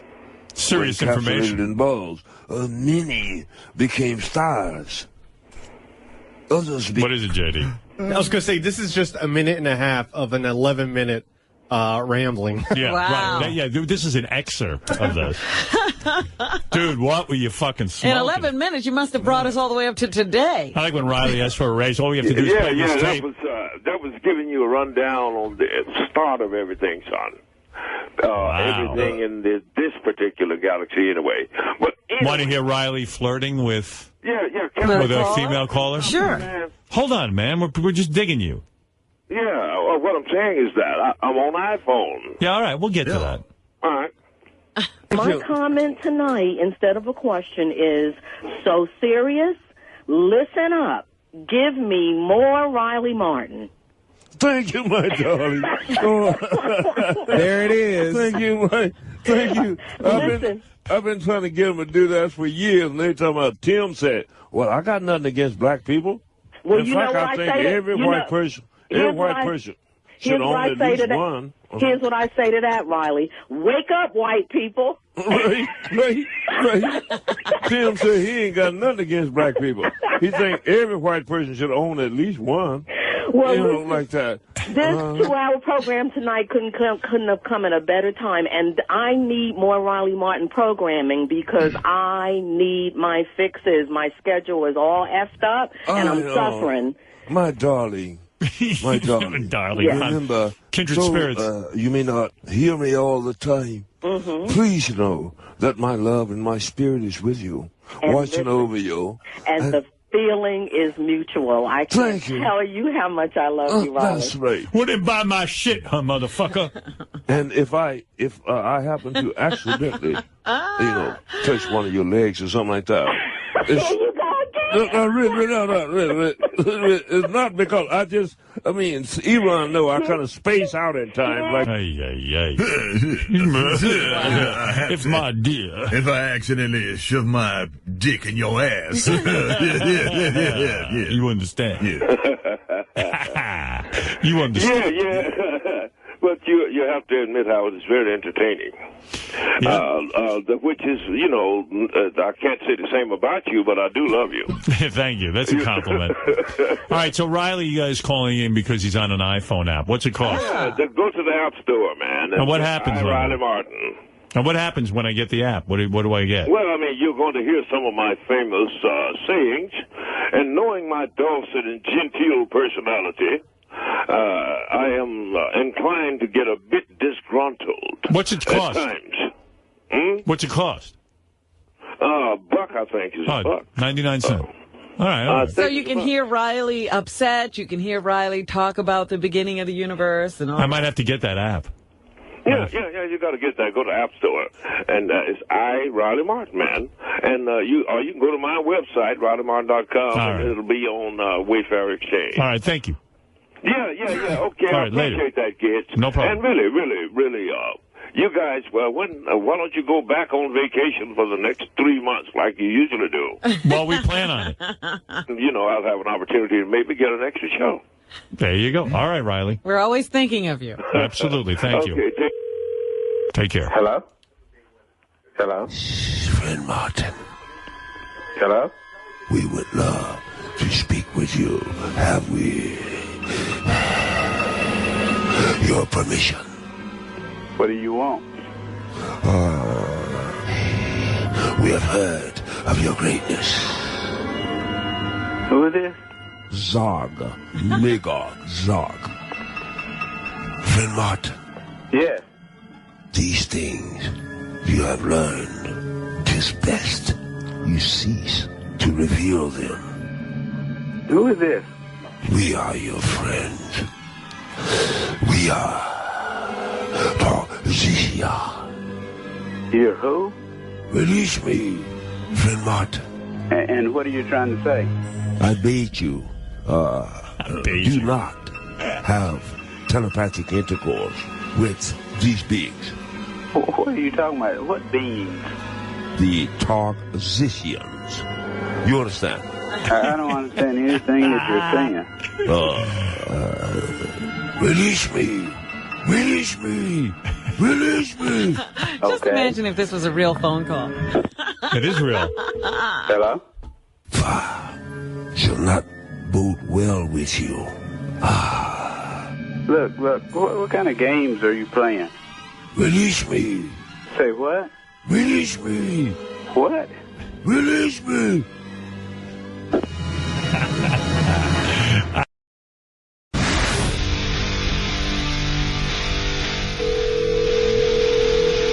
Albert's Pizza. Hello. Yes, Albert's Pizza for you. I'd like to make an order, boss. Go ahead. Just a large pie, well done. Delivery? Yeah, delivery. Let me give you my last name. You got a pen? Yeah. Yeah, you got all stupid pens here. Yeah. Okay, it's T. Go ahead. R. A. N. K. Y. Go ahead. F. S. T. T. R. R. K. A. P. T. C. E. A. I don't need your last name. Just give me your first name. Fred? No. Let me give it to you again. T-H-I-S-T. R. R. L. W. 3. Wait a minute. What is this here? Your full name, your first name? What is it? It's my last name. Go ahead. F.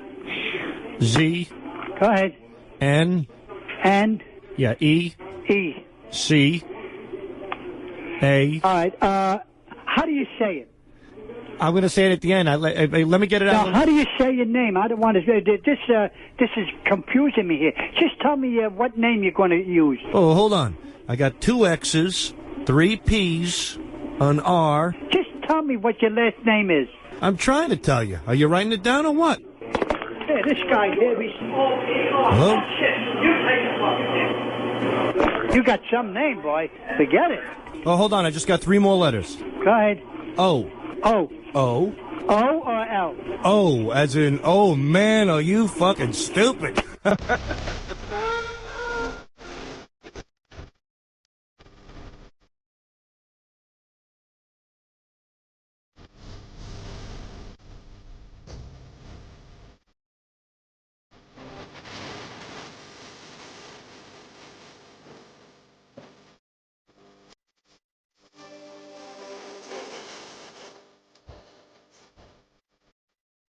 Yeah. I get up. Yeah, baby. And nothing gets me down. See? Yeah.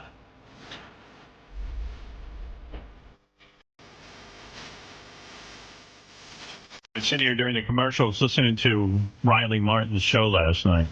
Just a couple of select moments I should share with you. Boy, it's cold in here. It's freezing. I'm wearing a short-sleeve shirt because it was warm out, and the air just blows on me. How's it blowing? We've got so much air conditioning in the building that when they open the door in the morning, it blows you out. Yeah. Can somebody raise the temperature? It's just freezing. And don't raise it like 9 degrees so that I was sweltering. Just a touch. A touch. Thank you. A hair. A soup. Oh, here you go. Look at me. It's fine where I am. I'm very comfortable. Oh, I can judge. Raise it 9 degrees? Come on. Don't try to be funny. Why is it down on the floor anyway? Raise it 1. Yeah, look at that. It's hidden behind a pipe. And he's the only one, evidently, who knows how to work it. Is it hard to work? No. No? Okay, I'm going to start doing it. Thank you. Good Lord. Yeah, no, I was listening to Riley Martin's show, and there's just a couple, like, he signs on and he can't get the date right. And well, it sounds like he was in fine form last night. That it should have been a very special show. Yeah, it was a good show. People, we're here on today, Monday, July 20th, 2010. What? We're glad that you're here. We're getting a special show tonight. I want to thank Tim Sabian, a saint of a man. And now he likes Tim. Until he negotiates. He's a saint of a man. And evidently he wants, now he only wants is 3 hours a week on the channels. He doesn't care about raises. Oh, here, listen. Pookie Bear, if there ever was one, for giving me the opportunity to get an extra show.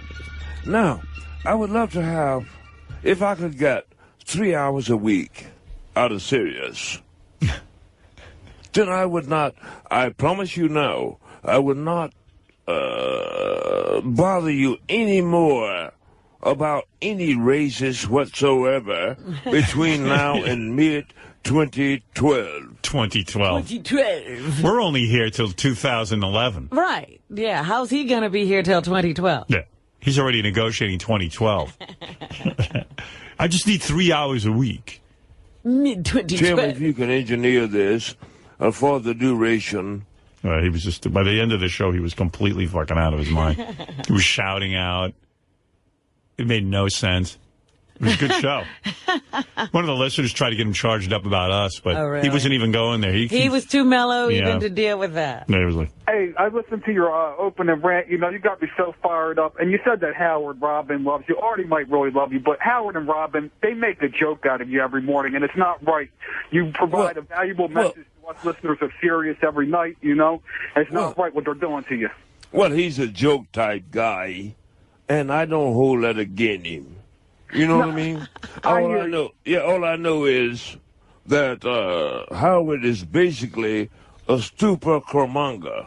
That means somebody who would screw, little animals with them pricks on them. You know what I mean? What do you call them? Porcupine? Yeah, he threw a porcupine. And then he be talking about, ew, hurt me some more. Ew, hurt me some more. Ew, like that. So, I don't... He's just... and this is 8 o'clock at night, you know. And then by the end, he seemed to be even crazier. So I don't know what was going on there in the show, but... You might say, okay, here's a creature on this planet. What is this? Elemental. Let me give a shout out to Dr. Marcia Galula down in Miami, my little brother. Stick and Jenny Carter down there in Mississippi. I love him. Matt Panther, his co-host, his sidekick, Kevin Bobo, Louis Jarin, Video King. We're going to be at... What happened to all that alien stuff? What the heck is he talking about? This is his shout-outs. He's thanking people. And it's completely incoherent. You have no idea who he's thanking. Sheridan Airport, Sheridan Gateway in Atlanta on August 7th. My good Dr. Robert Friedman, the ortho doctor, the lovely Ann Merkel, Dr. Ann Merkel, and April Smith. He must go to all these people and go, come on, man. I'm going to mention you on the radio. Right. Do something for me. Do something for me. Must be a whole thing going on. This went on for like 3 minutes. This whole shout-out. And he thinks this is entertaining. Yeah. He wants 2 more hours a week.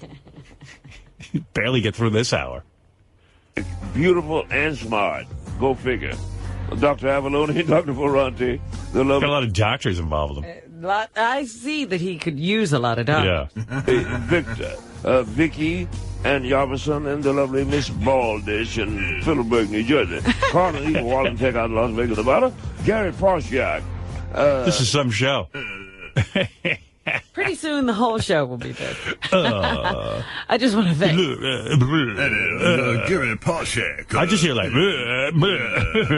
holy mackerel. Like who does he think is listening to this? If there's 5 listeners to this, I don't know. How fascinating. Do you think there's more than 100 people listening to this? I don't think so. I have no clue. I mean, come on. I mean, because sometimes I think he could, if he had any sense at all, he could be the greatest broadcaster that ever lived, but he has no sense. He has no sense.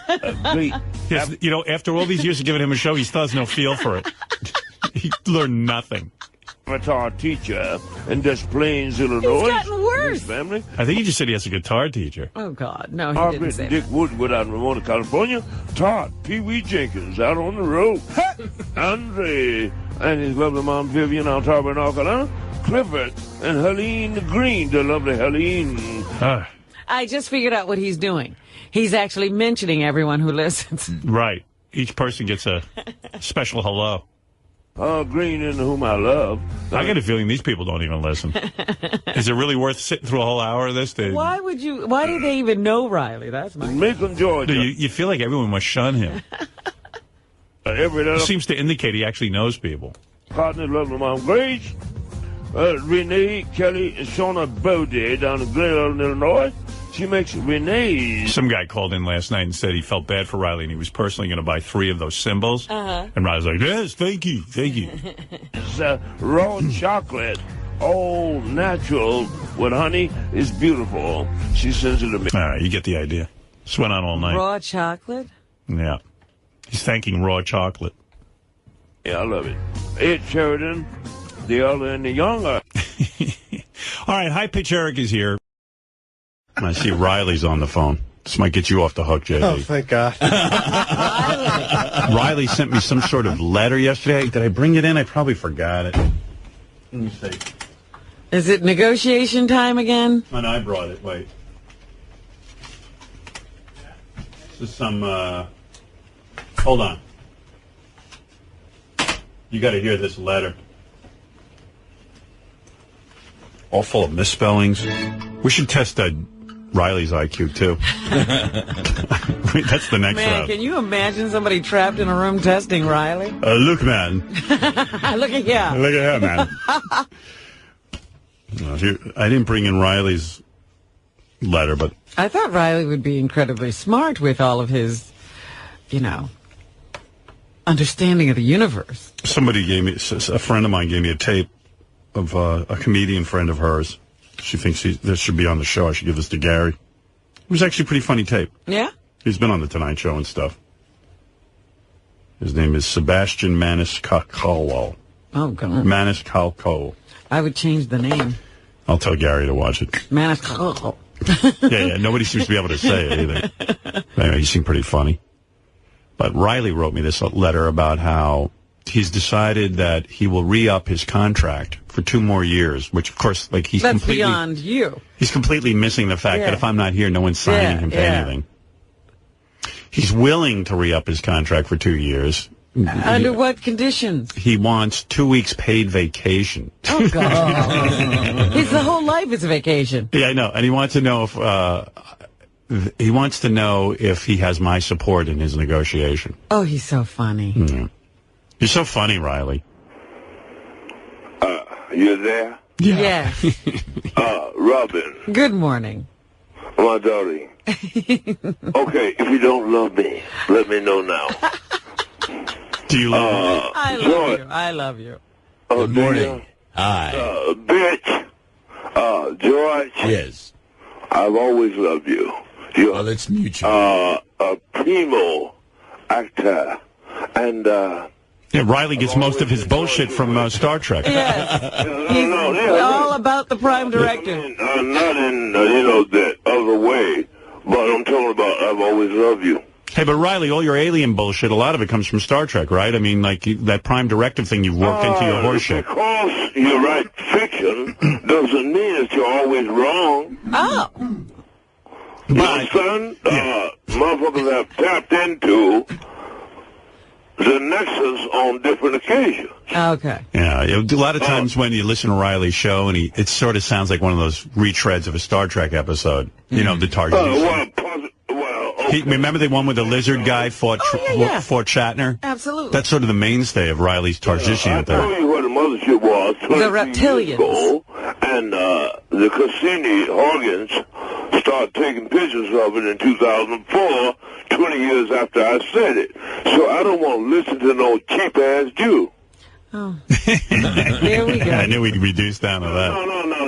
No. All I'm saying is, Howard, will you comply with my simple request? No. Riley, don't you realize Howard might not be here? Yeah. I'll find the motherfucker and hunt him down. No, you don't understand. And let him bleed out, crawling, spitting blood, and the white girl is trying to count her money up when she gonna get out the motherfucker dying. Okay. What is he talking? Are you loaded right now? All I'm saying is, I need your support out. All I want is 4 hours a week. 4 hours of what? Vacation? No, of show. Oh, no, you don't have my support. Whatever Tim gave you... what have I done to you? Tim gave you an hour because I told him to put you on the air. Okay, you gave me an hour. And it's enough of you. An hour. I don't think you got 4 hours in you. May not agree. Who? The listeners. Well, then go to one of the other stations of Sirius and get yourself 4 hours. Right. I give you permission. You can go to any station, terrestrial or satellite, and get 4 hours. All right. Make it happen. No. You make it happen. You make it happen. I can't make it happen. I can only make one thing happen, an hour a week here. You can't.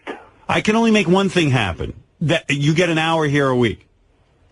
That's what I can make happen. And I got to listen to you 16 hours a day. Right. Yes. About playing with yourself. That's right. That's exactly right. That's all I can get out of you? Yes. That's it. There will not be... I'm being direct. There will not be a lovely future for you, you pedophilic, scatological, humbug-ass, big bird-looking, sorry bastard. Wow, isn't that nice? Let's see. All the people in the world who are giving you nothing, and I'm giving you an hour a week. And I'm a sorry bastard. An hour? An hour. So therefore... no one's giving you anything but me. No one. Can anybody live in Jersey? As soon as you get a hold of anyone, Riley, who gives you anything, you start calling them names. Why would anyone want to do anything for you? I know. I wish I could be there your flat ass. No, I don't want that. I gave you something out of the goodness of my heart. I am probably the only one who love you. And if you were walking with me through the wilderness, you don't think my mother loves me? I'll teach you how to see the sunrise, and I'll teach you how to find the rabbit holes and stuff like that. And I could keep you alive, but I'm only like a little insignificant nigger. First of all, and this basic bare bone giggling bitch. Well, then why don't you quit it? I mean, I've offered you. Yeah, I have a job to do. You know, most executives wouldn't even tolerate a drunken negotiation either. But yeah, I understand. That's your excuse for not doing the right thing. No, the right thing that I did, and I didn't even do it. I did it because I thought it would be. If it failed, I wouldn't be here, would I? Where's Dr. Keith Abelow? I thought he had figured this whole thing out, and Riley understood what was going on. No, Riley, here's what I offer you. I need 4 hours a week. Yeah, not here. Fuck how you do it. No, I ain't doing it. Oh, well, okay. When you go back and... I don't have 4 hours to give you. No, okay. When you go back and pay a diseased whore to beat you across the ass with a wet towel. What are you saying? Why are you being mean to me? I gave you something. No, what I'm saying is that if you love me, let me know, motherfucker. I love you, and I put you on the air, and it has nothing to do with love. I don't love you. All right, that's cool. That's cool. I love you. What do you think I am? What do you think I am? A fucking maniac? No. No, you are. Now listen to me. I'm going to talk sense to you. Why are you talking sense to him? I'm going to talk sense to you. I met you. I thought you were entertaining. I said... met your fucking ass 13,000 years ago. They call you Hadar Ra from out of the Scythians, master of the iron bow. And you're talking sense to him. Well, if I've been talking to you for 13,000 years and you still haven't gotten it. Well, no. I know that a chicken shit motherfucker is a chicken shit motherfucker. All right, Riley, listen, I'm going to explain it. Let me explain. All right, I understand what you want. Go somewhere else and get 4 hours a week. Right. Robin, that's where you sent the last white boy. You had, unrequited bitch. All right, listen to me.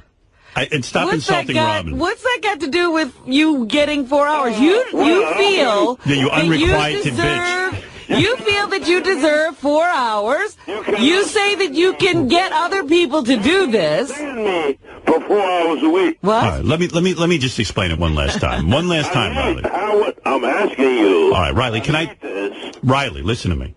Listen to me. I'm asking you. All right, well, I'm going to tell you. As a friend, right. And I do love you. All right. Here's the easy way out of this. All right, I support you in this. All right, well, all you got to do is what? I support you in this. Give the word. Well, I will tell Tim, and if Tim complies, good luck to you. Yeah, hey, that's all I asked, Howard. All right, you got it, pal. Howard. Yeah. You're funny looking. Why you have to insult me? No, I'm not. I just said I support you.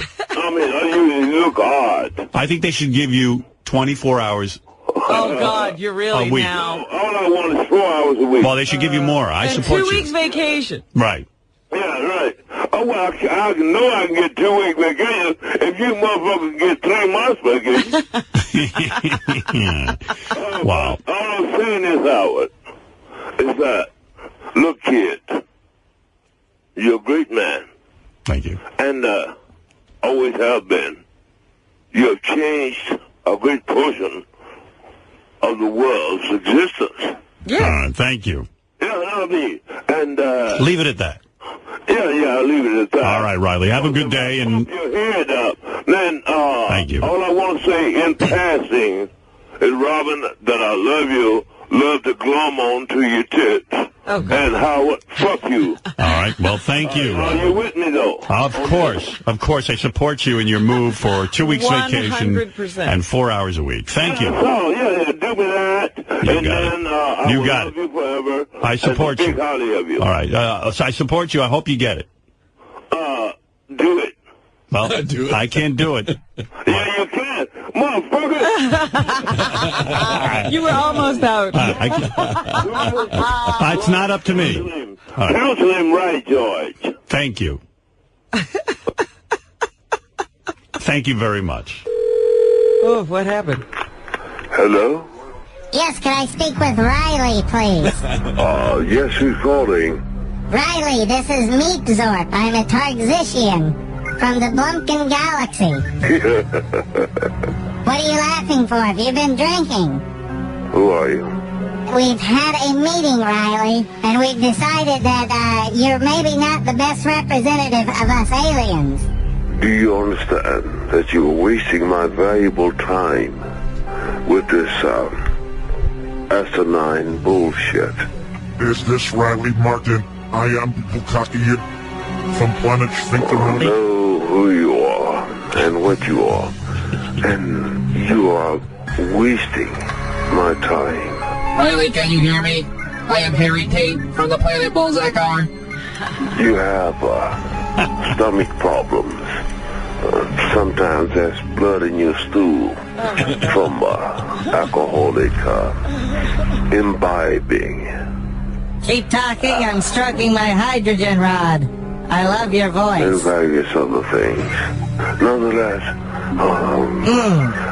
the world is dying, and you are trying to do a skit. Have you ever sucked an alien penis? And may we probe you again, Riley? You're ripe for probing. Listen to me very carefully. When you hang up this phone, quack, quack, quack, quack, you will feel a squeezing in your heart region. Riley, there is a television missing from planet Bukaki. We are going to investigate this immediately. I knew we shouldn't have picked a drunken black guy to spread our message.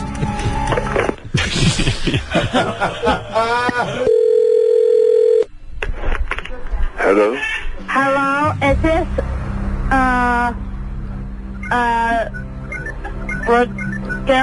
Raleigh? Is this Raleigh? Who's this? This is, an alien from a retarded planet. From now, for the next 24 hours, let it be upon you that you will understand that you are fucking with something that's greater than you know. I would like to ask you, are you dumb? Sub-puke bastard. Now, go away. Hello? This is Bahavio the gay alien. Come again?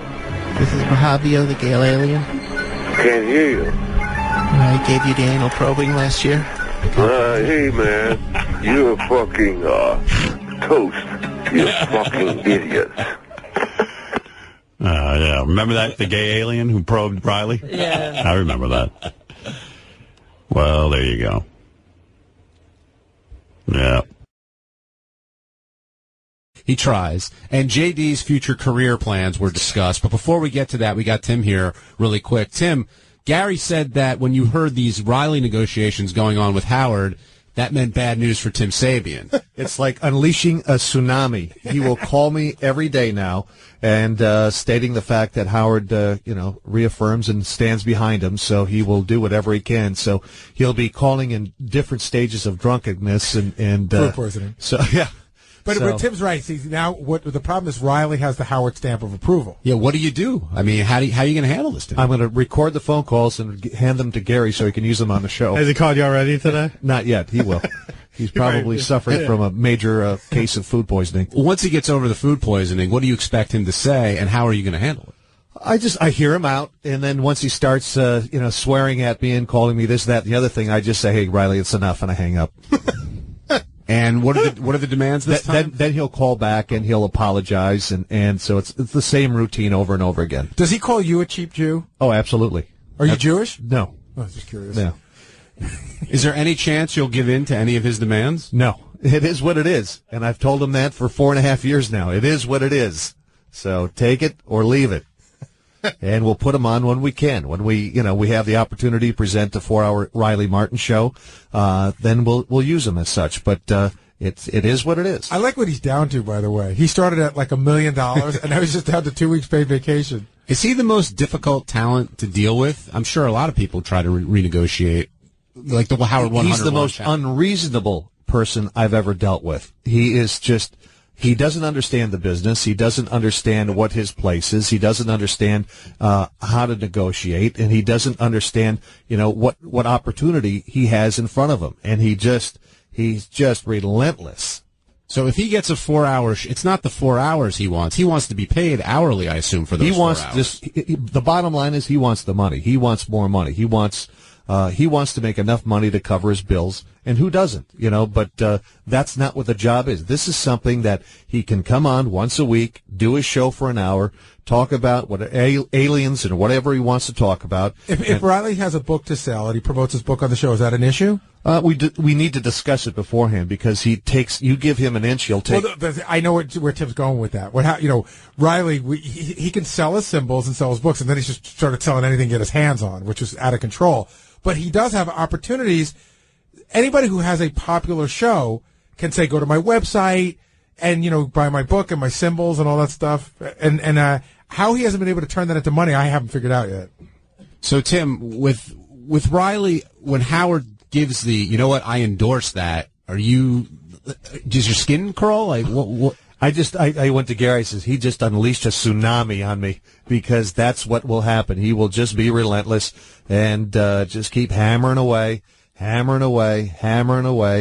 it just goes nowhere until finally he will realize that it's take it or leave it. He was almost out of gas. Howard just filled the tank again. That's exactly what happened today. We just had him in line here, and all of a sudden he's been unleashed. Is there any chance that he'll lose that hour if he pushes his luck? Absolutely. If he goes way off the deep end, that would just enough is enough.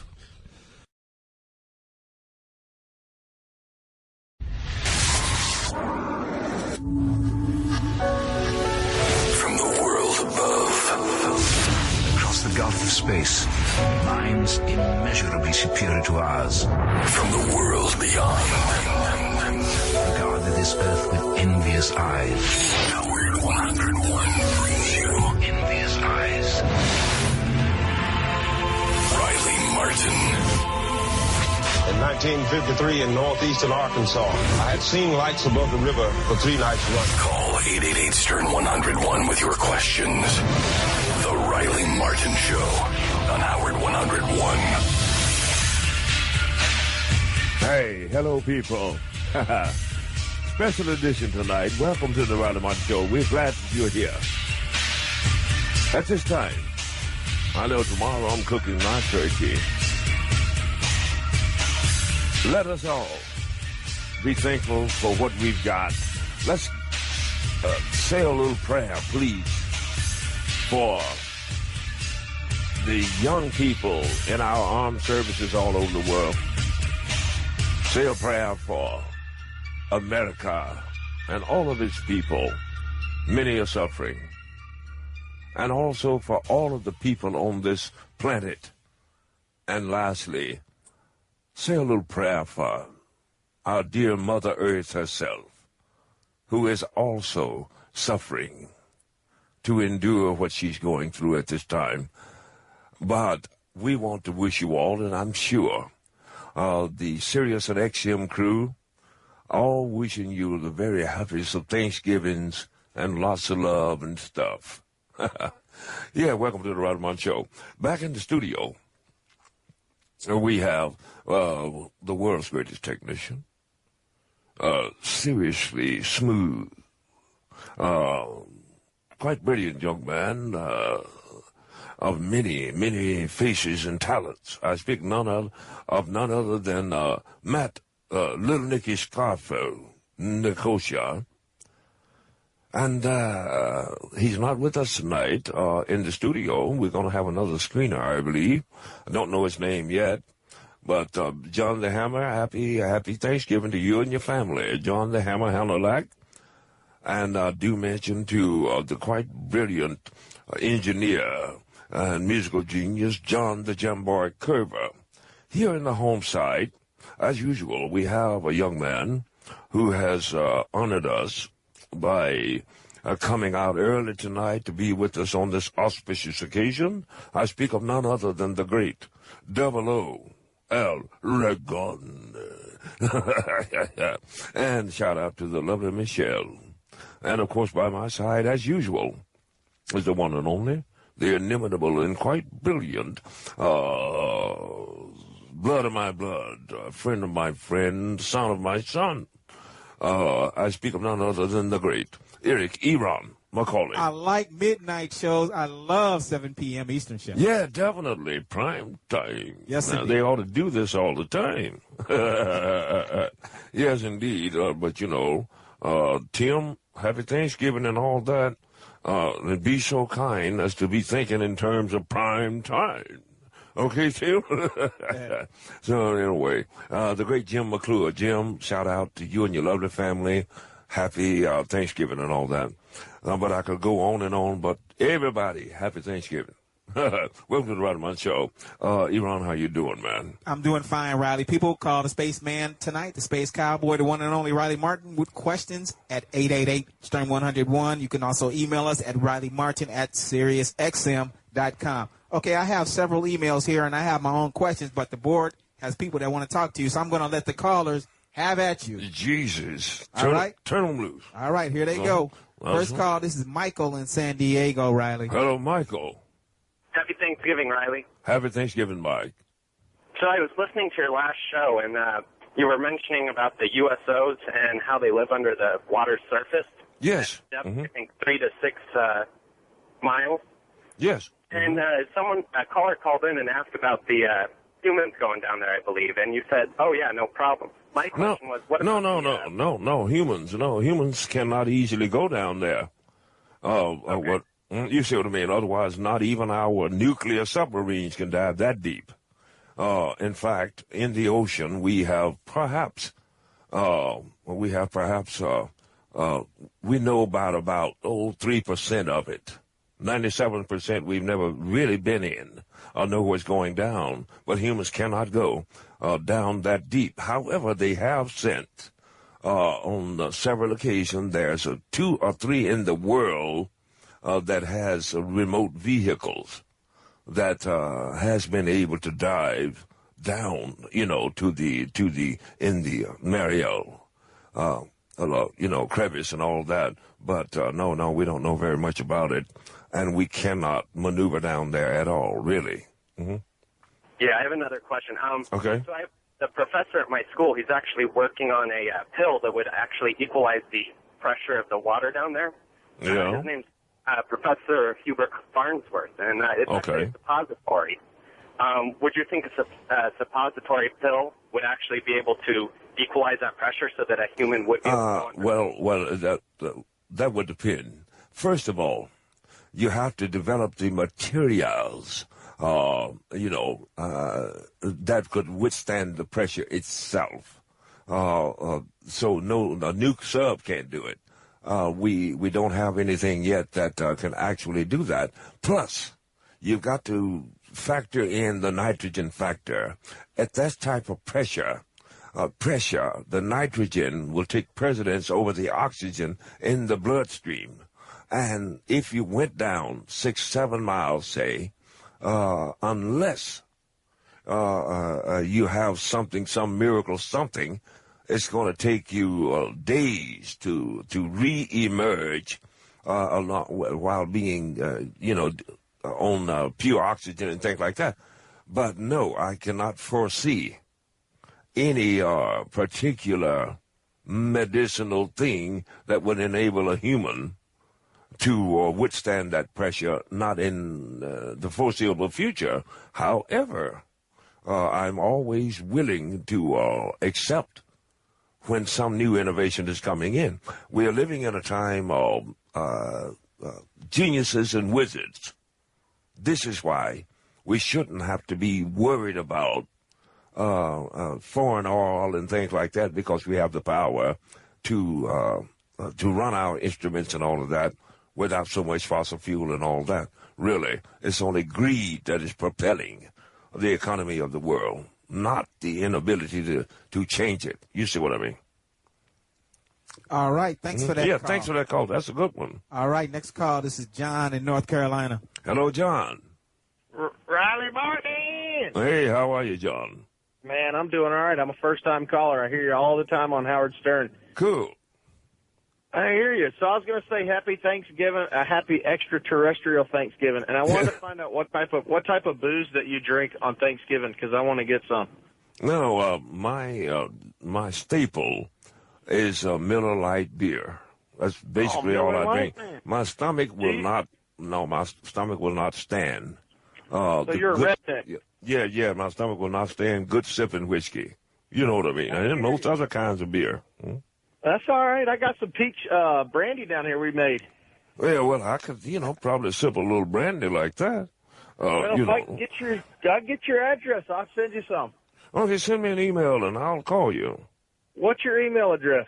RileyMartin.com. RileyMartin.com. And all right. Yeah. I'll send you an email. I'll shoot you one. Okay, big guy. Thanks a lot. Did you have a question for me, or you just calling to wish me a happy Thanksgiving, which is same to you and your lovely family? He just wanted to wish you that, okay? Okay, cool. Thanks for that call. Yeah, thanks. Next call, Riley. This is John in St. Louis. Hello, John in St. Louis. Riley, how are you? Oh, just fine, Big John. Hey, I want to give a shout out to my man. Okay, yeah, shout out, people. Man, we're on the edge of our seat. If Stern leaves, are they going to keep you around or give you your own channel, or what's the plan? Well, otherwise, you do not throw out your jigaboo with your Jew. You don't do that. You understand? So I imagine I'll be around anyhow, but I don't want Howard to leave. I mean, otherwise, I like the guy. Got a lot of love for him, and, and I hope he don't have to make me hunt him down. But I know I don't want him to leave, but I can understand that, the work schedule and all that. Maybe he'll cut back on it a little bit. Maybe, what have you. But he ain't going out of show business. He's not, because that's his thing. But, in any case, no, I think I will, no doubt, continue, because I have information to give to the people. And plus, I'm adorable. Okay? All right. Next call. This is Chris in Arizona. Hello, Chris.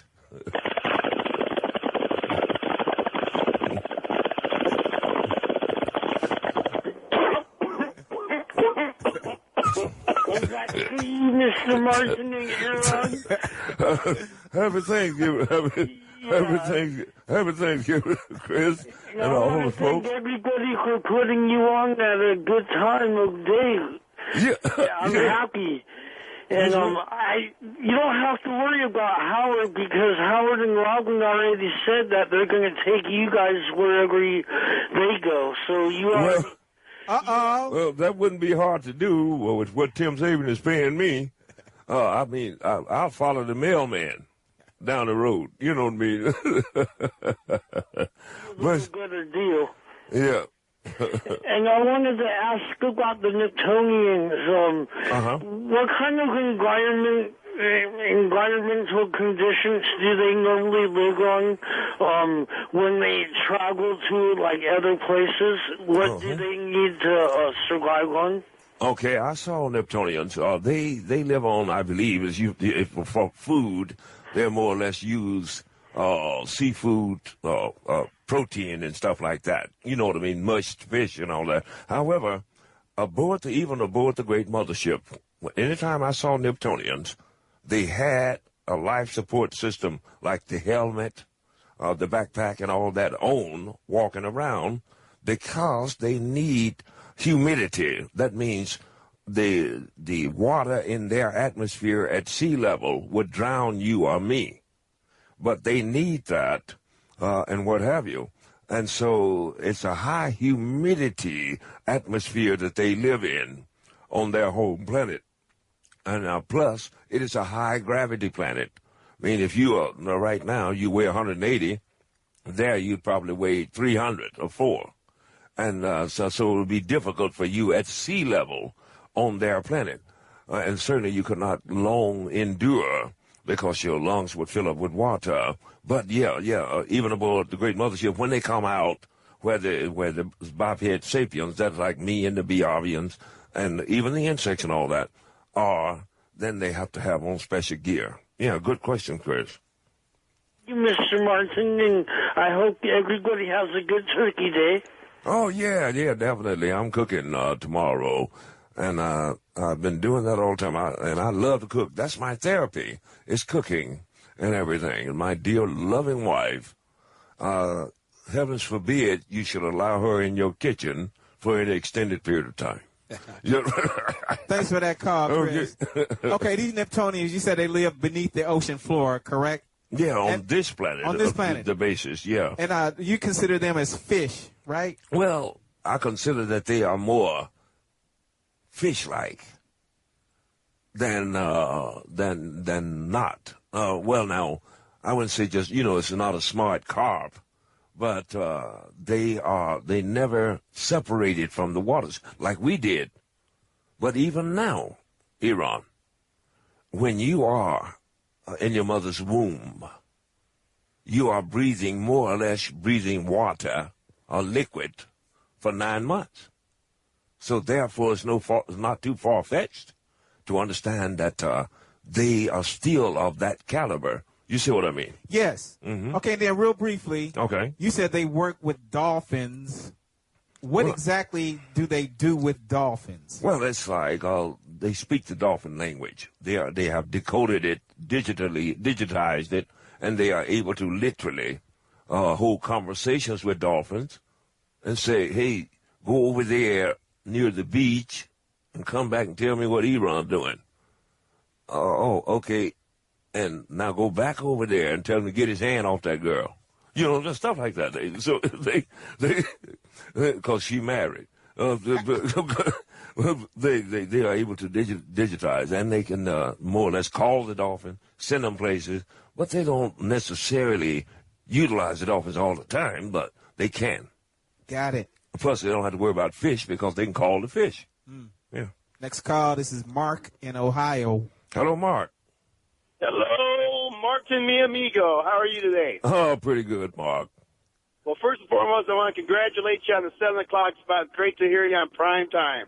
Oh, man, that's great. I wish Tim would do that all the time. If he did, and he would, his popularity of his company would go up, I would imagine. It certainly would. If they get rid of that big-nosed Jew bastard, maybe they'll put you on in the morning. Well, I don't want to see Howard Lee. He is a friend of mine, and I will call him a big-nosed Jew bastard, but, I don't take kindly to other people giving him a hard time. But still, you're right. No doubt they should utilize me more. Mm-hmm. Yes, sir. Now, my question tonight is, you talk of the Biavins coming back someday, maybe to cleanse the earth again. Yeah. What I'm saying is that the Biavins are already here. Their mothership is stationed out near Saturn. If in the incident we mess this thing up to the extent as it's going to cause the annihilation of humanity at large, like they're trying to crank up to in North Korea and things like this, then they will take a number of people from here to keep this noble species from passing away. And yes, eventually, they will return those who wants to return and their offspring, so to speak. Mm-hmm. All right. Okay. Thanks for that call. Yeah, thanks for the call. Next call, this is JP in Virginia. Hello, JP. Yes, is Mr. Riley? Yes, JP. How are you? I'm doing okay, JP. And you? Not too bad. I've been listening to your audio book. Oh. Okay. And I understand you've visited the past with the Biavians, right? Yes. Uh-huh. Mm-hmm. Okay, so the future. I'm wondering if you've also been to the future with them, and you kind of know what's going to pan out in 2012. Well, no, I wish that I could, good man. But the future, they have not yet gained the technology to go into and return from the future. I'll tell you why. The future, even as we speak, this conversation right here may have some impact upon the future. Somebody out on the road there getting an accident, heavens forbid, a pregnant lady, and then her son was going to be the next president in 30 years. See what I'm talking about? So we can't pin it down. It is a kaleidoscope of maybes or could-bes and what have you. Therefore, it's difficult, very, very difficult, if not impossible, to work out the mathematical matrix, to go there and check it out, you understand, and then come back and tell you. Now, the past is written in stone. So therefore, give me a bone of a creature, and I can go ahead and you do an atomic thing on it, and it will tell me more or less when that creature walked the land. I can gear my neurotronic computers up, fire up with the hydrogen-fed fusion reaction, do an antimatter injection, and jump. And I'll spin out around that time, more or less. You see what I mean? All right. Thanks for that call. So are you saying, would you say that you cannot go back into the past and change the past? You could. But anybody who's gotten this sense, that is not permitted. The Biavians will not allow that. You can go back and observe it. But as far as, say, going back and hitting Hitler or something, they won't let you do that. Yes. Yeah, that would change the entire human stream. You know what I mean? Yes, but it could happen, though, correct? It could happen. All right. Next call. This is John in North Carolina. Hello, John. Hey, what's going on? Oh, not much, John. Hey, I called to ask about the pyramids and the aliens, but something else I started thinking about that I think you ought to do that would prove some people wrong is, I'm sure you're familiar with all this IQ testing that's been going on at the Howard Stern show. Yeah, but, you know, unfortunately, I don't get a chance to listen all the time, like that, because I got so much work to do. But yeah, I know about that, huh? Right. Well, you know, you sound like you're a pretty intelligent guy. What I think you ought to do is, you know, have them set up an IQ test for you, and then that way, you know, all that stuff they talk about you and, you know, say you're crazy and all that might prove them wrong a little bit.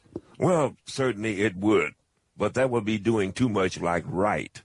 You see what I'm talking about? I don't expect.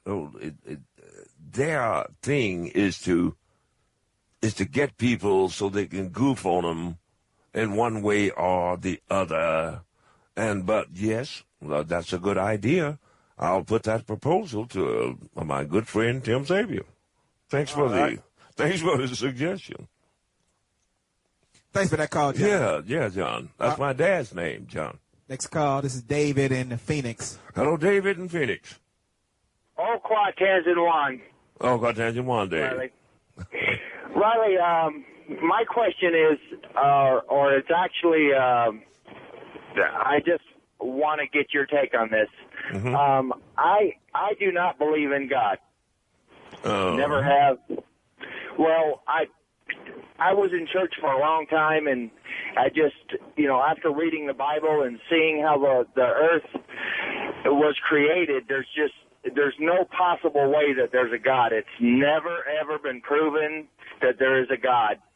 Well, okay. Good man. I have been close enough to death to have seen the light. I have been deep into a weirding dream.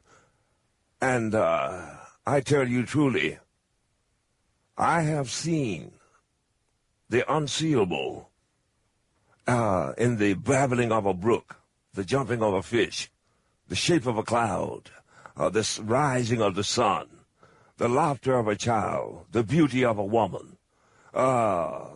Somebody, something has put forth and wrought forth the matrix of all that is, regardless of the mechanism by which it must accrue. Of course we came from the waters. Of course the sapient biped came down from the trees. Of course all this is true. Nonetheless, even the Biarians say qua amsa, logic one, which is all praises unto the light, they believe that something controls the mechanisms of all of these galaxies in the wide universe. And people have miraculously been healed and various other things. So I'm not going to count the big guy out. But, you know, your belief is your own, but do not confuse the nature of who you are and the spirit within you with science only. Oh, yeah, we should shout out here. Oh, that was, man, I got carried away. That's pretty good. Dr. Marsh Galula in Miami, Florida. There's a young man by the name of Marcus Mendez over in Pennsylvania. Shout out, Mark. Jesse Gay and the lovely Laura Gonzalez, they're down in Tennessee. Yeah. Richard Courtney, the PhD, brilliant man, Kutztown, Pennsylvania. Donald Francis Rockwell. I'm changing my name to Rockwell. Martin Rockwell. Martin Rockwell. You know, really. In Ogden, Utah, Donald Francis Rockwell.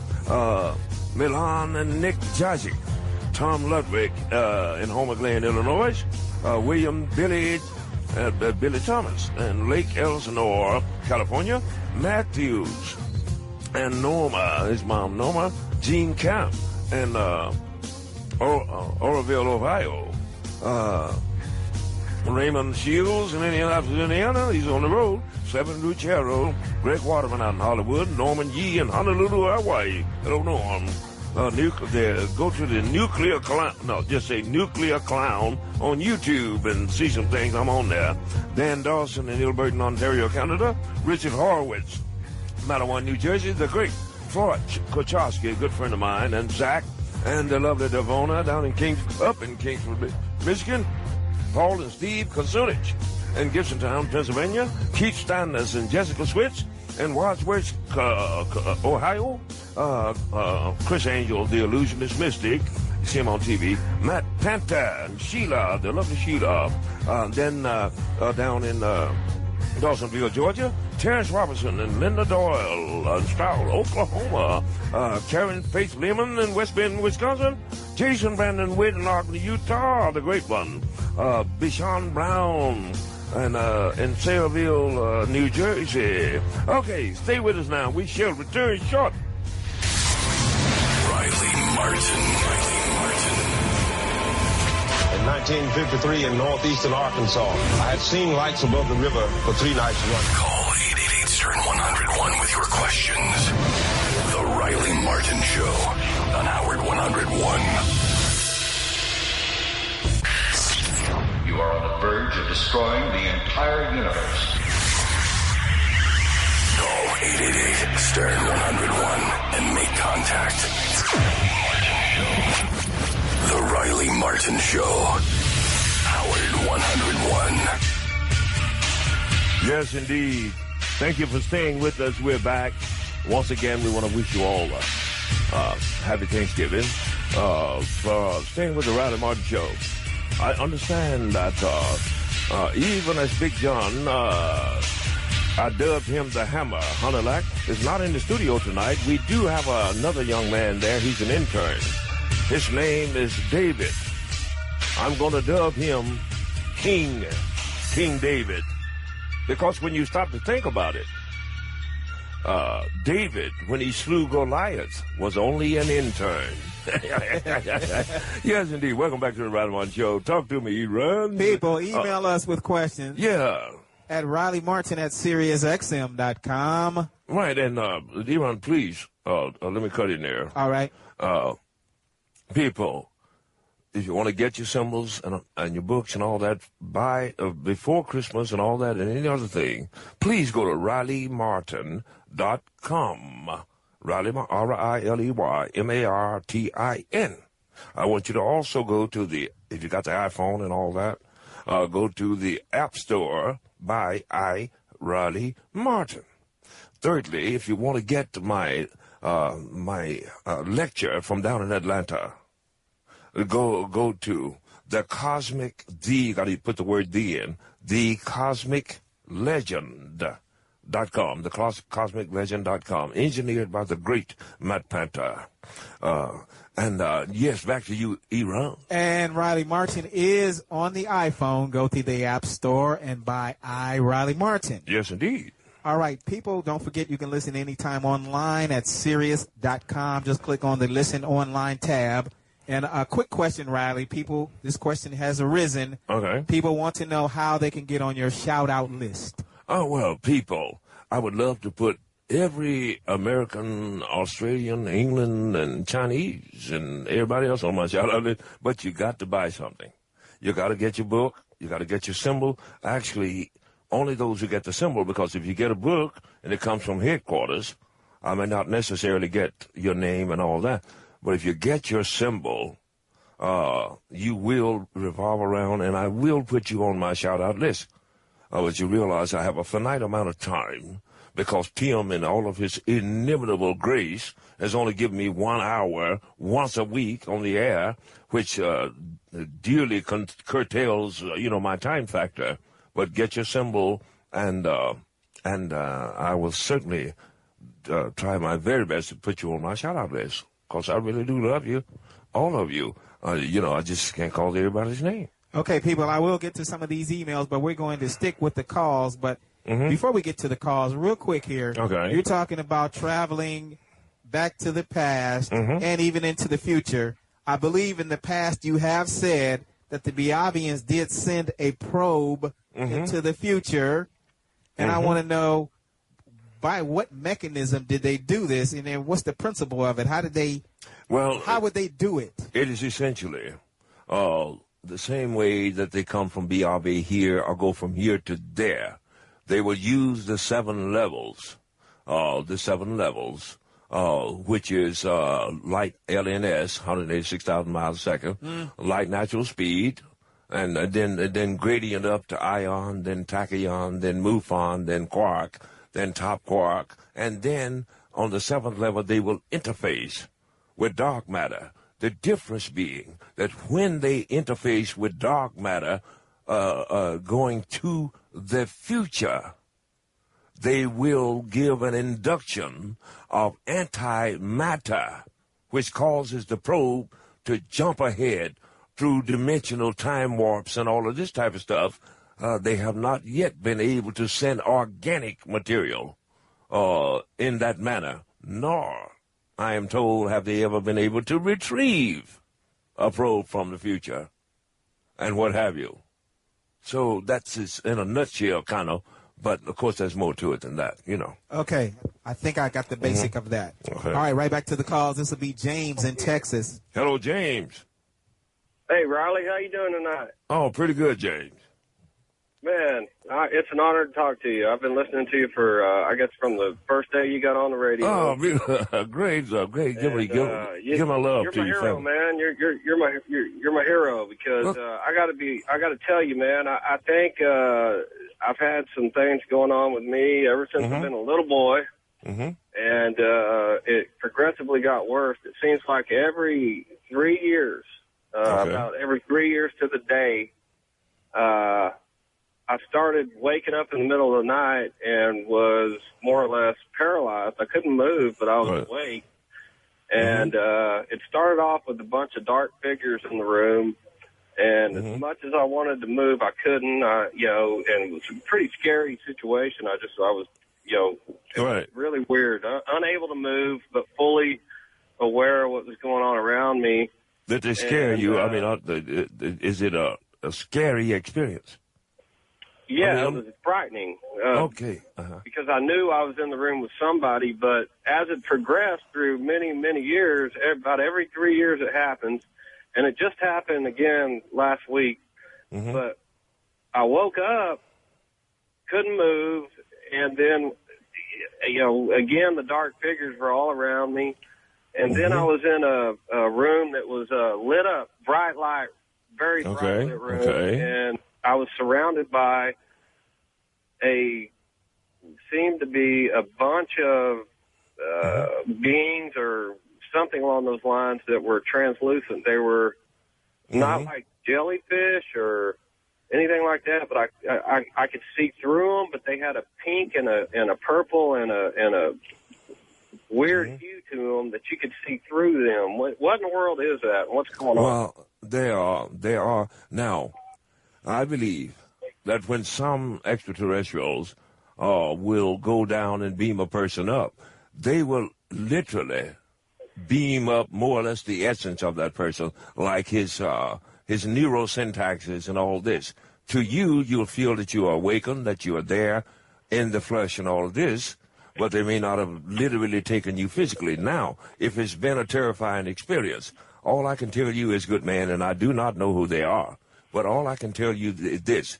If you get a symbol, or if you don't got the money and you contact me and tell me that, then I'll make sure you get a symbol, and whoever they are, they will not bother you again if they are frightening you, because then the Beovians are more or less, you'll be under their more or less auspices, so to speak. They don't invade Beovian's territory. But that's all I can tell you about that, good man. But yes, they are quite capable of, when you are doing like a transmutation type thing, etheric transmutation type thing, where you more or less teleport it to another place in mind, if not in body. You know, that can be done. Bad aliens out there, Riley? Are there good and bad aliens out there? Yeah. I know a group called the Beovians who are really, really friends of mine. And I'm not the type of guy you can just snow job. I've known them since I was 7 years old. And I'm firmly convinced that they mean absolutely no harm. In fact, there's been humans on their planet since biblical times and things like this. So yeah, they're good aliens. There are aliens who are frightening aliens. There are aliens who, by nature, may be kind of bad aliens. But the factor of hurting humans and all of that, they are simply not allowed to do it. It doesn't mean that they can't impinge upon their lives and things like this, but they're not allowed to, to kill a cognizant being, because if they did that, if they could go around doing that with their technology, they could do it easily, then the whole galaxy.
A break? Yeah, we're going to take another break. We got another one. Oh, are we good? Okay, I was just going to say, I thought I was hearing music. Me too. And that was a spaceman coming to get Little Nicky. We're going to go to the next call then. This will be Tim in North Carolina. Hello, Tim in North Carolina. Oh, yes, sir. Are you aware that nutmeg is extremely poisonous if injected intravenously? Oh, certainly, and if you eat too much of it, Tim. Are you aware that if you yelled for 8 years, 7 months, and 6 days, you would produce enough sound energy to heat a cup of coffee? Possibly so. Nonetheless, I'm also aware that if you use your vocal cords straight 24 hours a day for 72 hours, it would shut down in order to save itself for, say, the next 6 months. All right. Thanks for that call. Next call, this is Clifford in Georgia. Hello, Cliff. Clifford in Georgia. Are you there, Clifford? You're on. He's gone. Next call, this is Shane in Portland. All right, be careful. You're on, Shane. Hey, hello, Shane. Mm-hmm. Yeah. Quantezi One. Quantezi One, Shane. I have a friend who grew up around the Mount Shasta area who believes he was abducted, and he says that that's a real hot spot for alien activity. It I is. was just wondering what your thoughts were on that. And he also has said that the aliens thrive on routine, and Native Americans there, if they thought they saw aliens in the sky, that they would bathe themselves in dirt and insult people they loved and ride their horses backwards to break the cycle of routine. Right. I was just wondering what your thoughts were on that. Well, Biavians, for one, are people of logic and what have you. For instance, I once said he looked remotely like Elmer Fudd, and because he got that big head, But it took him a while to figure it out, and he said, "Oh, you are making it funny."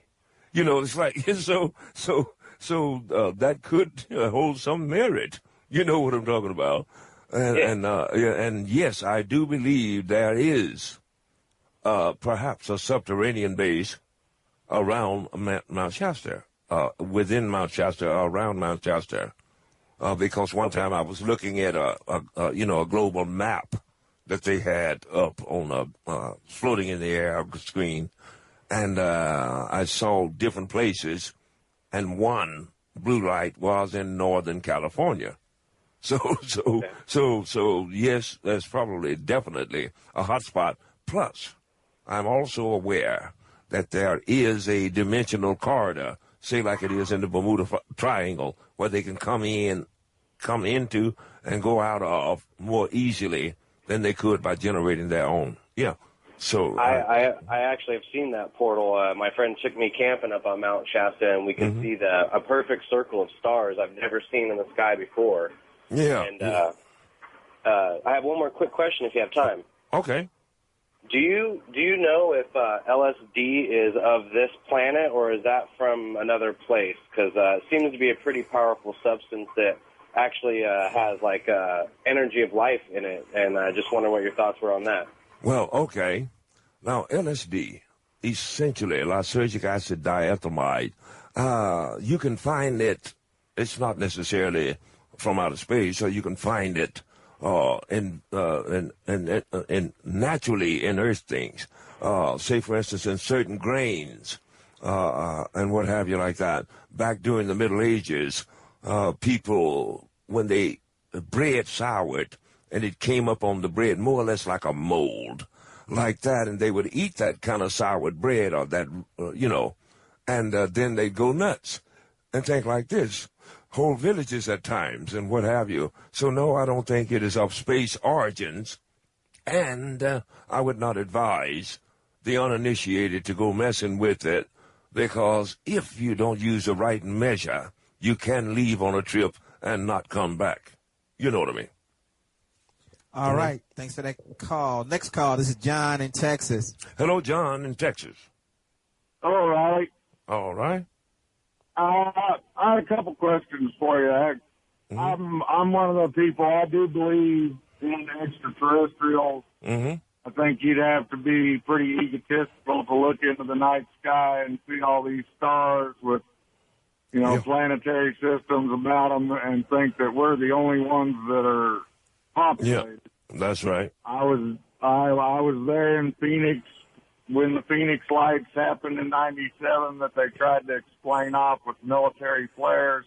Right. I'm also a recon Marine, and I know what a military flare looks like, and what I saw wasn't it. Right.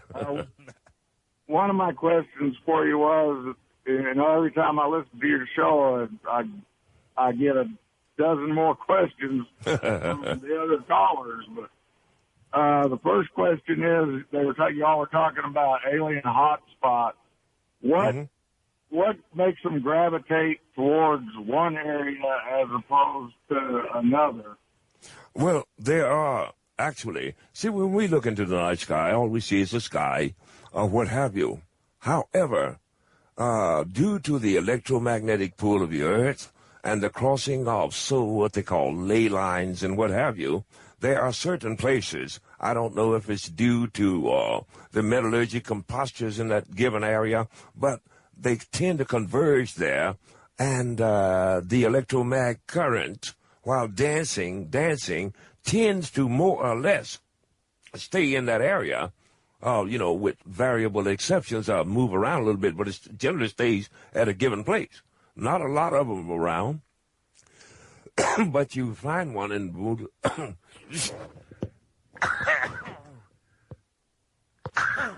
y'all excuse me. You'll find one in the Bermuda Triangle, one above the Great Lakes, one in northern Canada, one in northern California, and various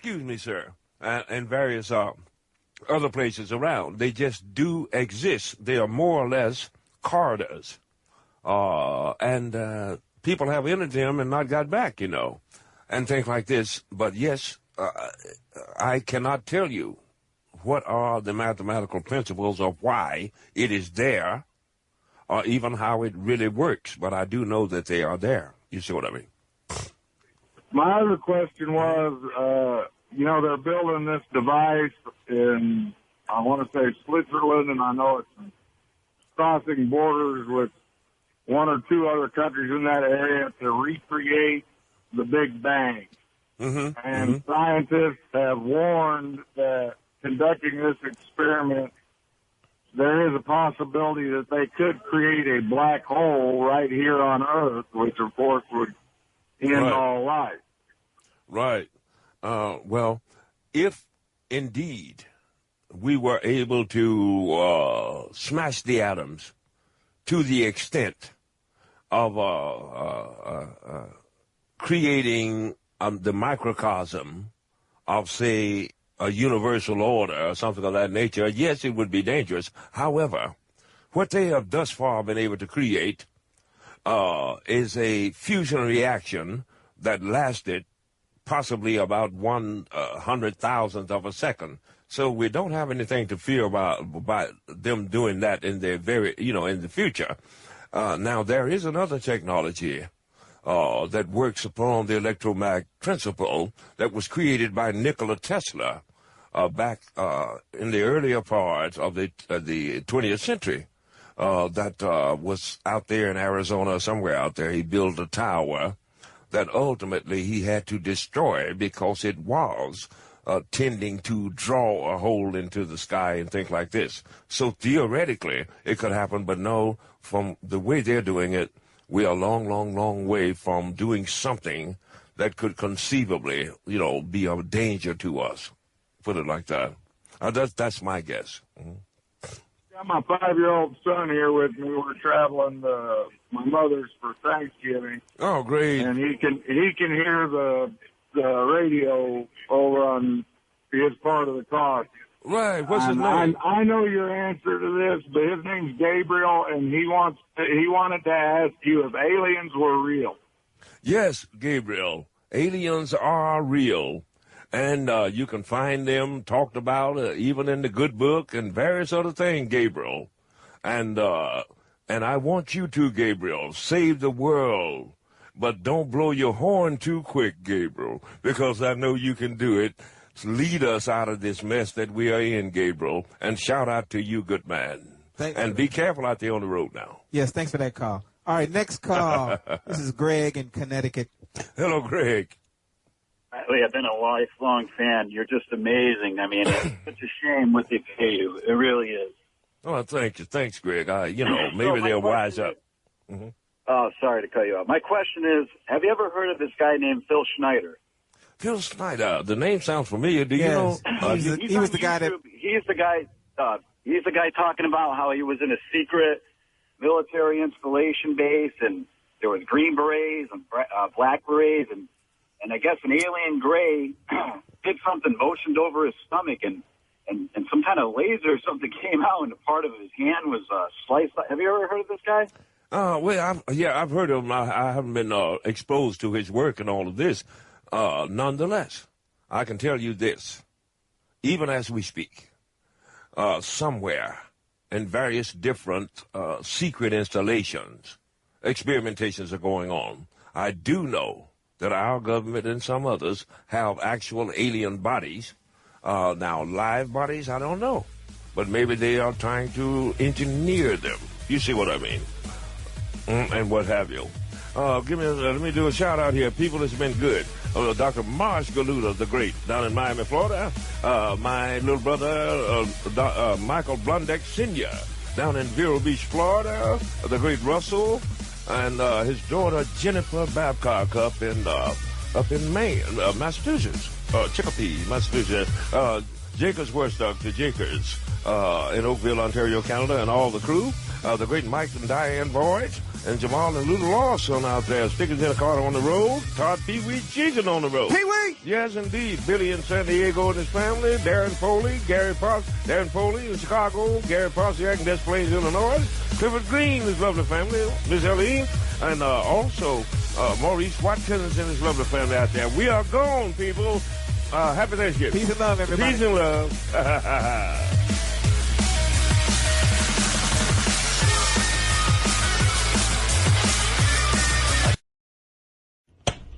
Here is Mike Walker. Oh, I just saw Riley Martin got on. He wants to congratulate me on my new because contract. He probably thinks. Oh, yeah.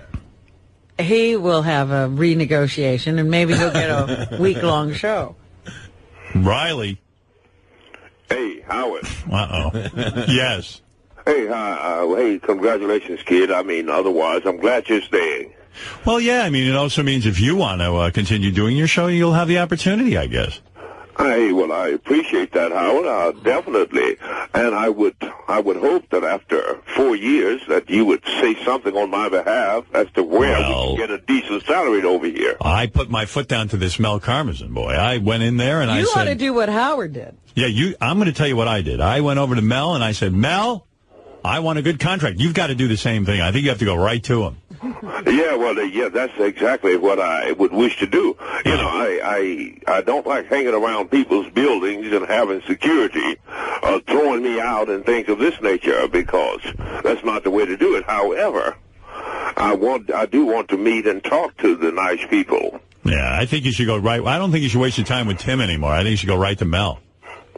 Yeah, you're right. Yeah. I mean, you are right. Howard was trying to negotiate with Tim, and it went nowhere. That's right. And then I went to Scott, and then I went to Mel finally. I finally got everything done.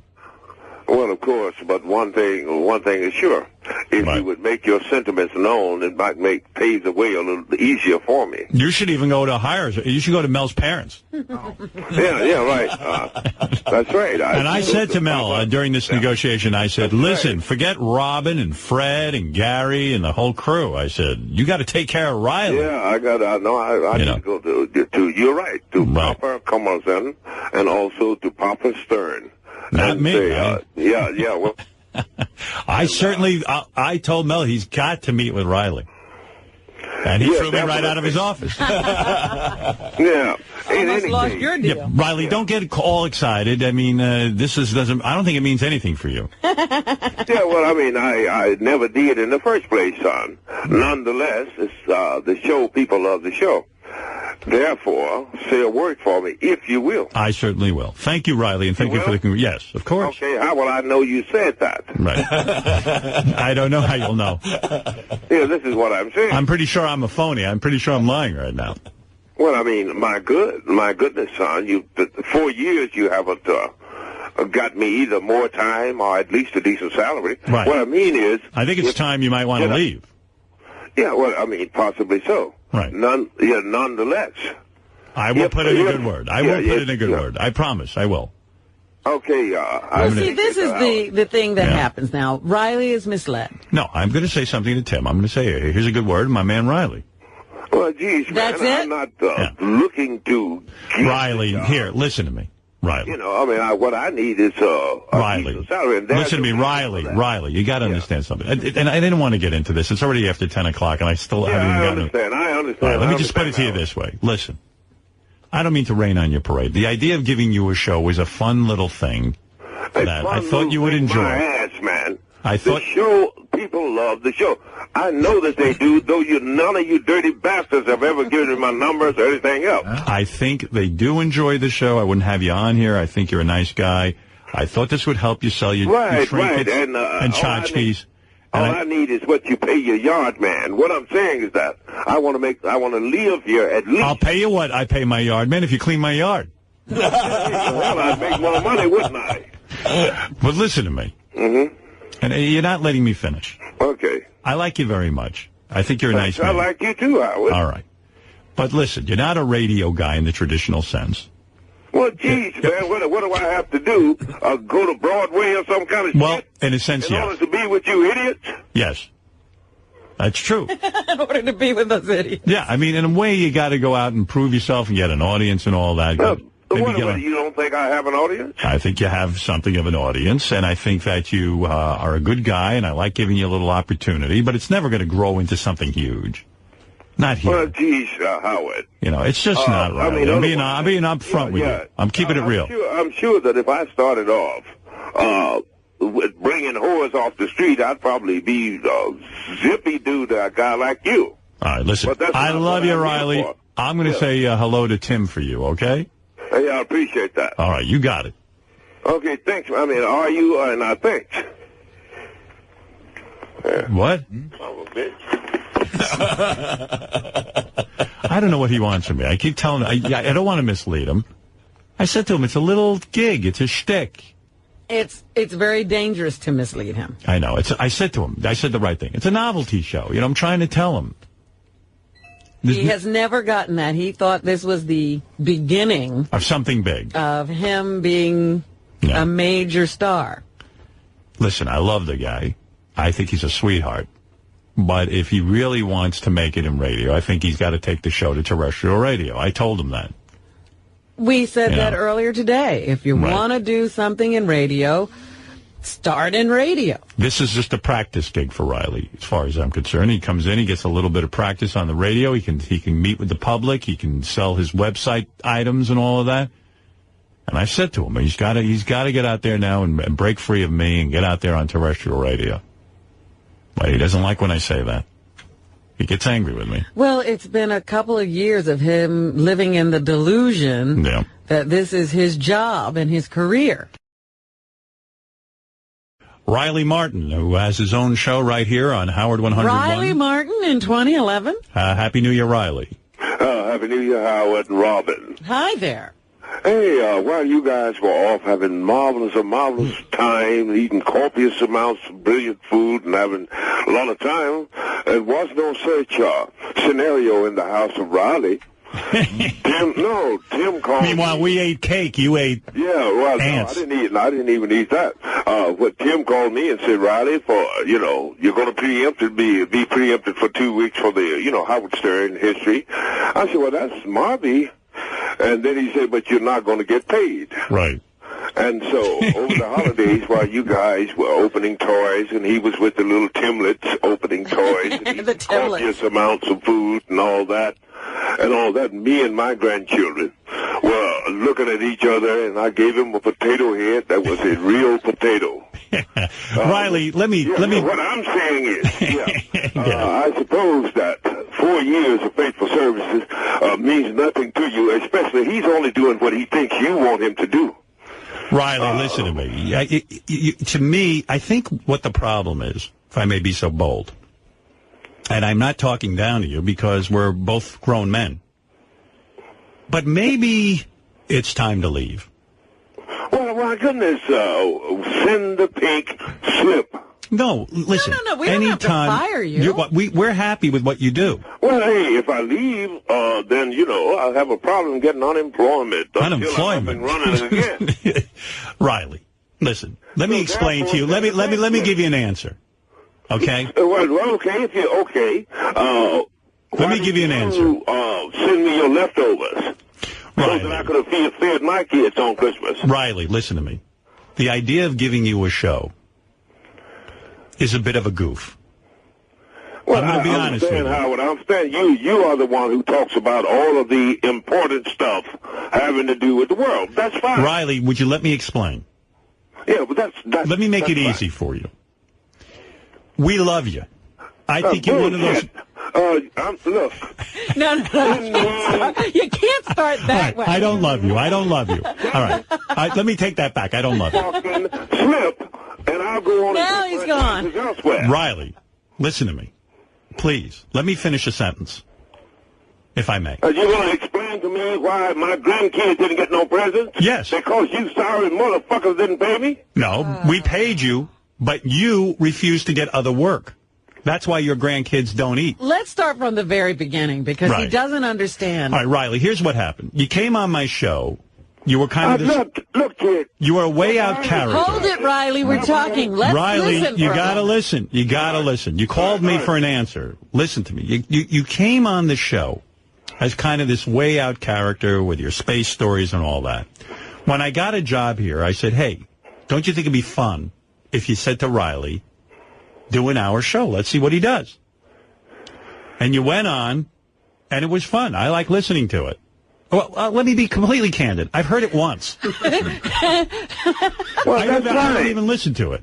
I understand. Look, but wait a minute. Hold on, let me finish. Riley. Let me finish. I've heard bits and pieces of the show that they play me tapes of. But never, ever, ever did anybody envision you making this your livelihood, the main source of income for your life. I thought it would be a fun way for you to get on and promote your website. In fact, I wouldn't even assume we'd pay you anything. I thought it was great. They came up with like a couple of $100 to pay you for an hour.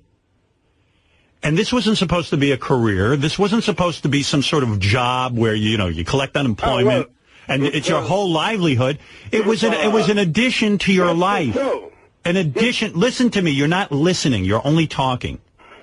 This was supposed to be an addition to whatever it is you did in life. I don't even know you. I don't even know what you do. I don't want to know you.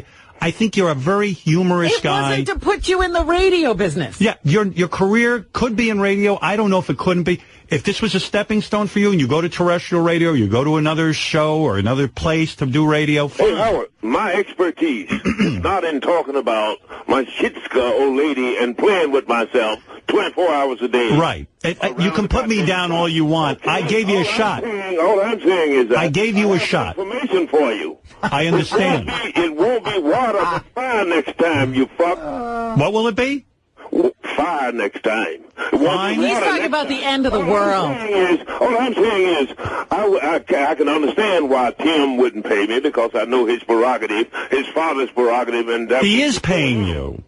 Not as much as he would like. What do you think you're worth? Because no doubt his dad, his granddad, and all those were with the Vichy Ansansgruppen or something. But I'm talking about, I would have thought that some of you, Howard, at one time in your life would have read some of the Torah. Riley. Pay your servant what he's worth, your employee, and do not do evil simply because... Riley, I am paying you what you're worth. Positions to do it, except at Christmas time when it's important for me to, get the kitty something, right? Riley, I feel you are being paid what you're worth. Okay, kid. Now, you're getting insulted, and you're not looking at this in the proper perspective. Well, I can't eat insulted. This is not a job. It just never was meant to be a job. It was something fun for you. I know you were looking for plugs rather than having to always come on my show, because I can only have you on once or twice a year. I gave you an hour every week so you could get out there and get your message out and have some fun. And you got a couple of bucks.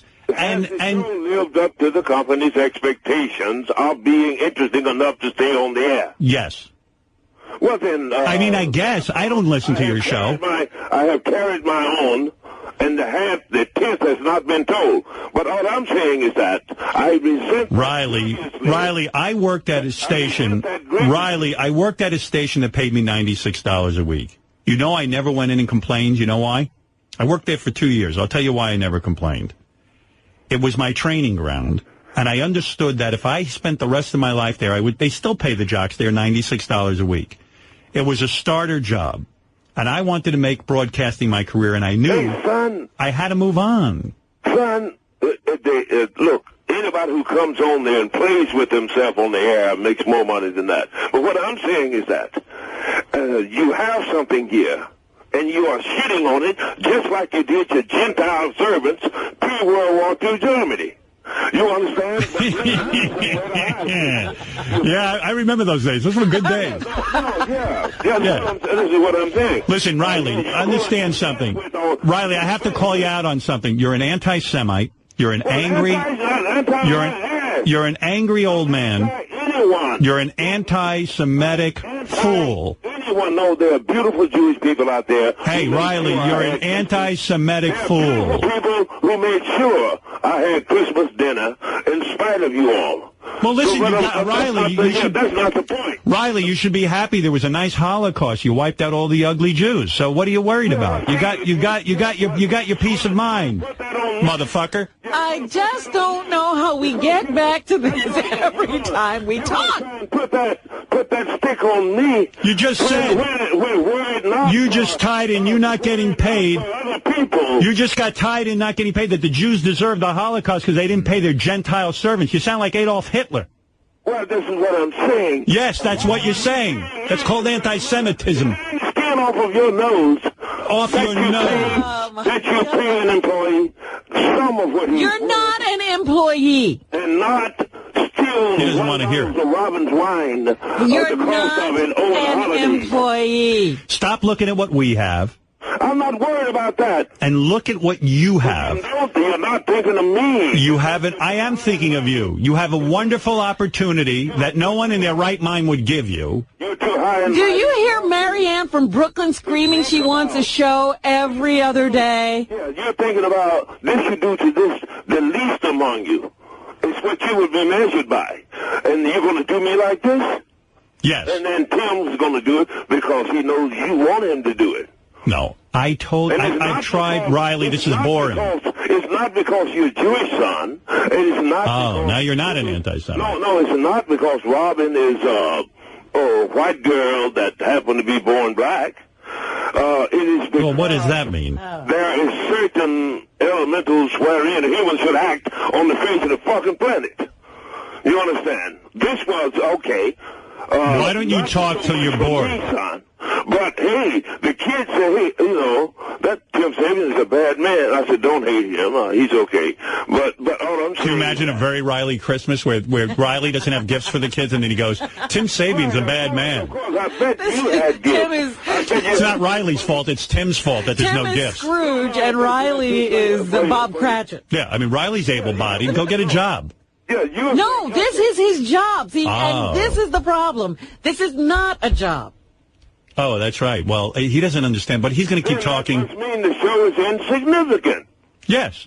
Yeah, okay, if it's insignificant, why am I there? I don't know. You tell me. Well, that's what I'm saying. Why am I there? Why are you there? Slip. Why are you there? Well, you must want to be there. You keep showing up. Because heavens forbid, we should...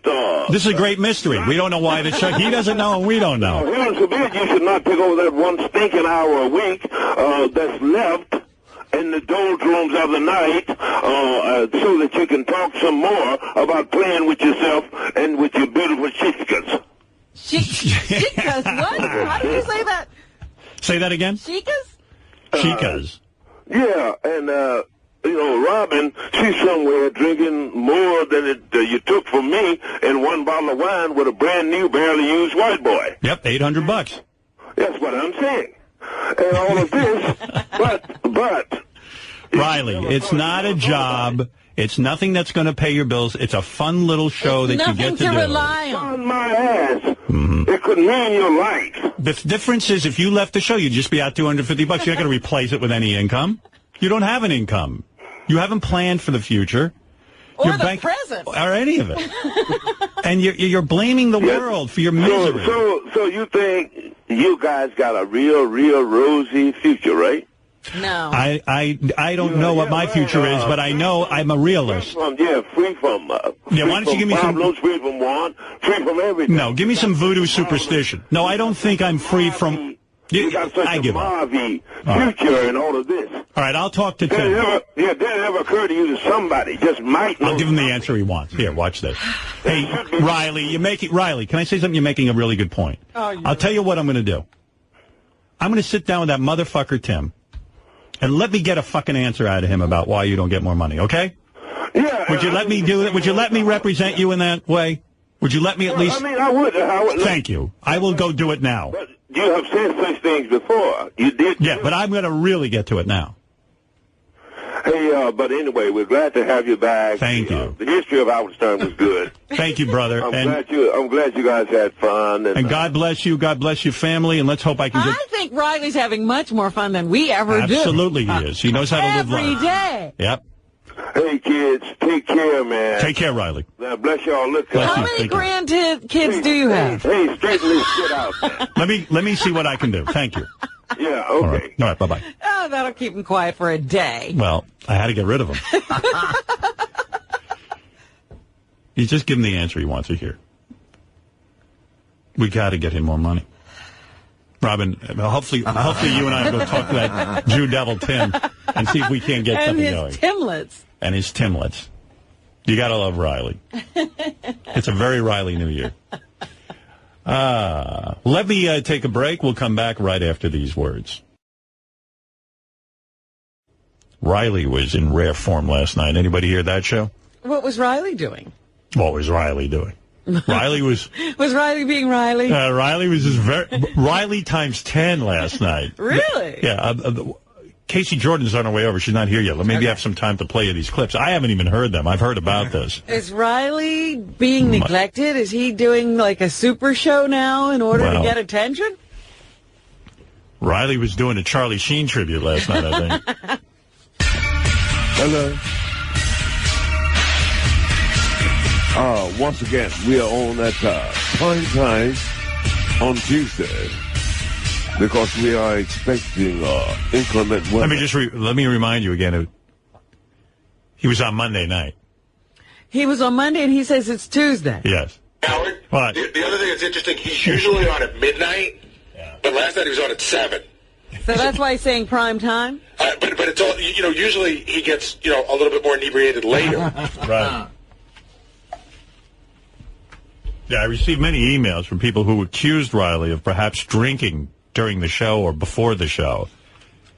And there's no proof of that, but it was a wild show. Don't they understand that this man talks to aliens? Tomorrow. No, Big Jim, Colosimo, McClure, whom I love, called me like 4 hours before time and then said, Ratty, let's do it, like that. And I was thinking, supposing I had his neck in my hands right now. But we are happy to be here. Welcome to the Radabon Show. We love you. So maybe they caught him by surprise. I didn't know that. He seems to be implying that they called him last minute. Let's do it. 4 hours before. Yeah. What happened in that 4 hours?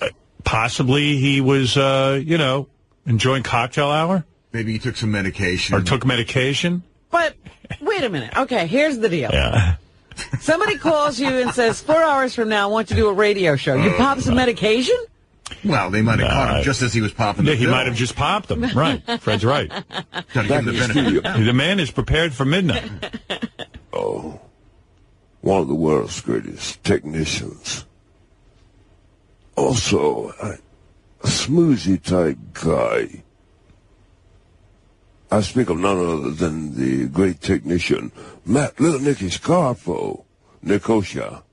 What? And of course, here, John the Jumbo Curver. Let's not forget John.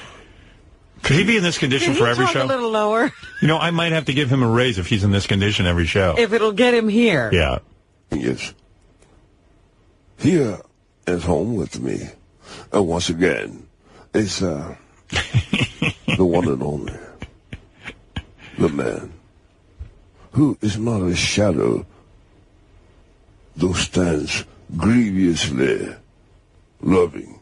How are we not doing a reality show? That's exactly what I was thinking. I was like, where is the Riley reality show? How are we not taping this and watching him on Howard TV? Yeah, I need to see the visual. I had a meeting with Doug about possible new programming. Was Riley on the list? Well, everything should be on the list. He is now.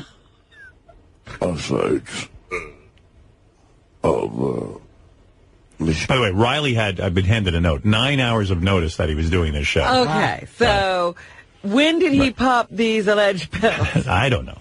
I don't know that there are any pills. This might just be his manner of speech. I don't want to say anything. Could be sleeping. Nobody's negotiating. Right. Go. I speak of none other than Devil over gone. See how I did? That's dirty, too. That's right. That's right. Dirty as I could be. What did he do? Anyway, so here's some more Riley show. I love this. Yeah. Hey, what is it, Ralphie? Hey, now. Hey, by the way, I was telling Robin you were awfully shitty to me yesterday.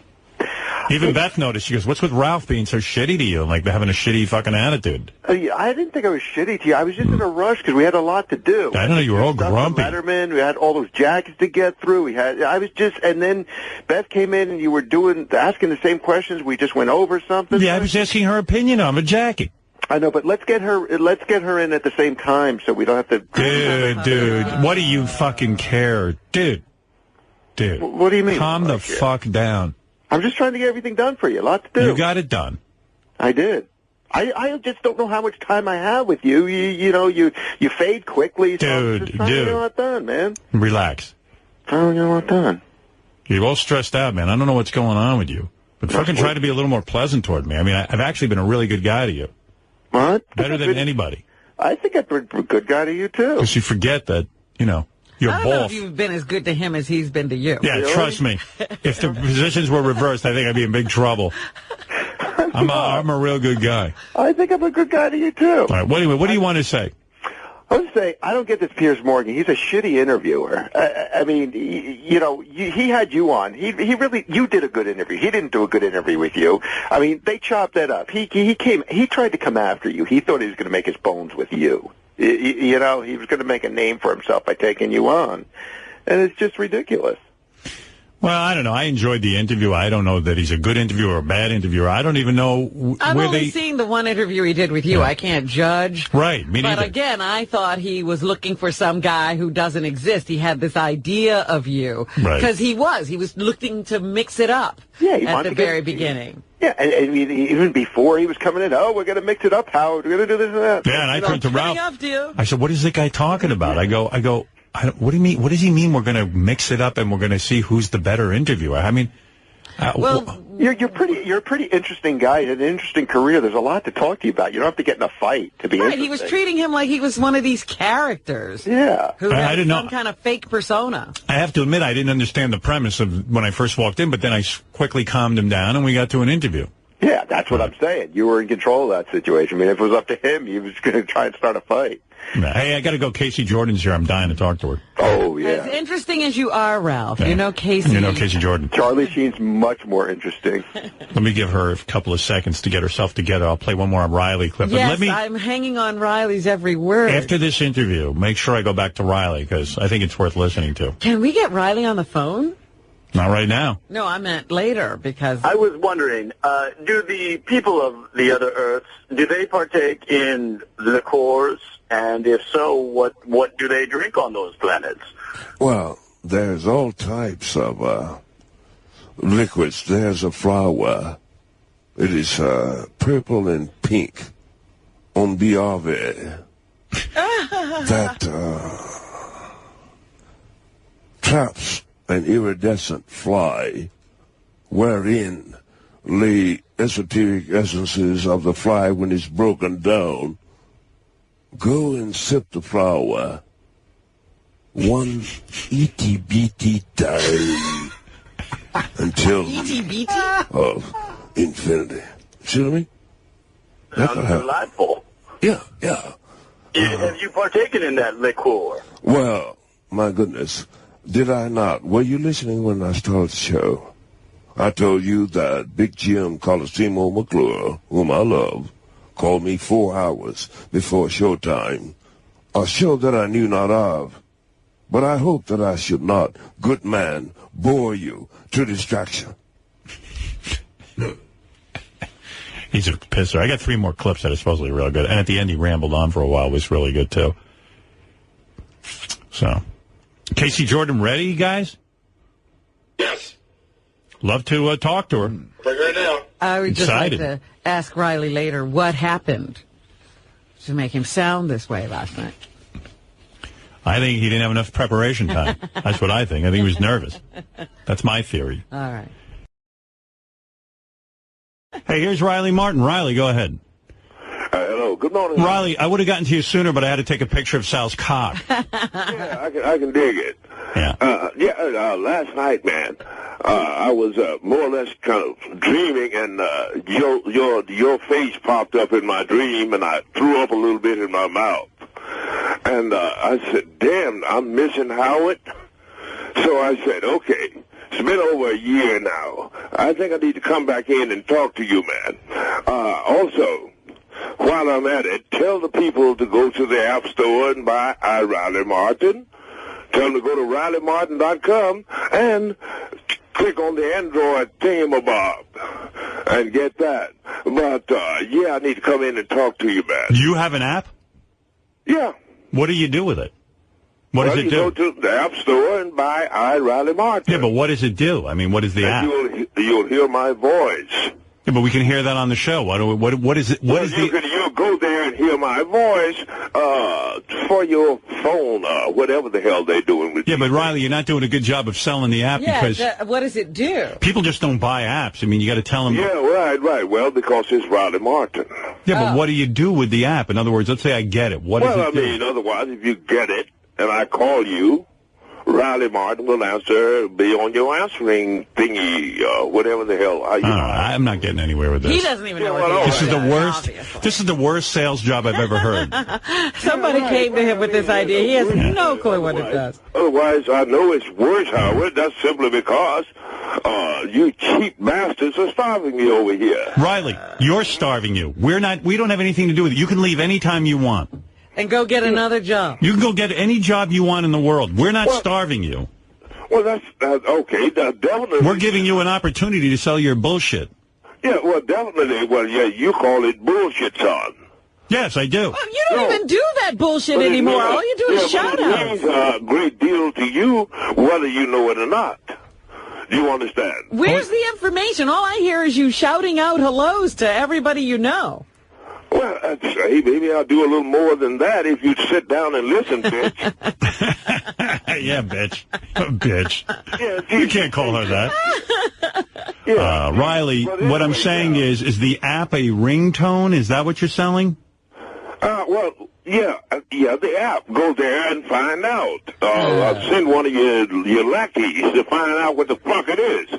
I think you should find out what it is. Why? Well, you came on to announce it. You think you'd be able to tell us? It's your product.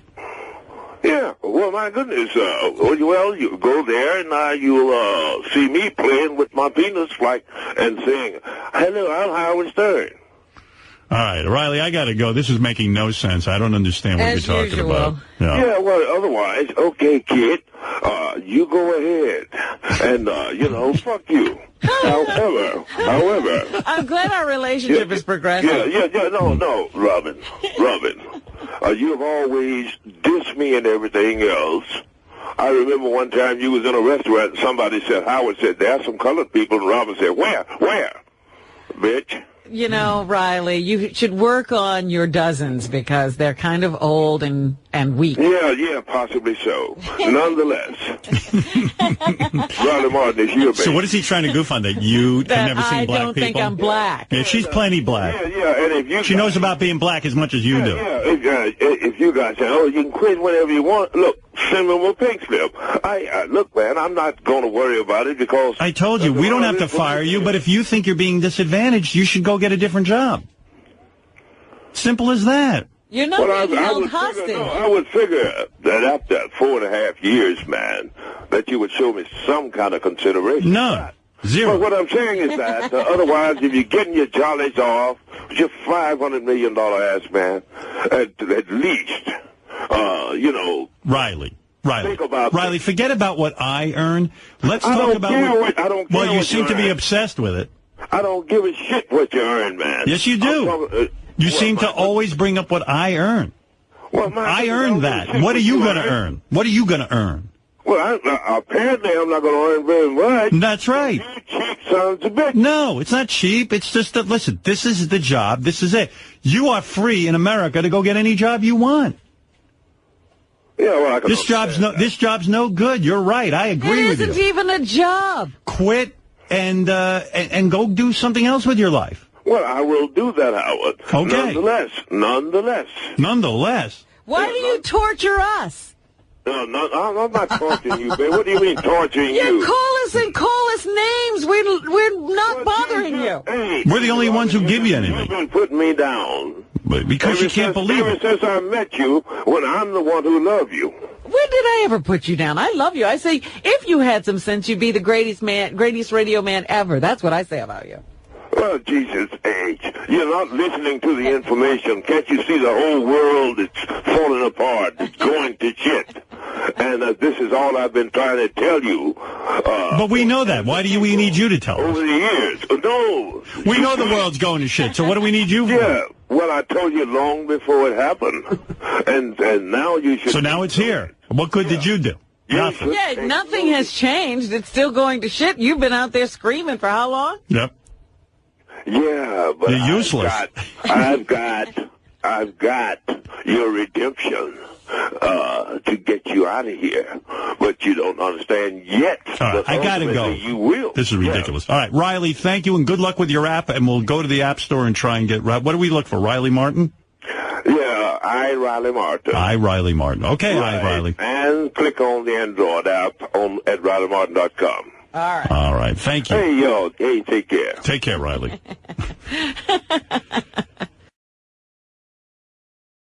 Want to hear a little Riley Martin before we start news? Let me give you a little taste from his show the other night. I was intrigued. You know, I get a rundown of everything Riley discusses. In all the shows, I get a rundown. So I usually sit there and read it. And I'm reading it, and I said, oh, wow, Riley made a big announcement. Oh, really? Yeah. It's weird. He made a big announcement, and yet he tied it in with our cheapness and all of that. It's crazy logic. But here's Riley from his show the other night. This is Ronnie in New York. Hello, Ronnie in New York. Yeah, hey, Riley. Yeah. I think if you want them cheap bastards to give you a raise, maybe you can get Howard a rim job. And by the way, our listeners are so great. We've always said with Riley, it's only good when people call in and complain. Right. That, Riley doesn't get paid enough. Tell him how wonderful he is and how he deserves more. Start off with a compliment and then complain, too, that Riley doesn't get paid enough. Right. Like anybody gives a shit what Riley gets paid. Maybe I'll come out with that money for you. Well, yeah, that's, I'm so sorry that I'm not in New York City where I can get a chance, to snuffle up into his rump every day like the rest and get some kind of action there. While I'm at this good man. So there, first of all, Riley thinks if he was here in New York City, he would get more money because he would snuffle up to me. Oh, but he doesn't come here to snuffle. Right. Maybe he should. If you'll give me a moment. While I'm at this, I'm going to reveal something to all the listeners. Last year, I found out that I have a younger daughter that I did not know about. Another kid. That doesn't surprise me. I think he has like 8 children, if I'm correct. And I'll bet you didn't know about most of them for a while. But somehow we get blamed. Watch. She's about 15 years of age. Well, I called Tim Sabian, and I said, Tim, look, man, with what you are paying me, you're running me close to the edge anyway. However, now that I have this extra responsibility, now don't get me wrong. I love my kids. All of my kids have turned out well. And I love my daughter. She is a gift from God, and I don't mind supporting her. But I was asking Tim, I need your help. Over the last... Now it's our job to support the daughter. He went out, acted irresponsibly, had a kid that he didn't know about. If you got a call that you had a daughter you didn't know about... I'd call Tim. You'd immediately call here. I'd call here and say, look, you guys got to help me out and give me more money. Not like, hey, maybe I ought to go out and get another job. And even if I was to say, hey, Tim, you better help Riley out and give him more money, do you think what are the odds of that money ending up going to that daughter? How about we send the money directly to the daughter? Right. Would he be okay with that? No, I don't think he'd like that.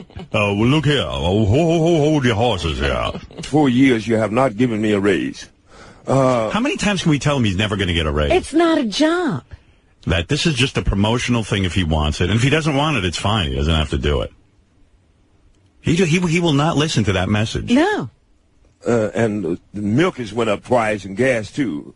So now he's going to be feeding and clothing this child? Evidently. Fees and everything else. So if you could give me a little more time on the air, a raise after 4 years, would you do that? He said, I'll see what I can do. And the next thing he did was dock me for the Christmas holidays, so I couldn't even buy that kid nothing or anything. He's being suppressed by the man. So he couldn't even buy her a gift. I think we're his only hope in terms of getting any money, because he likes the job. He just wants more money. And we keep telling him there's no money in it, that we just basically are doing this for a goof. We're very honest with him. And he goes, but if I'm such a goof, why am I getting all these listeners? This nature. This is the caliber of people that I have to deal with. You understand? and what have you. So I probably should be up there in the hall bowing and kowtowing to Howard and Robin and the rest of that crew. Don't bother. It won't help. Because I can tell you truthfully that if Tim knows about it, Howard knows about it, Robin knows about it, Scott knows about it, Mel knows about it, the janitor knows about it, and everybody in Central Park. I'm sure Mel will be very empathic with you. Makes no sense. Scott Greenstein can't wait to meet with Riley to hear about his new kid. Well, Plaza knows what kind of shape I'm in here. But no, they've done nothing. Zero. No, we've given you a radio show where you get to promote your products, and that's all we offer, really, honestly. That's it. And we give you a little stipend for that. You know? He will not accept that. And not only that, he's an ingrate. You know why? Why? Is it ingrate or ingrade? Ingrate. Say it again? Ingrate. It has to do with gratitude. With a T, right? Right. He's an ingrate. He evidently has put together some sort of proposal to Scott Greenstein where he could get off our channel and get more money. Where is he going? Listen to this. Hi, next call. This is Mike in Canada. Hello, Mike in Canada. Yes, Aaron, thank you very much. And Mr. You're welcome. Martin, I appreciate your taking my call. I just wonder, what you've done here on this channel, can you get this thing going 24/7 on another channel? Because that's the classic Riley call. Oh, my God, that's the greatest. Riley, the show's so good, I needed 24 hours a day. What you've done. Yeah, like what Howard has, 24 hours a day. Can't they just roll your tapes all day? Awesome. Yeah. Well, hey, it would be great. We have Iran and Matt Panther, brilliant young men, have sent a proposal to, I believe, who was it, to Mr. Greenstein, saying, hey, put us somewhere else and let us have more time, bring on guests and things of this nature. I don't know if they're considering... I say, we've been in touch with Mr. Green Jeans. Now, that's the guy from Captain Kangaroo, Riley. I'm a Mr. Green somebody. I mean, Greenspan. Yeah. No, Alan Greenspan, yeah. I believe we said the two. That or not. So we'll see. No, we'll see, good man. I wish it were so. Mm-hmm. I got to get my hands on that proposal. Somewhere on Scott Greenstein's garbage pail is a proposal from Iran and Riley, indicating that there's a great plan out there to put him on a 24-hour channel. Well, they've got to. Yeah. I say, Mr. Green Jeans, I need to get on 24 hours a day. But they haven't heard back from him yet, but they're waiting. Believe me, I wish Scott would get back to them and give them the channel. I'd listen to that. Maybe if I hung around the halls there and got a hold of this Mr. Green Jeans and snuffled up a diss to him, I could get my own show, I say. But isn't he's so ungrateful, right? I mean, he's sending proposals to get away from us. It's insane.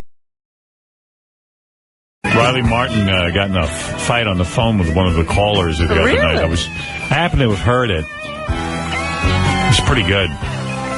Some guy called up and was trying to say that Riley beat women, but there was no basis in it. But then Riley started screaming about some guy Dominic, and I had no idea what they were talking about, but it didn't matter. It was just Riley getting very riled up, and the listeners know how to tweak his ass. I mean, and then he stays on way too long.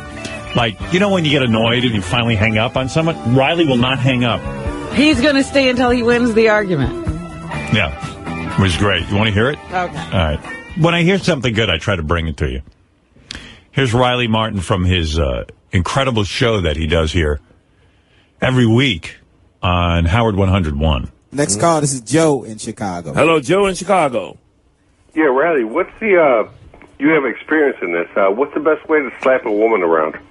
Well, hey, son, my daddy told me.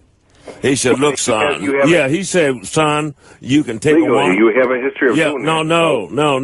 Yes, I have no history of that. Dominic said you did. Yeah, no, well, Dominic. It's on record. Well, Dominic is wrong. It's on record. It's wrong. He didn't have no. No, it's not. It's not laying Believe ever not, a hand on. I've never laid on my record hand with the police. Never laid my hand. Let's say I'm wrong. Me and my wife had an argument. Let's say I'm wrong. Let's prove it. Well, you're wrong. Let's prove it.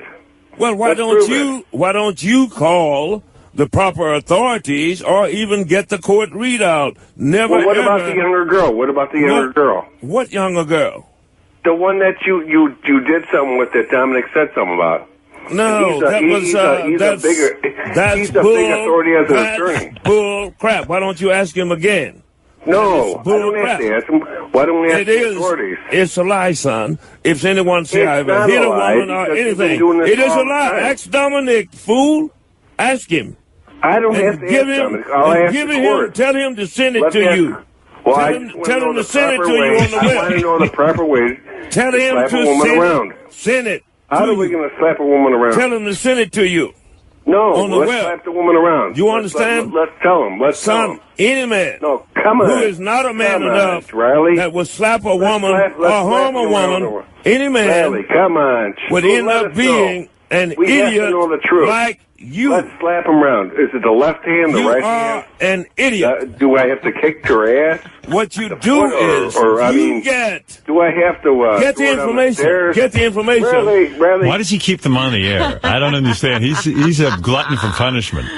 Yeah, at this point, he should just get off and explain himself, because this guy's not letting him talk. No, it's just going on and on and on. And then ask Dominic. What's the right way to do it to make it? Who's Dominic, by the way? They're both talking about Dominic. I don't know who Dominic is. Like, we know who he is. And get Dominic. So maybe we should throw it down the stairs or get Dominic. Kick her or punch her. In fact, do I drive I'll have Dominic. I'll have Dominic come on the air and explain it to you, son. Fall on her head or. Riley, I will have Dominic to come on and explain to you that he was bullshitting. He was bullcrapping about me ever laying a hand on any woman ever. You understand? We do an over right hand punch or what? No. Let us know. Well, I suggest, let the rest of us know. Son, I would say that you be so kind as to stay away from them children in the park with a bag of candy, you idiot. Dominic who? All right. Yeah, Dominic, if you are listening, I want you to come on the air and clear this crap up. Or send him or find the court papers. Court papers? That's it. Riley Martin never laid his hand on any woman, person, anywhere, except in the bare knuckle ring with idiots like that. Find it, and I want you to clear this up.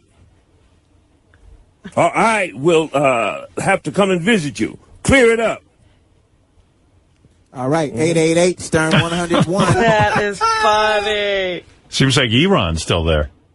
Yes, he is. I always figure those guys, the Irans, kind of get changed up about once a year. No, Iran's hanging in there. Yeah, he used to have some other disciple. Right. But Iran seems to be into the whole Riley world. He's kind of thrown in. He hasn't become disillusioned yet. No, he's devoted his whole life to Riley, which is impressive. I mean, that's a real leap of faith. I don't know that I can go down and drink the Kool-Aid that way. Holy mackerel. But some guy, Dominic, and court papers. And Dominic. That was the best. Yeah. Dominic, you call in. Iran had the statement of the day. Dominic who? Yeah, this guy Dominic seems to hold the key to everything. Speaking of Riley, hey, thanks, Steve. Riley was on the other night, and I think he was asking people directly for money. What? Yeah. Let me see if I can find it. I was listening to it. I didn't get that far into it. We can listen to a little bit of it. Let's hear what he has to say. Yeah. And then I got a new Richard and Sal prank call I want to play for you. And then we got to get it right over to Andrea, who's here for her millionaire. Yeah, we got to find love for her. Yeah, we got a lot to do this morning. Millionaire love. Millionaire love, that's right. Let me see here. Jack and Rod. Where's Riley's show? JD1 in pink. Oh, okay. I can go that route. And welcome to the Riley Martin Show.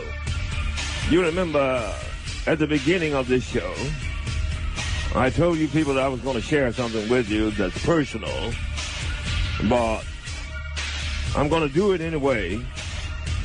Whether it will avail me anything, I do not know. Some 47 years ago, during my bare-knuckle fighting career, I came up against a man, an albino, named P.H. Grupp, and a.k.a. Psychopathic Killer. And I managed to take him down that day. But during that fight, which was my last one, incidentally, during that fight, even though I took him down, he hit me and cracked the jaw. And since we didn't have anything, insurance, like I have none at Sirius now, my trainer... Sirius should be taking care of him. He's not an employee. No. Chin low, bound it up and put a bamboo shoot in my mouth for me to drink juice, gravy, water, and all this for about 6 weeks, and took it off, and massaged it, and over the years, it has worked, and what have you. However, ever so often, ever so many years. I notice he uses the word "what have you" a real lot before he's about to hit you up for some money. It kind of flares up, and the nerves, and it'll fix it where I cannot articulate for like weeks at a time. How unfortunate. And I know that it's coming now. I went to the doctor. Because you don't want he can feel it coming on? Yeah, you don't want to miss this. And he said, look, man, this jaw's got to be operated. Why'd you wait this long? Yeah, I said, well, how long have I got on the outside? He said, well, it's got to be done before this year's out and all this. And I'm aware of the fact that I have no insurance at Sirius. I have nothing. Well, why don't you just ask the doctor to do it for free? Like, you know. He doesn't expect the doctor to just give him things. No, the doctor ain't doing that. He ain't falling for that. No consideration. They have refused to give me any extra time on the air. I'll put me somewhere where I can do extra time and what have you. Yeah. It's called a chain gang.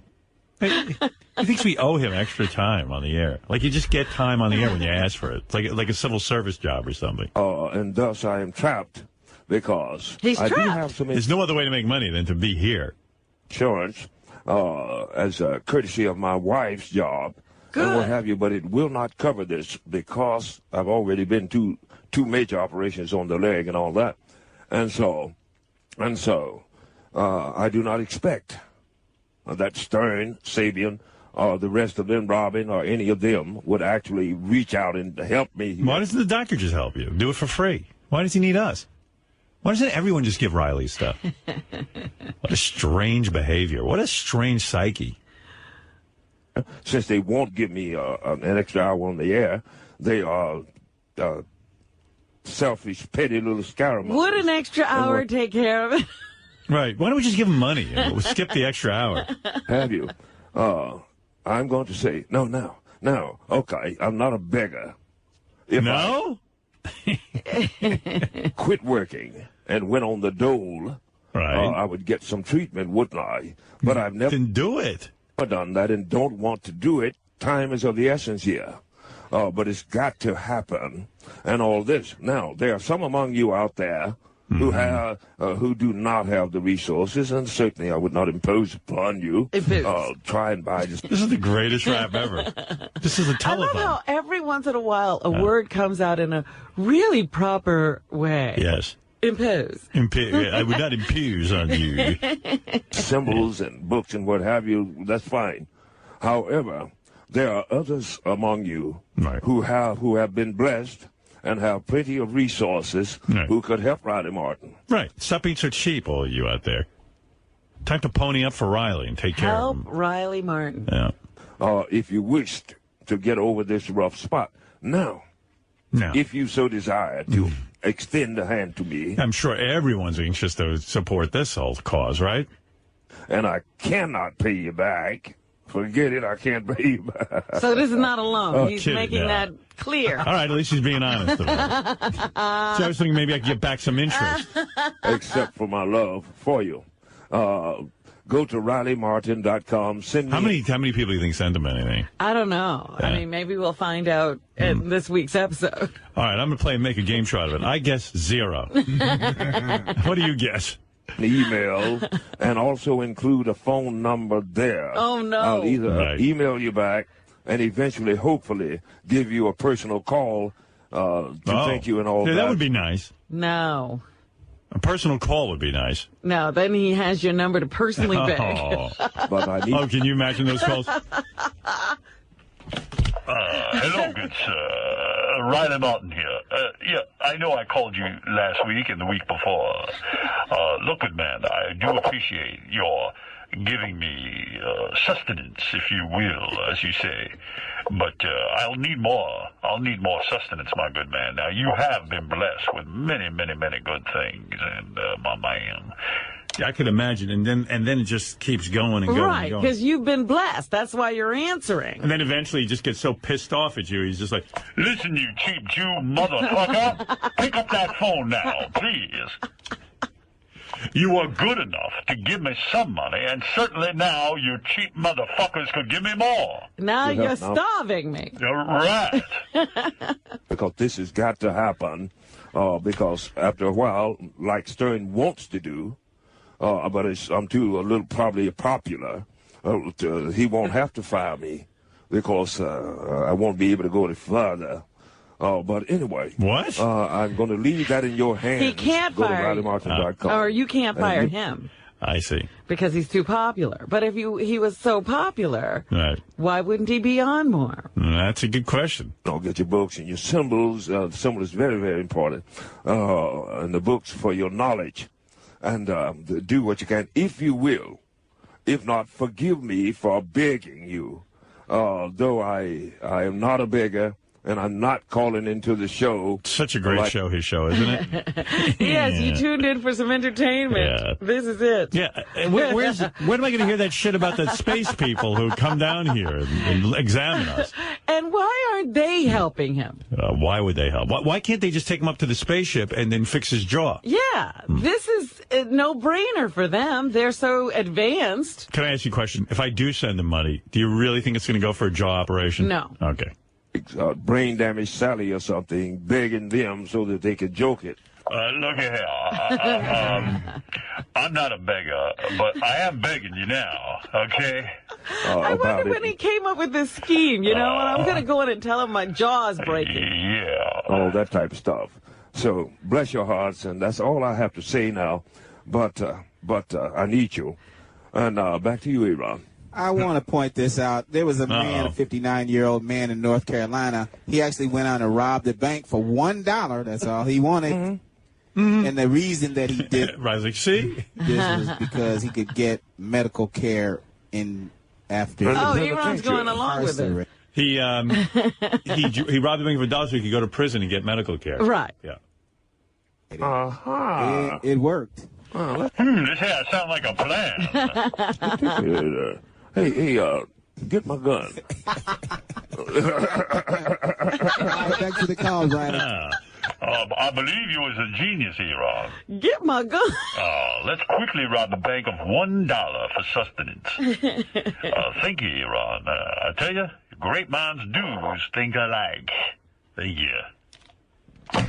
Wow. What a show he's running over there. Oh, my goodness. Maybe I have to give him more hours.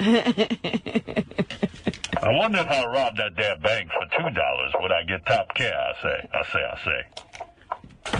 Who knows? Let's talk to Mike. Mike, good morning. Good morning, Howard, Robin, Fred, everybody. Yes. Love you guys. Okay, thank you. Thank you enough for great radio. I did want to talk about Black on Black and how it's just on the edge of being really good. But before I forget, Did anybody bring up yesterday? I work nights, so I only get to listen to the replay. Did anybody bring up Riley's last show and the horrendous case of food poisoning he must have had? No. I didn't know anything about that. I better get some clips of that. Right? By the way, Black on Black is on every day this week because I think Pharrell is on vacation. Right. They're doing the first 2 hours of Pharrell's show. Right. You know what? Just up until your show started this morning, I drive truck all night long, and I get to listen to the replay, and thank God for that. But I was listening to Black on Black, and I do like it, actually. Big Black, it seems really intelligent, and he seems really well-spoken. He has a good, radio presence, I think, but King of All Blacks is so, he's right on the edge of getting out of that my clothes are better than yours phase of his life, but he just can't stop himself. And they took a call from a woman that King has some sort of relationship with, but he was, it was all inside discussion. And Big Black kept calling him out on it. Like, what are you doing? We're on the radio. You can't be talking in code, and it was just distracting and annoying. All right. Well, I will try to get some clips of that so we can comment on it. Yes, JD. Riley's last show is JD1 in green. Oh, you have it? Yes. And there was a bad case of food poisoning? Not a terrible case. But you can hear a little bit. It's amazing how he works through these things. He has moved on from bitching about everyone here to bitching about his sponsors not sending his wife stuff. Oh, right. Oh, sorry. Yeah, I heard this. Steven Singer. Steven Singer is a sponsor of Riley's show, and Riley's not pleased with Steven Singer. Why does everybody owe him something?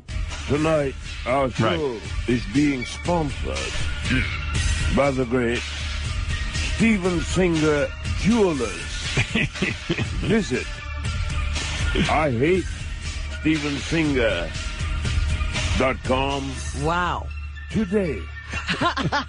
Even though out of all the time that I've advertised Steven, and I love him, he's never sent my dear wife even a Chinese token. However, he's angling. Go to IHateStevenSinger.com. Welcome to the Rod Martin Show. I guess you got to send Riley stuff. He's lucky to have a sponsor. Yeah, isn't it enough that Steven even wants to have it be associated with that show already? Yeah, what is that?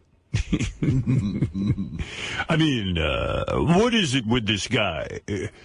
All these years, I've never received as much as a Chinese... What is it? Token. Chinese token. A Chinese token. Whatever that is. Welcome to the Rod Martin Show. We're glad that you are here. People, I meant what I said. I love Steven Singer because the man has great values and deals that's better than any other I've ever seen. Deal. Yet, he has neglected my dear wife on the Chinese token thing. Welcome to the Rod Martin Show. Wow. He's hung up on it. He neglected his wife. Everyone owes him something. It is appalling, isn't it? I just don't know how you get that logic. Well, Riley is a big draw for Steven Singer, and Riley's a top guy in radio, and he's on the top channel, and you should just lay gifts at his feet. He's like the Christ child. Right, just like an emperor. Bring me gifts. Right.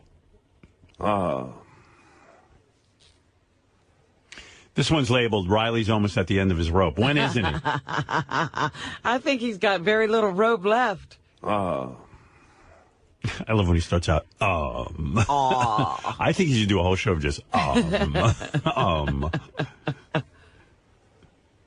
We are living in perilous times. Uh-oh. I've almost reached the end of my rope. Those of you who already have symbols, consider yourself lucky. Right. For the times I had one, but I threw it in the garbage. Was nigh when they will no longer be available. Why? Or anything of that nature. And I'll cash it in and go about my merry way. If what I have said to you is not of any value to you, then you won't join me because you think perhaps Sarah Palin and Michelle Bachmann can save you.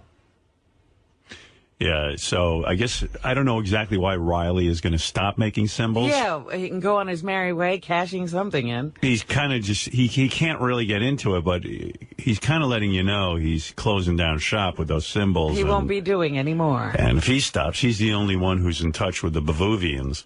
And they, whatever they are, what are they, Bouvians? The Bouvines. The Biavians. The Bouviers. No, I'm talking about Jackie Bouvier. Her esteemed family. That's why she wore that pillbox hat to cover her alien antenna. Look at here. So, anyway, Biavians, yeah. So, if Riley stops making those symbols, the Biavians won't know to pick you up on their mothership when all shit breaks loose. They'll just pass you right by. Yeah. They won't just pick up anybody. So he's trying to give you a wink and say, look, now's the time to order. He's got his own radio show. That's the best thing he can come up with is those hand-drawn symbols. Like, get into another business. People aren't buying it. Plus, he has to sit down and draw every symbol himself. Right. He needs a business where he can get out of that. Yeah. Right.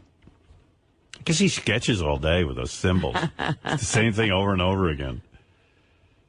And we are back. Thanks for staying with us. It's almost like it takes him a second to crank up. Give a shout out and a belated birthday wish to my dear Robin Quivers. Oh. My darling. I'm sure a knock is coming. Yeah, really. I'm waiting. Happy birthday. Many happy returns. Happy. You certainly don't look it. You're beautiful and still juicy. Means you still get wet.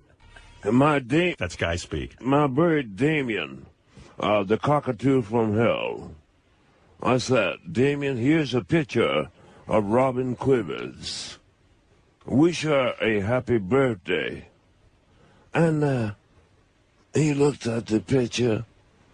And he said, man, I'd love to get a beak on that bitch. And I said, man, look, who taught you, these words and all that type of stuff? I said, honey. She said, yes, Ratty. I said, did you teach this bird these expletive leaders? What? Guy said he had food poisoning. Hey, Riley, you okay? You sound a little under the weather right now. Well, hey, kid, look, I got a hip and a knee replacement. I got a bad jaw. I got a bad shoulder. Nobody's helping me. They don't care. That's bullshit. Hey, check it out. I heard Pharrell's going to be off on vacation next week. Anybody talk to you about extra gigs? No. Oh, I've been asking them. Say, hey, man, how about extra hour or two every so often when, like, somebody's off or something like that? Mm-hmm. They won't even do that. They'd rather play the thing about... Don't you think we'd have him do that if we thought the show merited it? I'm sure there was a time that Tim tried this. I'm sure it didn't go well for Tim. Yeah, I was talking to Tim the other day in our meeting, and he said to me, Pharrell's going on vacation. What do you think of, like, Riley doing a fill-in? And I was like, well, if that's what you want. I said, do people really need that much Riley? I mean, does Riley have that much bullshit to... Right. I mean, how far does that bullshit stretch? Yeah. So Tim said, no, I think maybe Riley can do it. And I said, okay, well, if that's what you want. And, I don't know, somehow Tim probably picked up on that as like, well, I don't want Riley. Right, but you're not enthusiastic about it. No, I was just asking. I said, I don't hear Riley all that much, except when we play these clips. I go, does he have is it entertaining enough for a couple of hours? Is he a one-trick pony, or can he branch out a little bit? No. So I think Tim's thinking about giving Riley some fill-in stuff. So, which I'm not against. If the people want Riley, give them Riley. Yeah. I mean, this is good stuff. Look, man. Or putting whores on machines. You know, they got like 15 hours of show to fill up next week, and they want to put black on black on. I think you should get at least 4 of those hours. Well, I mean, what do you goodness, I do not begrudge. Yeah, I do not begrudge these young men. Let them. I wish them well. Right. Wish them well. You know, they let them have their show on Monday night, one show. But you know what? You put in your time. You've been at Sirius for, I don't know, as long as I've been listening. Yeah. And, you know, I just hate to see. I love when the listeners rile him and up. he gets all puffed up. Hey, Riley, we think you're the best, and you've been there the longest, and you've put in your time like it's a civil service job or a mining job. Yeah, you've been working in the mines for a long time. Ugh. And keep you down in the basement. Well, my goodness, this is what you get from those who would find solace and joy in doing divers and evil towards others and things of this nature. Wasn't he just wishing you a happy birthday? Yes, and now... So who's against him? I guess it's me. We're not helping him. Right. Somehow. So who is really the enemy? Me? I mean, I gave him a radio show. You are the big enemy, right. Yes. So and why? I don't tell you should do better, so. Right. Yeah. This is the only, they've been to the crossroads and sold their souls. And therefore, the more pain they can wreak. God, isn't it great to get kicked in the teeth after you do something nice for a guy that no one does anything nice for? Like, I gave him a radio show. Oh, my goodness. And that was like the worst thing you could have done. That was putting him in slavery. You and ruined now my life. You won't let him out. Right. Upon those who are actually bona fide, the better they feel inside. But I love them. However, they have so short of my assessment of the human equation, you know? He loves us, but there's never a just I love you. How about, hey, Howard, I love you for giving me a radio show and thinking of me, and no one in his right mind would give me a radio show. Oh, no.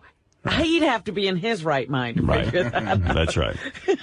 And we're back with Health Tuesday on the Jack and Rod Show. And today's special guest, Rod, is Joyce Graff, and she's going to reveal what you need to tell your doctor so you're not a victim of malpractice. How you doing, Joyce? I'm doing great. And Joyce, we have a victim of malpractice right here in the studio. He was a jackhammer operator and suffered major hearing loss. Let's hear it for Riley the janitor. Riley, hi, it's Joyce. Hi. Can you hear me okay? You want to tell me a little bit about what's going on? Jack and Rod, this is not working real well. You just have to speak up a little bit. He's hard of hearing. I'm sorry. Yeah. First thing you have to do is get a proper diagnosis of exactly what's going on. What diagnosis did they give you? What diagnosis did they give you? What diagnosis did they give you? What diagnosis did they give you? What diagnosis did they give you?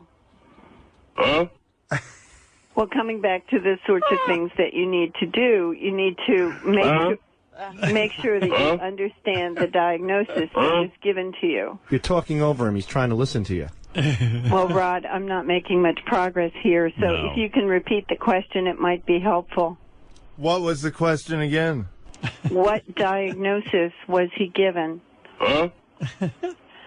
What diagnosis were you given? Riley, what did the doctor tell you? What did the doctor tell you?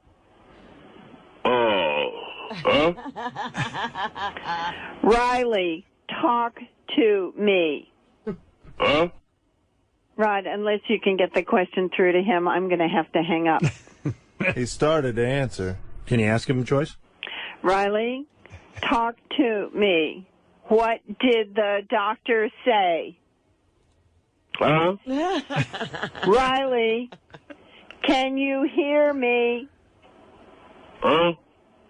Riley, can you hear me? Wow. She hung in there. Riley, can you hear me? It's like that Who song. Did you teach this bird these explicit leaders? Yes. What was that you said, Riley? I said before that. Did you teach this bird these explicit leaders? He had food poisoning that night, I remember. Let's go to Speech Impediment Man. Hey, Howard, how are you doing? All right. Hey, would you like to do photography professionally after you retire from radio? As in, like, make a living from photography? Yeah. Well, no, I mean... Riley, don't interrupt. Riley can't hear me. Riley, I said, as far as being a professional photographer, I don't think that's the goal. Riley, I said I don't want to be a professional.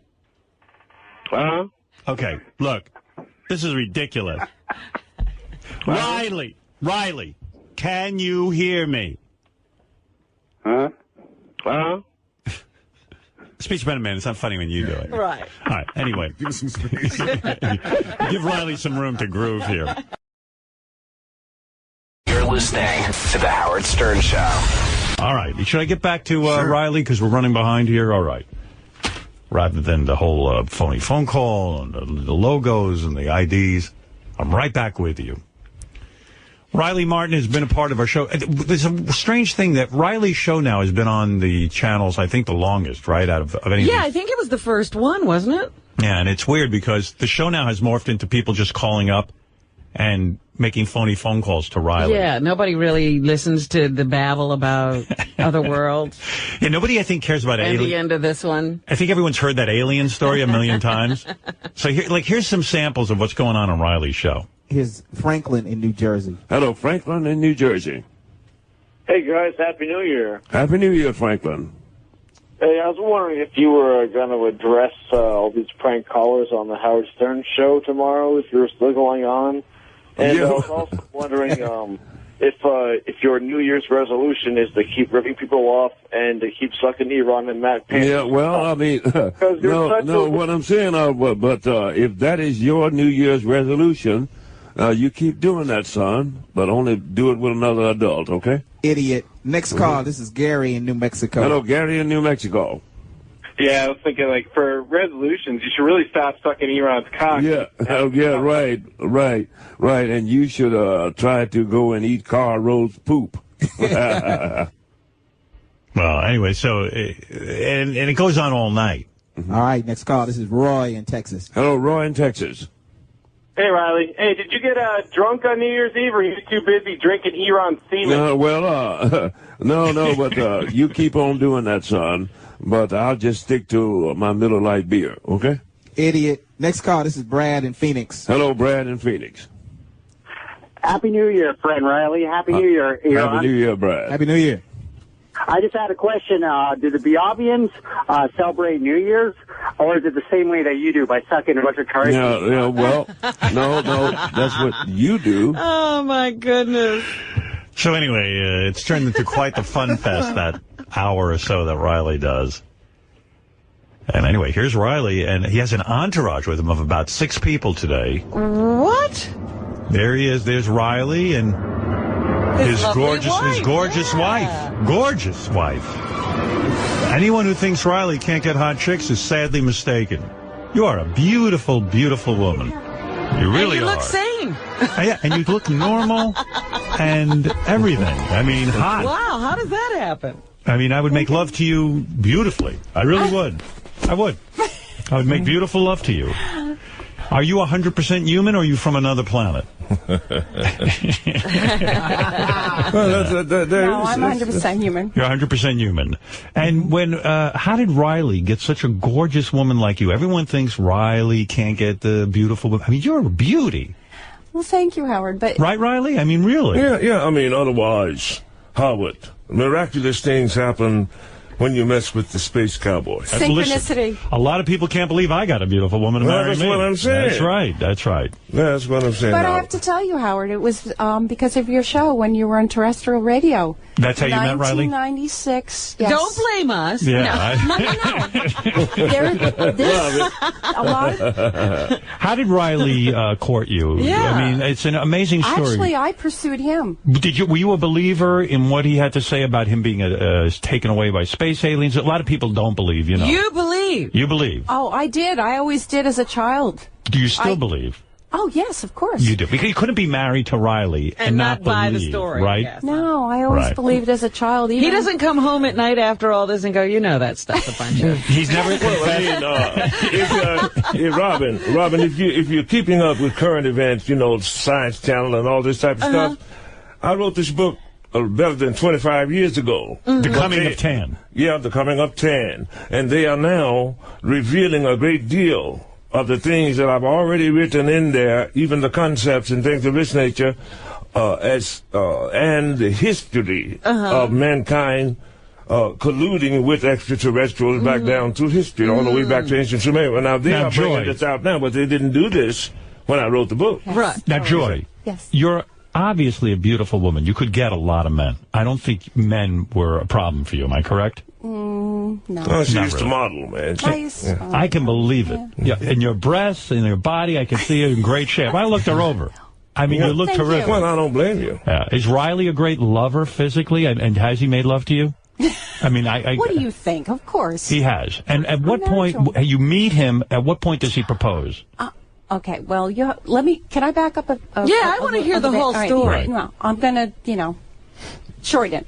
But it was in 1996, and I was in it. Now, this is where a lot of synchronicity comes into place because, the coming of tan. I was in a tanning bed in New Hope. No. Be careful with that, by the way. No, I know. In New Hope, Pennsylvania. Yes. And the gal before me had your show on. Right. And I'm sorry to say, but I didn't listen to you back then. I heard his voice.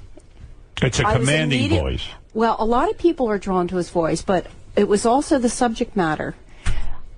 I heard, Were you abducted as a child? No. You were not? No. Okay. No abduction. So you meet him, and you fall... But how does she meet him? She hears him on the radio.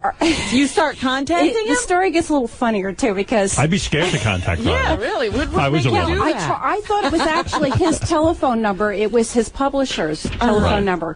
And it turned out his publisher lived like 10 minutes down the road from me, and I said, well, let me come and get the book. But it took me a day and a half to get through because you guys they were deluged with telephone calls to get the book. I'm serious. That was back in 1996. So how'd you meet him?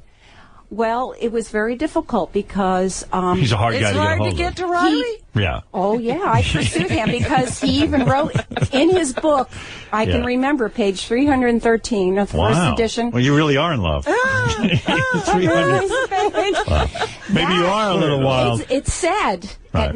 At no point do I give my whereabouts, but those who are meant to meet me will do so at a given time. Right. And I kind of connected with him through his publisher. And so, please do not try to ply me with copious amounts of sex, Robin. I'm telling you, I'm not that kind of guy. You definitely go up a notch when you're seen with this woman. I mean, there's no question about it. I hunted him down. Maybe I hunted him down. Yeah, with what you are paying me. Now, Riley. It was not for my money, Howard. Right. She went for you. Yeah. Right. It was a meeting of the minds. You cheap bastard. Right. So wait a minute, you how meet often? Riley. All right, how often do you? There's more to this story. I'm going to get to the story in a minute. How often do you make love to her? Honestly, be serious. Well, one of the young men was saying, Riley, you keep going up there 4 or 5 times a week. Said that could lead to a heart attack. And I said, well, if she dies, she dies. Is it true? And I want truth today. You make love to her 4 to 5 times a week? Or more. Or more. Yeah. And when you say you go up there, from what I understand, the two of you don't live together? That's right. We don't. 2 different units. And that's because of what is 2 that? different reasons. Okay. Okay. All right. Because that's why I think Actually, Actually, 3. Yeah. The first place that we cohabitated with had really bad energy, but yeah, Riley no, was we're talking there. about like some strange things. That's what I was thinking. No, a lot of strange things happen in that place. Really? But Riley smokes cigarettes. I don't. Right. I have birds. I don't know if you know, but I do rescue birds. Oh, I didn't know that. That's something I do. I heard and something I've about this. expanded. Yeah. Birds attack Riley? Birds don't like Riley. Tell me about the ghosties. Yeah, we had ghosts in the last So place. why does Riley have to move out? Though he's your husband. Why would he not live with you? Are the ghosts following him? Right. My birds and we need our own space, you know? Riley, as a There's nothing wrong with that. It's very difficult to do my exacting work with a dozen birds talking cash shit. They scream a lot. Yeah, you understand. Yeah. I do understand. And she is self-sufficient. I have 12, I had She's 12 a teacher. birds at one point. You are a teacher. I'm a teacher. School yes. teacher. Yeah. Oh, yeah. that's fantastic. Yeah. And a pilot. And a pilot. Yeah, I used to fly hot air balloons. Yeah, commercial pilot. Yeah, hot air balloon. Did you sign a prenuptial agreement with Riley? I mean, you're going to get wiped out. You know that. You two are really married. There's the legal. You know what? I was almost thinking about bringing proof, but you know what? Yeah, maybe next time bring proof. Nobody believes you. I mean, you married him, and I'm a stand-in wife now. No, we're really married. And he's good to you. I mean, yes. Yeah. Yeah. Right. Now, Riley, remember some callers were calling up and they said you were gay because you live with Iran and you live with... I never heard that. Right. That's what I heard on the tapes. Everyone was accusing you of being gay. Well, I mean, simply because they are dunces who think that they should do these things, and probably they are Republicans, too. It's an insult, though, to you. Right. I mean, no, it's an insult. You're a man's man. But I don't screen the calls out. Right. You just take them as they come. Yes. Right. It's immaterial to me and what have you. I heard one caller say that you swallow Iran semen and all that. Iran got offended. Iran got offended. You got offended. Now your wife is offended. Am I correct? Oh, my gosh. See, I won't even go there. I mean, I don't listen to that stuff. Riley makes love to you. He's able to get an erection. Does he take any kind of a Viagra or anything like this? None of that's kid. None of that kid. And you know, a lot of it is more of a meeting of the minds. But Joy, the first time you made love to him, were you shocked by the size of his penis? Howard, I'm not even going to answer that question. Oh, no, you have to. You have to. I don't have to. Riley wants you to. I can say with you big? Some type of an authority that she must have been a bit shocked. Right. Are you thick and big, Riley? I picture you. Howard. Well, Howard, I would. With the deep voice, I imagine big balls. Think of what you got in Dublin. That's sad. That ain't a lot. Yeah, right. Is he a great lover, Riley? Honestly, and is he the biggest man you ever had sexually? That really doesn't necessarily apply, Howard. You know, you don't have to be big in order to be a great lover. Right. However, love is more than a simple marathon. Love, a man's Joy, stop it. Sometimes it comes down to physical equipment. A man's bravado should not be measured by his strength, but by his tenderness. Yes, he is. Yes. Would you say he's bigger than 9 inches? No, I'm not even talking about inches? any of that. I'm just talking about the spiritual aspect. Right. Well, you're a school teacher. You can't talk about that kind of stuff. Absolutely not. Right. Well, I respect that. Yeah, and how would you would do well to give her some type of respect? Yeah, of course. Yeah. Well, spiritually, I think he's 9 inches, at least spiritually. No. Yes. You go beyond that. So it is a marriage not of convenience. It is a real marriage, a growing marriage. What could be convenient about it? Right. She married me for my money. Now, don't you think Riley complains too much to me about money? Shouldn't he leave the show if he's... Seriously, who else Joy? has worked for you for 7 years and didn't get Riley, a cost of living nothing? Let me talk to your wife, because she seems to make sense. That's what I'm saying. She's a smart woman. Listen you going to tell me? I'm going to tell you. Joy. Maybe she can talk some sense to you. I gave Riley this show because I actually like Riley a lot. I know you do. I appreciate that. But it's not the kind of show where I thought Riley could get on and sell his trinkets and such. And his books. And get some publicity for himself. If he really wants to go out and make a living off of this thing, he would have to go to a terrestrial radio station and acquire a big audience and do this kind of thing. It was supposed to be an adjunct. It was supposed to be the thing. I have ascertained that I do have a very large audience out, though you would never tell me. If he does, then... though you would never tell me. Then with my blessing, you should go somewhere else. And exploit it. Yeah, well, that's okay. All you got to do is send me the pink slip and say, Riley, I'm not going to send you a pink slip. I like you on I don't there. want them to send you. And look, this is one thing I want to ask you. After Joy, am I making any sense? No, after no, you are, Howard. Yeah, after 6 years. Riley. After 6 years. Joy just said. I'm asking you, give me 2 more hours per week. That's 3 hours a week at your discretion. That's too much. It's too much, Riley. No, well, my goodness. If you paid me the equivalent, son, I would be fine with the 1 hour. You are a spice. Yeah, a spice show. Yeah, the cost of living, everything. Right. Has going up 30% since I got here. The amount of so you're hard timing me because I'm spice, right? Listen to me. Riley. I'm not doing this to punish you. Fucking cheap punk. I'm trying to tell you, Riley. Trying to tell you, I'm not doing this to punish you. I thought it would be a fun little shit. It's not supposed to be a living. It's not supposed to be a living. It's Why just should it not be? It's a fun thing for you. Why should it not be? I'm giving information here that may save your cheap Jew ass. Riley, are you really happy with the way the show is going?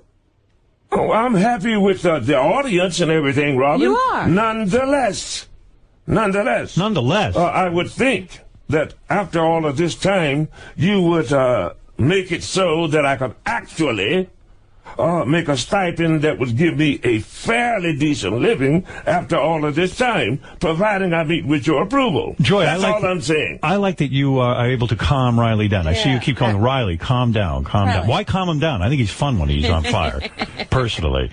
What does he walk around the house angry a lot about the show?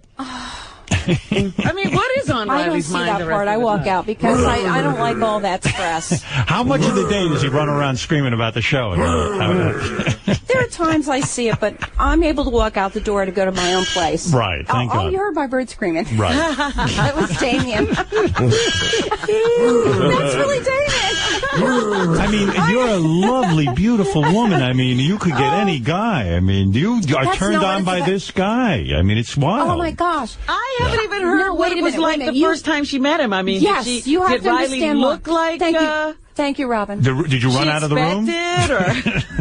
Well, the meeting was arranged through his former publisher, and I remember going to where Curtis lived, and I saw Riley sitting with his Indian headband, his staff, and he was looking out at the river, and he stood up, and he came over to me, and he hugged me. And I know what he said. When he hugged me, no, it was a feeling that I have always known him.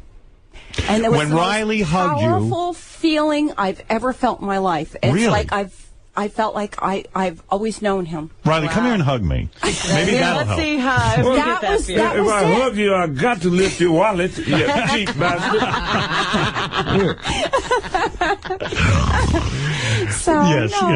So it's. You're saying you hugged Riley and you felt like he hugged me, right. Oh, that's what I figured. I just felt like I've always known him, or I felt like I've known him.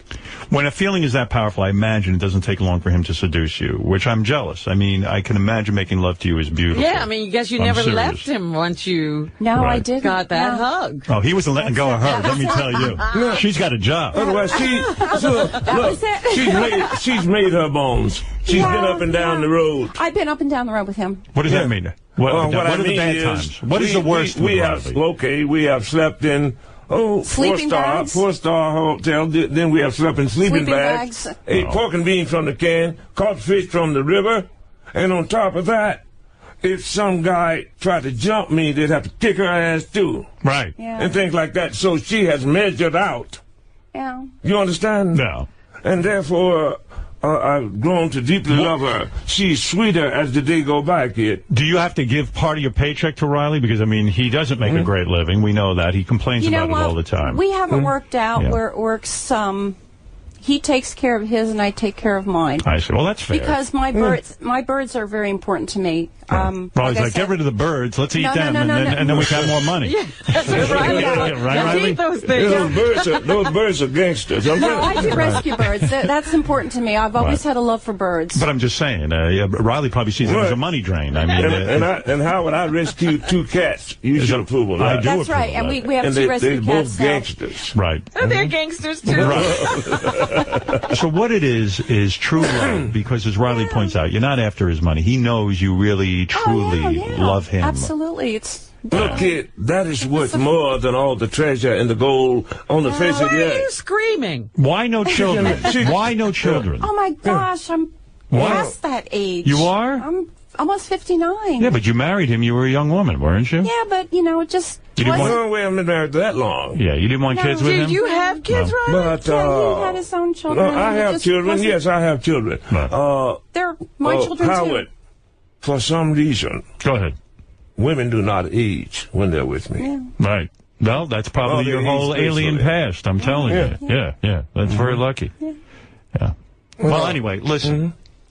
Riley. I bought my white son with me. Your white son? By the way, we should point out that your wife is a white woman. Yes. And Eron McCauley is here also, the great Eron, my co-host. Right. And how is living with him? Is that fun? You live with Eron. He does. Yeah. Well, otherwise, Eron says what he means. Matt Penter says what he means. I say what I mean. It's a house full of people who say what they mean. Yeah, say what they mean. But it's like no wonder Joy moved out. Yeah, it's like we get along. We get along. But one time. By the way, what do you guys mean? In the old house. Right. Joy, one time I went to her bedroom and opened the door because I'd be working late. Right. And here she is this high off the bed, man. No. What? No. I crossed my heart. You're saying that Joy was off levitating? My bed was levitating, and a lot of strange things. Joy, do you remember levitating? Yes. You do? You mean your husband walked in the room, Riley? I was calling because, let's start it out with my... Joy, never mind that. When Riley pees in a bucket, what is that like for you as a woman? Do you say to him, Riley, for Christ's sakes, use the bathroom and stop pissing in a bucket and a jug?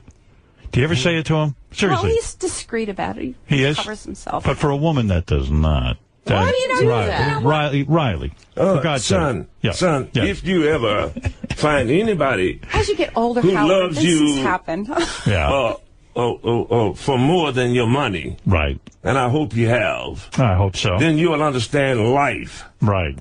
Instead of because you got 42 rooms and all this shit, and you're keeping me in a shoebox if you can, you dirty bastard. Then all of a sudden you're going to why are you keeping Riley in a shoebox? Dictate the nature of what actual love is. This is love. You mean because your quarters are small, you have to pee in a jug in front of your wife? I don't get it. No, this is love. No, the last place where I had to climb a flight of stairs. No, the new place doesn't have that. So you don't need the jug. He uses the bathroom. He moved his office, and Joy, will you ever walk around nude to excite Riley? Are you that type of woman where you're free with your body? Are you a hippie kind of woman? You know what I mean? And you'll just walk around naked? No. You will not.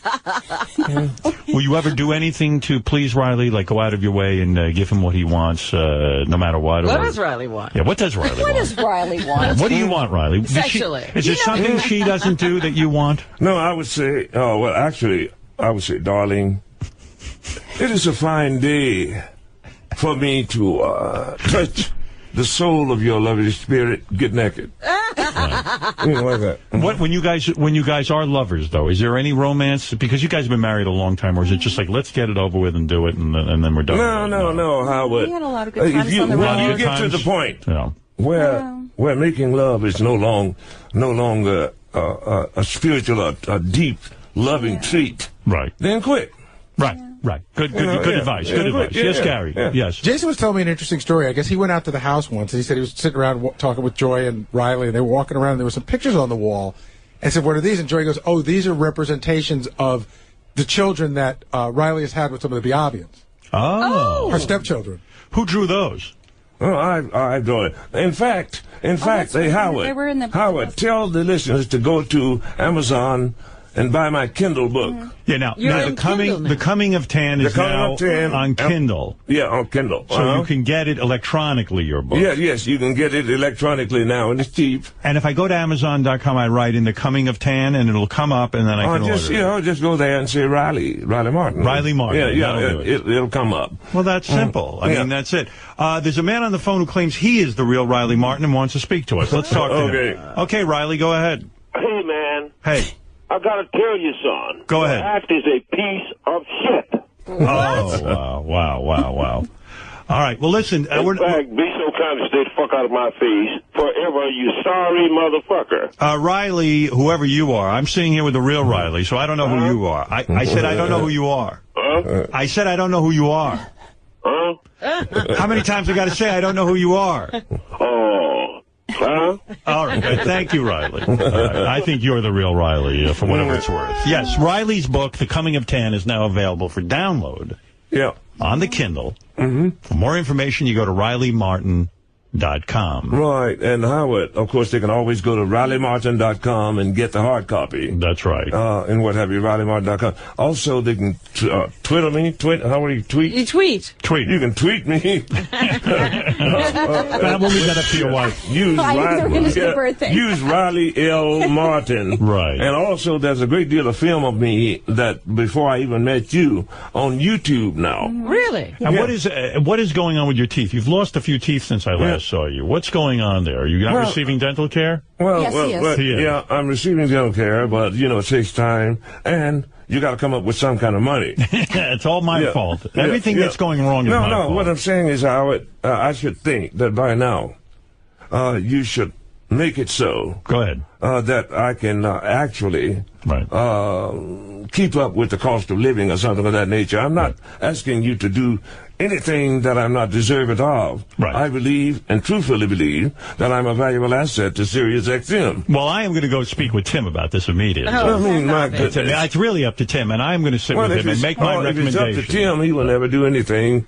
How are you getting along? How are you getting along with Tim? I've never been able to talk to Tim because he talks to me like some kind of a house jigaboo, or something of that nature. He talked to you today? Well, I mean, I know thank God Joy is here. He's polite under these circumstances. Did he talk to Riley like a house jigaboo? Well, something of that nature. No. All right, he's telling me, we don't have any money, when what he would pay me is less than what he would pay the boys down to the bathhouse. Right. That he goes to. You think he's going to gay bathhouses? He's down the bathhouse with some boys up in there. Probably. Well, Riley, bonds too. Riley, it's always fascinating to be brought into your world. I know you've had your ups, and I know you've had your downs. Yeah. Some of the guys said when tough times, you had no air conditioning in the summer, and you had fly strips all over your apartment. And it was right. He does. Is that hard to take, Joyce? What, was that because all the windows were open or something? Right. I don't know, but that was the old place. Right. He's in a new place anyway. now. Even the cats didn't like it. They sensed something was bad in there. Right. So. Riley, you've had your tough times and you've had your good times. Right. You could make it better, Howard, is all I'm saying, man. Riley, if I've made possible, it. Give more hours. Make it so. Can I just say something, Joy? Because you seem to be rational. Yes. Listen, the idea of giving Riley a little show on here was not so it would become his occupation. But that he could introduce him to the audience in a way where he'd be on his own. And he'd have an outlet. An outlet to sell his products and things. Okay. And, that would be a part good guy. of his business, not his business. He's not a radio guy per se. He hasn't gone out on the road and proven his act, which I recommended that he does if he wants to make a career out of this. Well, he's working on that, Howard. Right. And I want him to do that. And I do appreciate him, and I love having him a part of it. I know you do. But it's not like a business for him here. It's a little promotional vehicle. All of the rest of your personnel that's on every day, they're radio people, and I'm not?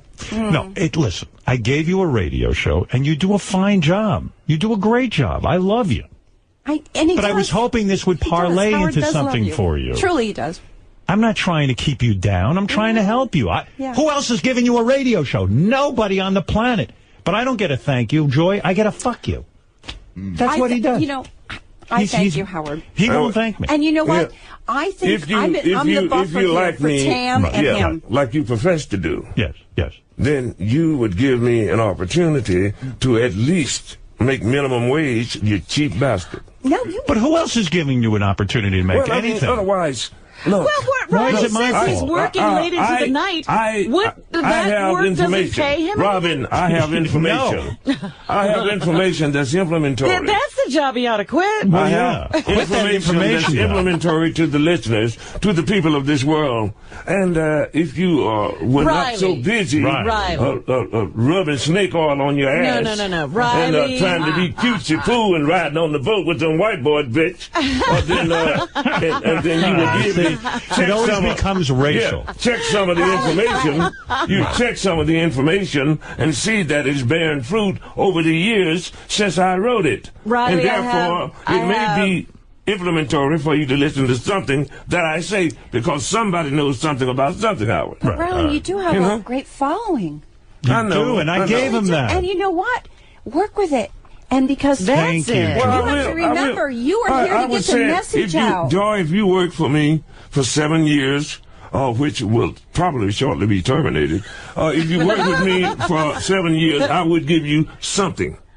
Okay. You understand? More than good point. Chump change. Good point. And on top of that, the young man today, I told him I had to take my wife off work today. Where's Tim? Let me see if I can get some more. He didn't even, Riley, let me see if I can get more money. He didn't even agree to pay the parking, nothing. Nothing. All right, Riley, let me see if I can. Hey, Tim, can't Riley make a decent wage around here? Hey, man, why? Well, look, ask him, can he find in his great magnanimous heart another couple of hours a week somewhere? Can't you find in your great magnanimous... Where is Tim? You're screaming and carrying on?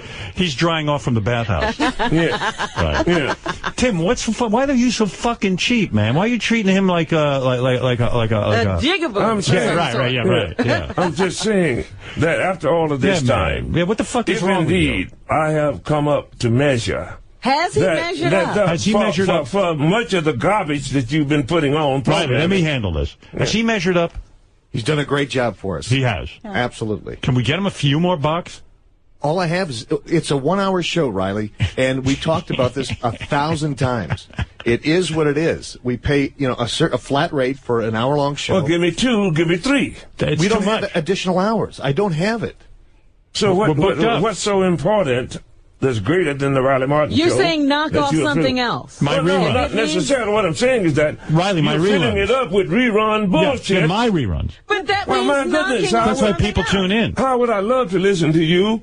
Over and over after again. 72 hours, it wears kind of fucking thin.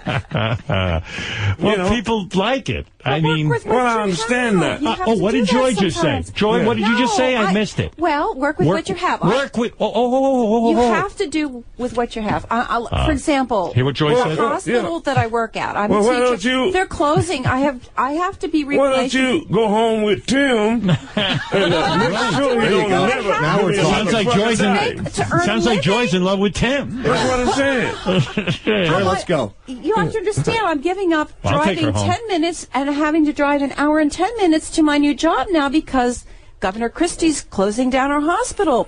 She's working with what she has. I admire her. Well, I understand that. It's politics. I understand and it's that. Money. Riley, you have to work with what you have. Howard, Riley, believe me, you could find another couple of hours. We don't have it. And Riley, I send people out to your house to do the show. We make it as easy as humanly possible for you to do the show. I love you. Nobody else gets that. I wish I could work from my couch. I would be so happy. Hey, Riley. There, you're still. Did you hear what? You're there. Riley, did you hear what Joy just said? She wishes she could work from her couch. Oh my God, it would make my life so simple. Did you hear what she just said? In the background, but no. But you know what, Riley? You have to understand. What you have is a great audience, and this will snowball to proportions you can't even imagine. Right. Don't you know I'm here as a buffer? Well, you talk to Joy from now on. You are the one who should be working for them. Right. Oh, well, maybe you are the one who should be working for them. Get to your show. I got to say, Joy, you are a lovely woman and a powerful force. I mean, you have a positive attitude because you say, hey, you got a little opportunity here. It's an hour, I know. Work with it. And for 7 years. That's how you do it. You've That's only how a lot of people make it. about this opportunity. I tell you. That's how you started out. You worked with it. And you had. I'll tell you what, Riley. I know your history. This woman, you found an angel. You found an angel. I'm well aware of that. I'm well aware of that, Howard. You understand? Nonetheless, I will, should she desire, buy her a bus ticket to Kansas, which is far as I can pay for, but with what you cheap bastards is paying. She can only get to Kansas. Joy, are your breasts natural or implanted? No, I'm natural. Everything. Fabulous. D-cup? No. C. Howard, I have Beautiful. not had any plastic surgery, no Botox. Nothing. This is me. You're gorgeous. This is me. This is everything. But I just lost 42 pounds. Fantastic. And I did it with a great program called Ideal Loss, and they're a step. And it was not at my. No, I did. Yes, you liked her just the way she was. Well, of course. Yeah, no, he doesn't want me to lose in your way. She's beautiful inside now. She's I like it. Now, this is all natural. This is 42 pounds heavier. I don't know if I would have liked you. I like you like I know. this. I was chubby. I'll be honest. I'm a little bit. Well, no, but I she wasn't was happy with still myself beautiful. either. Yeah. Well, Riley clearly loves you, and I'm going to tell you know. something. From I now love on, him we're too. talking to you, and you'll translate to Riley. Okay. That's the way it's got to be. Okay. Well, obviously, everyone is taken with Joy. Even Hate Man is on the phone. He wants Joy. I don't know boy. what Here we go. Yes, Hate Man, go Who's ahead. Hate Man? How you doing, baby? Oh, boy. Here we go. Do you get this a lot? Riley, do you get men hitting on your wife because she is beautiful? Well, no, this is her first time. This is my first actually coming out here and what have you. And because it's 2012. Yeah. Right. And 2012, are we done? Yeah. Are we done, Riley, in 2012? I'll know about the middle of this year. Joy says no. Joy says we're not done. The future is constantly changing every second, every nanosecond. I sense Riley's getting annoyed with you because he wants to be the guy who predicts. I'm very positive. I see the glass half full. Well, I'm trying to learn more than I know. However, this shit is getting very flaky here on this planet. I know. From every aspect here. Joy says we're fine. Yeah, well, I'm trying to put out the positive vibes to... Not Riley. He's into the scare tactics. No, I'm not. I've never used scare tactics. When you started going out with Riley, how soon did he give you one of his symbols that he draws? Did he give it to you right away? Yeah. Or did you have to earn that? Kind of like... No, I paid for mine. You did? Yeah, no, that's before we actually connected. Before we met. I thought I should give her the glorious opportunity of paying me like Robin did not. Right. Well, Riley, you're a fascinating man. We could talk all day. But, if the fans want to find out more about Riley and want to find out about his life and his experience... go to RileyMartin.com. Riley's book, The Coming of Tan, is now available for download on the Kindle. Right. This is exciting news. And for more information, go to RileyMartin.com. Riley, I want to thank you for coming in. I know it's a schlep in from where you live. I'm sorry there continues to be ongoing negotiations with Tim. There are no negotiations. The guy just simply refuses. He's like a block of ice. I hear what you're saying. Joy says it's going to work out. I agree with Joy. Well, Riley's been making the same argument for 7 years. You'd think he'd have finally said, there's nothing that's going to happen on that end, so I have to have another strategy. Right. No? Well, no. What strategy is there other than trying to find some type of piteous humanity amongst you wretched scoundrels. Wretched scoundrels. Are we the only game in town? Yes. Yeah, it appears we are. Believe me, Riley'd be right out of here if we weren't. Riley, you do have things to say. That's why I'm glad you're on the channel. I'm glad you're telling people about the planet and what is happening. I may ask you just to be your new theme song. And I speak only what I can't hear you. The birds are too loud. Only what I truly believe, Howard. That's only one bird. You should try 12. That's all right. Let Riley try it. Joy, you are magnificent. Oh, it was a pleasure meeting you, Howard. Lovely woman and a saint. Moment. Thank you. It can't be easy living with Riley because he is a very strong... Well, that's why she does that. Right. Oh, that's right. You don't live with him. I forgot. We're right next door to each other. Right. Well, okay. Close enough. That makes a huge difference. And let me tell you, please tune into Riley. All jokes aside, the man has information. He does. There's a reason Joy is with him. There's a reason Iran is with him. And there is a reason he has a huge following. Yeah, now my son, Matt Panther... he's your son? Yeah, well, I call him my son. Okay. I wish Tim would at least hire him also to my forum because the guy is quite brilliant. My goodness. Geez. Well, I'm going to get on this. I see there are a number of people on your show. When you do your show, there are a number of They're making as much money as Matt Pinter. Right, they're making the same amount as Matt Pinter. Trust me. All There's a lot of people, time. a lot of angry people running around here. Yeah. All right, listen, Riley's book, The Coming of Tim. Go get that on Kindle. All you got to do is go to Amazon and download. Just put in Riley Martin. You'll see what to do. And you know there's always RileyMartin.com for all of Riley's products and things. Joy, you are a joy. And tell them to get their symbols, Howard. The symbols. It may become Let me handle this. Let me handle this. Okay. What Riley is saying is, when the shit hits the fan, pardon my language, Joe, you cannot get on the mothership without a symbol. That's it. If you want to leave this planet and go to somewhere... When all hell breaks loose. And it will break loose.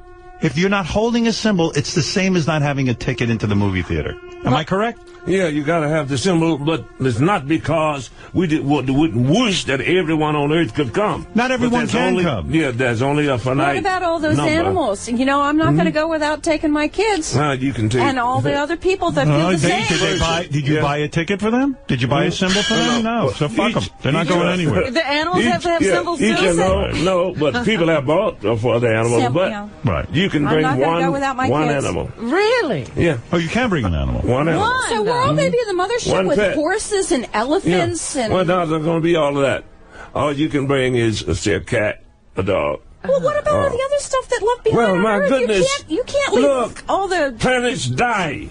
You can't leave all that Species stuff die. No. Joy. Whole civilizations you can't live die. The fauna, the beautiful fauna and the animals? No. Oh, they've got the DNA of everything. Is this what the dinner table conversation sounds like?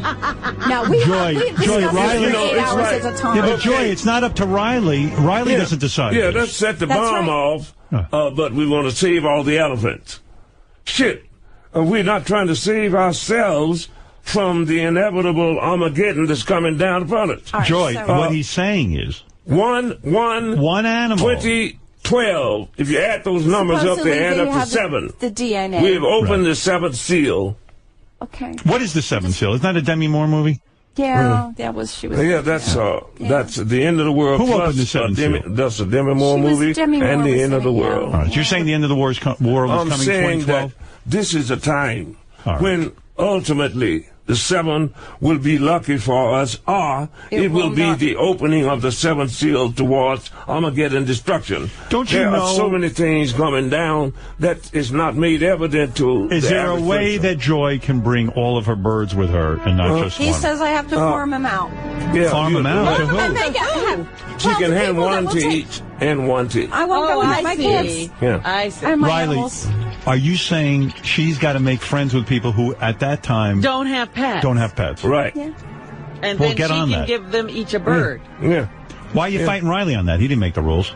No, really. Well, you know, they can't let you bring your menagerie. It's like Noah's Ark. Because there's not enough room. Read between the lines. Have the DNA for all the animals. Joy. Yeah, they got the DNA. Riley, DNA. face it, Riley just doesn't like your birds. Why do you think we have separate households? No. Beetlejuice wants to say hello to you quickly, Riley, and to Joy. Wow. Okay, yeah, Beetlejuice. What is this fucking guy crazy? Or what? All right, come on. We'll say something to Riley. Say it's if you have a question. Be nice. What are you talking about? He's talking about the end of the Earth. He's talking about going to another planet. Who you fooling, pal? Listen. What the hell is you talking about, man? Just because you're not a believer doesn't mean it's not true. What kind of acting are you talking about, yourself? Well, listen, Beetle, you can talk all you want, but let me tell you something. One day you'll be pleasantly surprised when I'm on the mothership, Robin's on the mothership, and Joy is on the mothership. That's right. I don't have nothing to do with that. All right, Beetle. Good luck to you. We're to the best. So what? Dude, buy a symbol. Yeah, he found you driving the moan today. You know what? Even if you don't believe, hedge your bet. Have the symbol there. What is? What? What the hell are you talking about? All right, Beetle. Thank you. This fucking guy didn't know what 10 cents was. Well, you know, Riley, one day all the people will see you were telling the truth. They'll be sorry. Beetle says you're making no sense. I didn't come to say, hey, you go ahead and die automatically. Right. I said that civilizations have come and disappeared before. Right. And so have planets and the life thereupon. We have the ability to destroy this planet now. And we're close everything to it. upon it. Yeah. And there are other things out in space. On December 21, 2012, it will be the event horizon when the sun lines up with the center of the galaxy. That will cause certain planets to come into alignment. The gravitational force from these things may very well. Joy, if you moved a few more doors down, no one would blame you.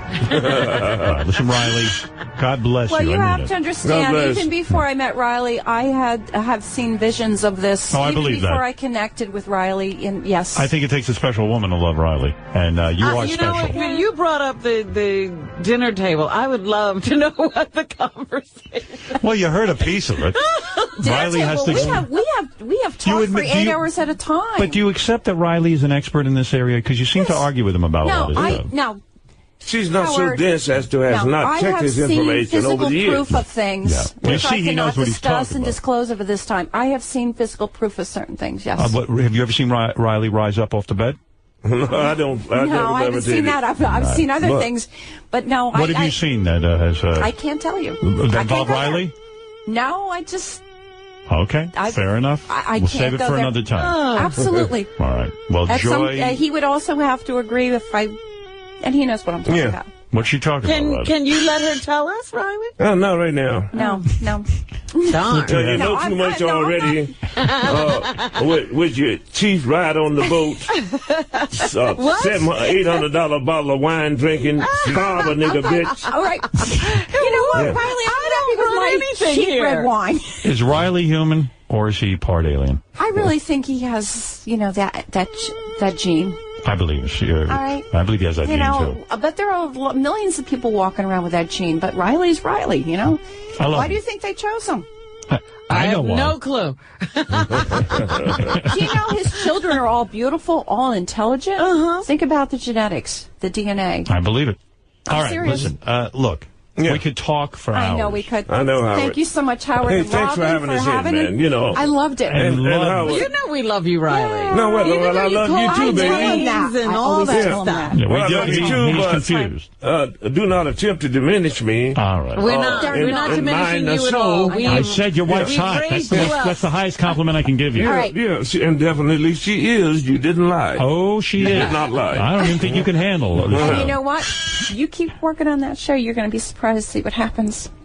Well, definitely. I know that. Well, I thought I might be able to get a few more shekels. Okay. No, a few more shekels before the shit come down. And what have you. It's hard to end this discussion. Why do you care if the shit is coming down? Well, it's not a guarantee, Robin.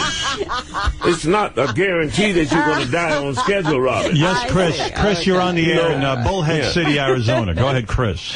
Yeah, I wanted to ask Mr. Martin when the Biagians come pick us up, because he knows exactly when. And I also wanted to ask what your job will be when we go up there. Oh, come on. We're not starting that. Call into his show. Right. It would take too long, but Chris, Save her for the show. Happy New Year to you and your lovely family, man. That's right. And what have you. And species end, planets end, and now this interview must end. Right. This interview must end, and what have you. Thank you, Riley. I'm growing weary because I did a show last night at midnight. You did. He did. Right. He worked hard last night. Riley, thank you for your hard work, and thank you seriously for doing your show and spreading the information. Sure. And thank you for The Coming of Tan, which is available on Kindle. Yeah. And Joy, you are exactly what your name implies. And thank you, Howard, for making the connection. You were part of the synchronicity of us meeting, and for giving him the show. And you got him. Robin, thank you so much. You brought it to me, Howard. Yeah, that's right. Exactly. Thank me for that, at least. All right, thank you. He just doesn't even appreciate what you've done. I wish she'd come to me first, but what can I do? Okay. All right, we'll be back right after these words. Hey, 你好. Yeah, do you speak Chinese? I speak in the English, okay? Because I got this guy here, he speaks Chinese. I can't understand one fucking word he's saying. Maybe you can help me out. I think he needs some help. You can translate for me? Okay. Here we go. Okwa Tenzin Wan. 我听不懂哎，你说什么？ Ni Wan. 丽华？那不是？你可以再说一次吗？ Tenzin Wan. 我听不懂你说什么。 Kwa Amsa Lajiwan. What? Yeah, I speak Chinese. I know speak and English. Some understand. I understand. Okay. What is Tenzin Wan? I don't understand you speak. I understand. You understand me, okay, but I don't understand you. Okay, let me get through telling you, then you can ask me what it's like. Because you speak, I don't understand. I understand. You understand, but I don't understand, okay? I understand. You understand, but I don't understand. Okay, let me get through telling you. The poor woman just running a Chinese restaurant trying to get through the day. Yeah, right. Let's get this asshole on the phone. And you can ask me what it's like. You want order, I can listen and I understand your order, but you talking another mean I don't understand. Tenzin Wan. What is Tenzin Wan? I don't understand, sir. I tell you, our English is not good, so you're talking too much. I don't understand.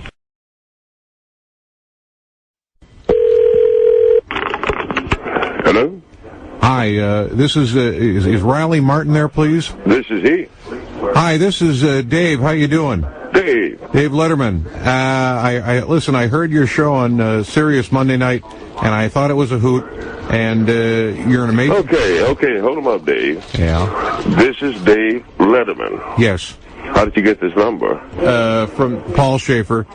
Okay. And I just want to know you're an amazing talent, and if we can, I'd love to do some things with you. And the deal is, Paul Schaefer has also been abducted. A lot of people have over time. You know Paul Schaefer, right? I believe that he is your sidekick. Yeah. He claims he was butt fucked by a Martian. Yeah. By the way, you've got a very sexy voice. I just want to say that right now. Do you mind if I pleasure myself to your voice? Well, do so. All right. How did it all start? My experiences started when I was 7 years old, man. Right. And ultimately, I'm sure that my experiences happened at that time so that I would one day meet stupid motherfuckers like you. Yeah. Uh-huh. And then be awakened out of a nice sleep after having been up most of the night working on my cymbals. You know, by some fucking idiot who is wasting my valuable time. Just like a black guy to sleep past noon, huh? Yeah, definitely. Yeah. And it's just like I'm gonna come. It's just like a shit-eating redneck to call a black guy. Yeah. All right. Wait a minute. Fuck you. All right. How many alien favors can you take? Got you, didn't I? Yeah. Would you be willing to let Paul Schaefer dress up as a Martian and fuck you in your black ass? Yeah. You cocksucker. You lame butt-fucking cocksucker. Yeah. I hope that we shall meet whoever is making this call, because I will rip you another asshole, you cocksucker. What does alien semen taste like? Bye-bye. How about a butt cock? Butt cock. Yeah. This is Riley calling a guy named Mike. And what's cool about this is at one point, this guy Mike tries to hang up. Okay. Because he's disgusted with Riley. And our phones back there are so screwy that you can't hang up. Like every time this guy went to pick up the phone, we were still on. Oh, you're kidding. That's great. Hello. Hello, Mike. How are you? Pretty good. How are you, Mike? Yep. Cool. How you been? What do you need? First of all, the Biavians have a saying, Kwa Amsa Lajuan. Call somebody who gives a shit. Oh. Hello. Shout out to you, Mike. Who the fuck is this?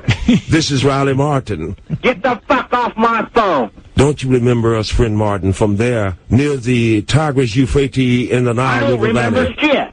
I don't have anything to fucking say to you. Friend Martin, come out. We have need to speak with you. You need to speak to me. Get the fuck away from me. Only Seawan. Okwa Tanjin Wan. What? Actually, the stupid. Vastness of He's trying to dial. Are you there? Mike, you got a question for me, big guy? Goddamn you. One more time, you motherfucker, and I'm going to get the telephone company on your ass. Now hang this goddamn phone up, would you? Well, but thanks for the sentiment. Hey, fuck you. Thanks for calling, man. Shout out to you. Hello, Bob in Florida. What's going to take to get rid of your goddamn ass, ignorant? You want to jump to Tachyon? Hang this goddamn son of a bitch up right now. I got a caller ID on you right now. The Targisians are obviously you reptilian. You piece of shit, hang the phone up. Oh, okay. Take care now. Good fucking riddance. Hi. Hello, how you doing? I'm fine. How are you? Oh, just fine, my dear. Are you stroking your cock? Oh, of course. What size penis do you have? Elongated and reptilian. I love a black cock.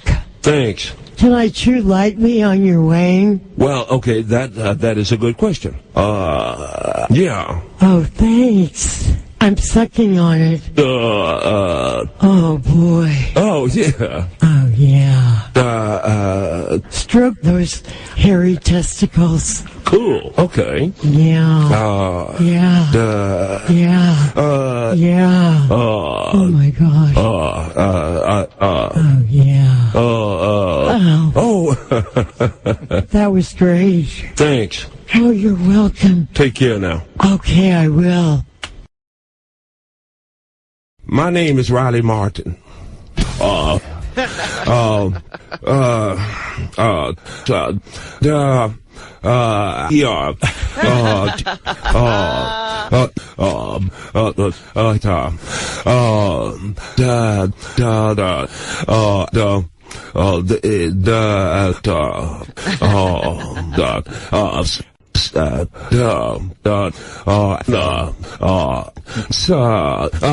believe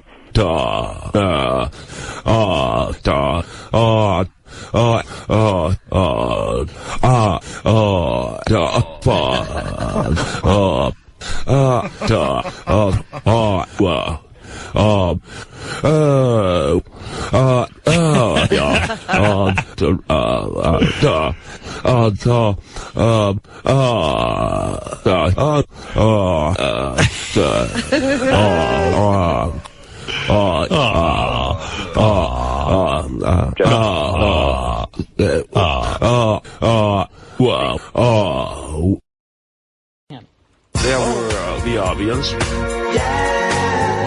There's the Niptonians. There's reptilians. And insectilians 2 feet long. Oquatansin 1. Quamsa Laji 1. Oquatansin 1. Oni Sayer 1. Rallies back tonight. Rallies back.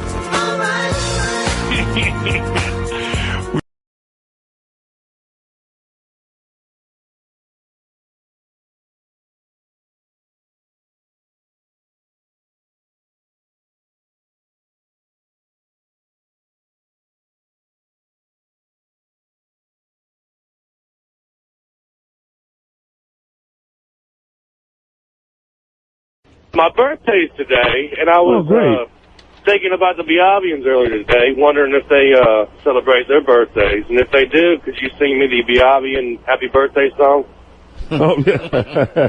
Well, Chris, I'm pretty sure that they do celebrate their birthdays. Let's see.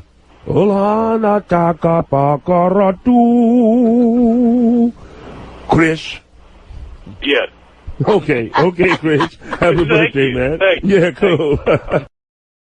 Okwa Tenzin wa ansa Laji wa Oni Sayer wa ansa Okwa Tenzin wa ansa Laji wa Oni Sayer wa ansa Laji wa Okwa Tenzin wa ansa Laji wa Okwa Tenzin wa Oni Sail One, Logi One, Tenjin One, Logi One, Tenjin One,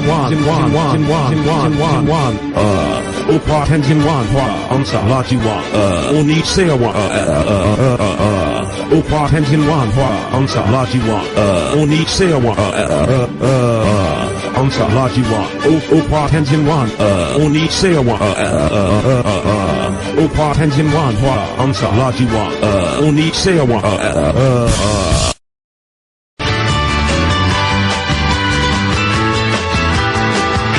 Opa Tenjin One. Opa Tenjin One. Yeah. Opa Tenjin One. Amsa, Logi One. Oni Sail One. Opa Tenjin One. Opa Tenjin One. Opa Tenjin One. Amsa, Logi One. Oni Sail One. I have information for the world. We are not alone in the universe. I know of 7 intelligent species in the galaxy. We will discuss these things as we go along. Tartessians, Niptonians, Screed, Ghidorians, Reptilians, Insectilians, and the Arbians. Opa Tenjin One. Opa Tenjin One. Yeah. Opa Tenjin One. Amsa, Logi One. Oni Sail One. I know the Arbians. The Tartessians are hell-bent for leather. Hell-bent for leather. Hell-bent for leather. Hell-bent for leather.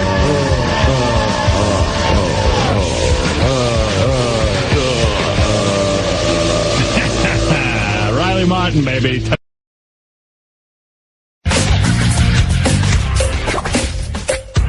Hello, okay.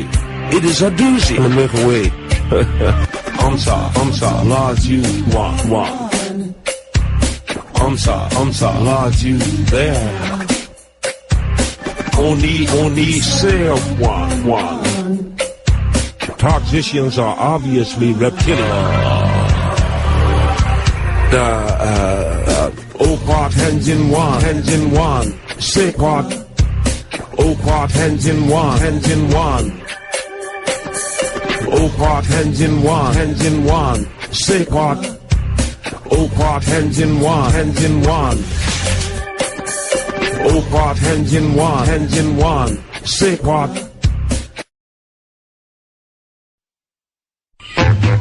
My friend, the Arbian, the extraterrestrial man. My friend, the Arbian, he's crazy. I call him Tan. Opa Tenjin One, Amsa, Logi One. Opa Tenjin One, Amsa, Logi One. Opa Tenjin One, Amsa, Logi One. Opa Tenjin One, Amsa, Logi One. The Arbians. Now, the Arbians. Oh, yeah. The Arbians. Tartessians are obviously reptilian. The Arbians. My name is Riley Martin. We're the Arbians. There's the Niptonians. There's reptilians. And insectilians 2 feet long. Opa Tenjin One. Amsa, Logi One. Opa Tenjin One. Oni Sail One. Rallies back tonight. Rallies back.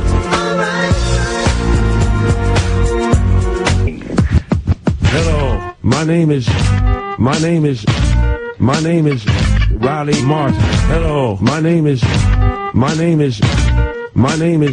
Riley Martin. In 1953, near the St. Francis River, I heard a voice saying, Opa Tenjin One, Amsa, Logi One. Opa Tenjin One, Amsa, Logi One. If we seek the truth, we shall find it. I'm delusional, marsupial, tenacious, juxtaposition, reptilian, equilibrium, disoriented, insectilians, extraterrestrials, thousands if not millions, intangible vibration in the obvious civilization, universal information. That was a hell of a hallucination. He's crazy. My name is Riley Martin. My name is Riley. Extraterrestrial civilizations, universal information, megalithic dinosaurs, and regularity. Insectilians procreate, fusion core, oscillate, scientists and physicists, and physiology.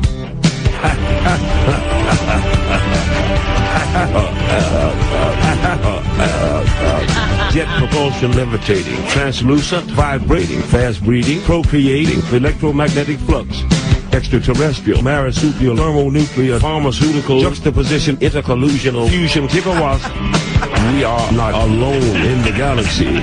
There's millions and billions, there's the obvious, and reptilians. We are not alone in the galaxy. There's the nations, animals, and Liptonian reptiles. Little herb smoking and stuff like that. And when this happens, it feels good, you know, and things of this nature. The Avians. Now, the Avians. Oh, yeah. The Avians. Toxicians are obviously reptilian. The Avians. My name is Riley Martin. Tenzi Kwan. Crazy Tenzin Wan.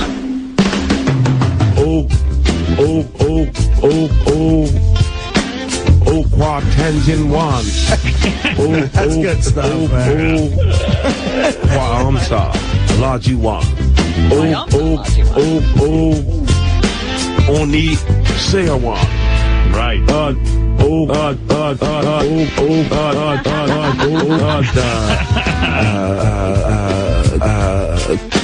There were millions and billions Liptonians and insectilians. And toxicians, reptilians.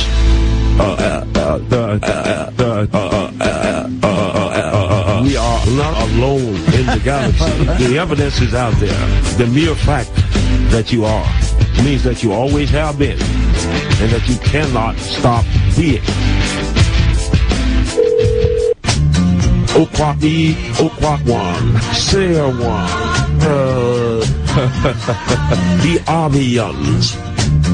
Okwaki, Okwakwan, Seawan, the Avians. Yeah, there's a brand new one.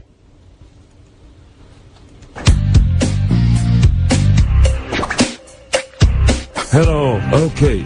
It is a doozy in the Milky Way. I'm sorry, large you want.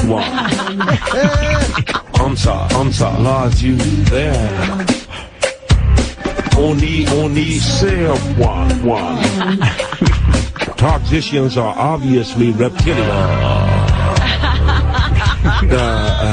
Again. Opa Tenzin Wan. Sequat. Opa Tenzin Wan. Sequat. Aha. Opa Tenzin Wan. Sequat. Opa Tenzin Wan. Opa Tenzin Wan. Sequat. Opa Tenzin Wan. I love it. Yeah.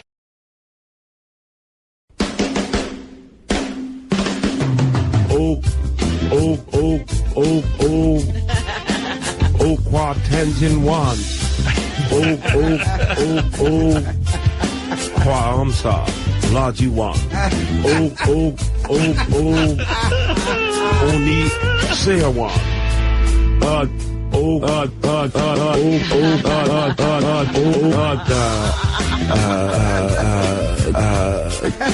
There were millions and billions Liptonians and insectilians. And toxicians, reptilians.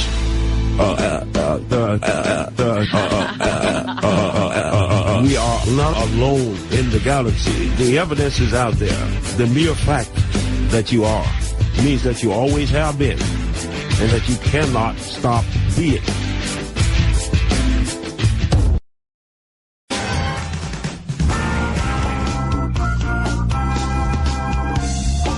So we was laying out on the bank in the Hyborian garden, little herb smoking and stuff like that. I believe it stimulates the limbic region of the brain.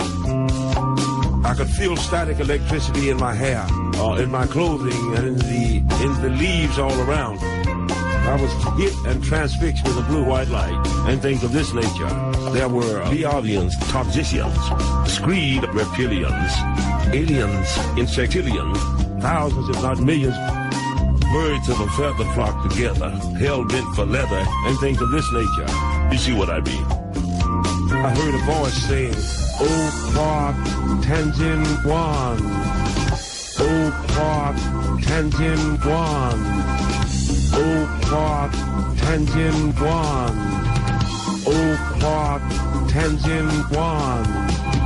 Kwa, Amsa, Laju One. Oni, Sail One. Oh, Park, Tangent One. Oh, Park, Tangent One. Okwa, Tangent One, Amsa, Laji One. Oni, Sail One, Amsa, Okwa, Tangent One, Amsa, Laji One. Oni, Sail One, Amsa, Laji One. Okwa, Tangent One, Amsa, Laji One. Okwa, Tangent One, Oni, Sail One, Laji One. Tangent One, Laji One. Tangent One, Okwa, Tangent One, Amsa, Laji One. Oni, Sail One. Okwa, Tangent One, Amsa, Laji One. Oni, Sail One. Amsa, Laji One. Okwa, Tangent One. Oni, Sail One. Okwa, Tangent One, Amsa, Laji One. Oni, Sail One.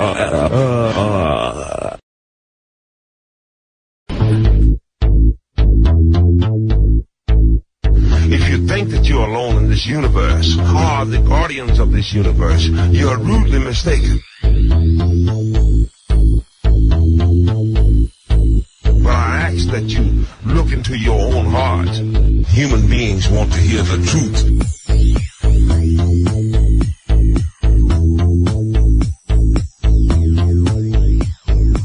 I saw lights above the river. I saw the ship. So sad. They dance like a cork on the water. It's beautiful, wondrous, magnificent, illustrious. I've been to the mothership. I requested a liaison with some of the alien women. They were fine. They were hybrids, like mixed human alien. They were fine. I've been to the mothership. My intentions is to attempt to save the planet. But my ulterior motive is to get girls.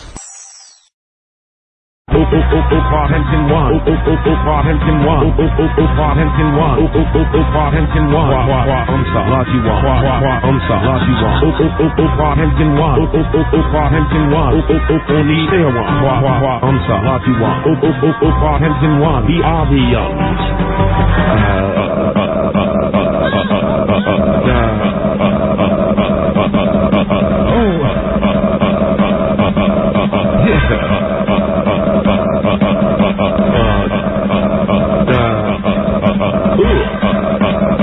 That's beautiful, man. Tangent One, Amsa, Laji One, Oni, Sail One, Amsa, Laji One, Tangent One, Oni, Sail One, Amsa, Laji One, Tangent One, Oni, Sail One, Amsa, Laji One, Tangent One, the Avians.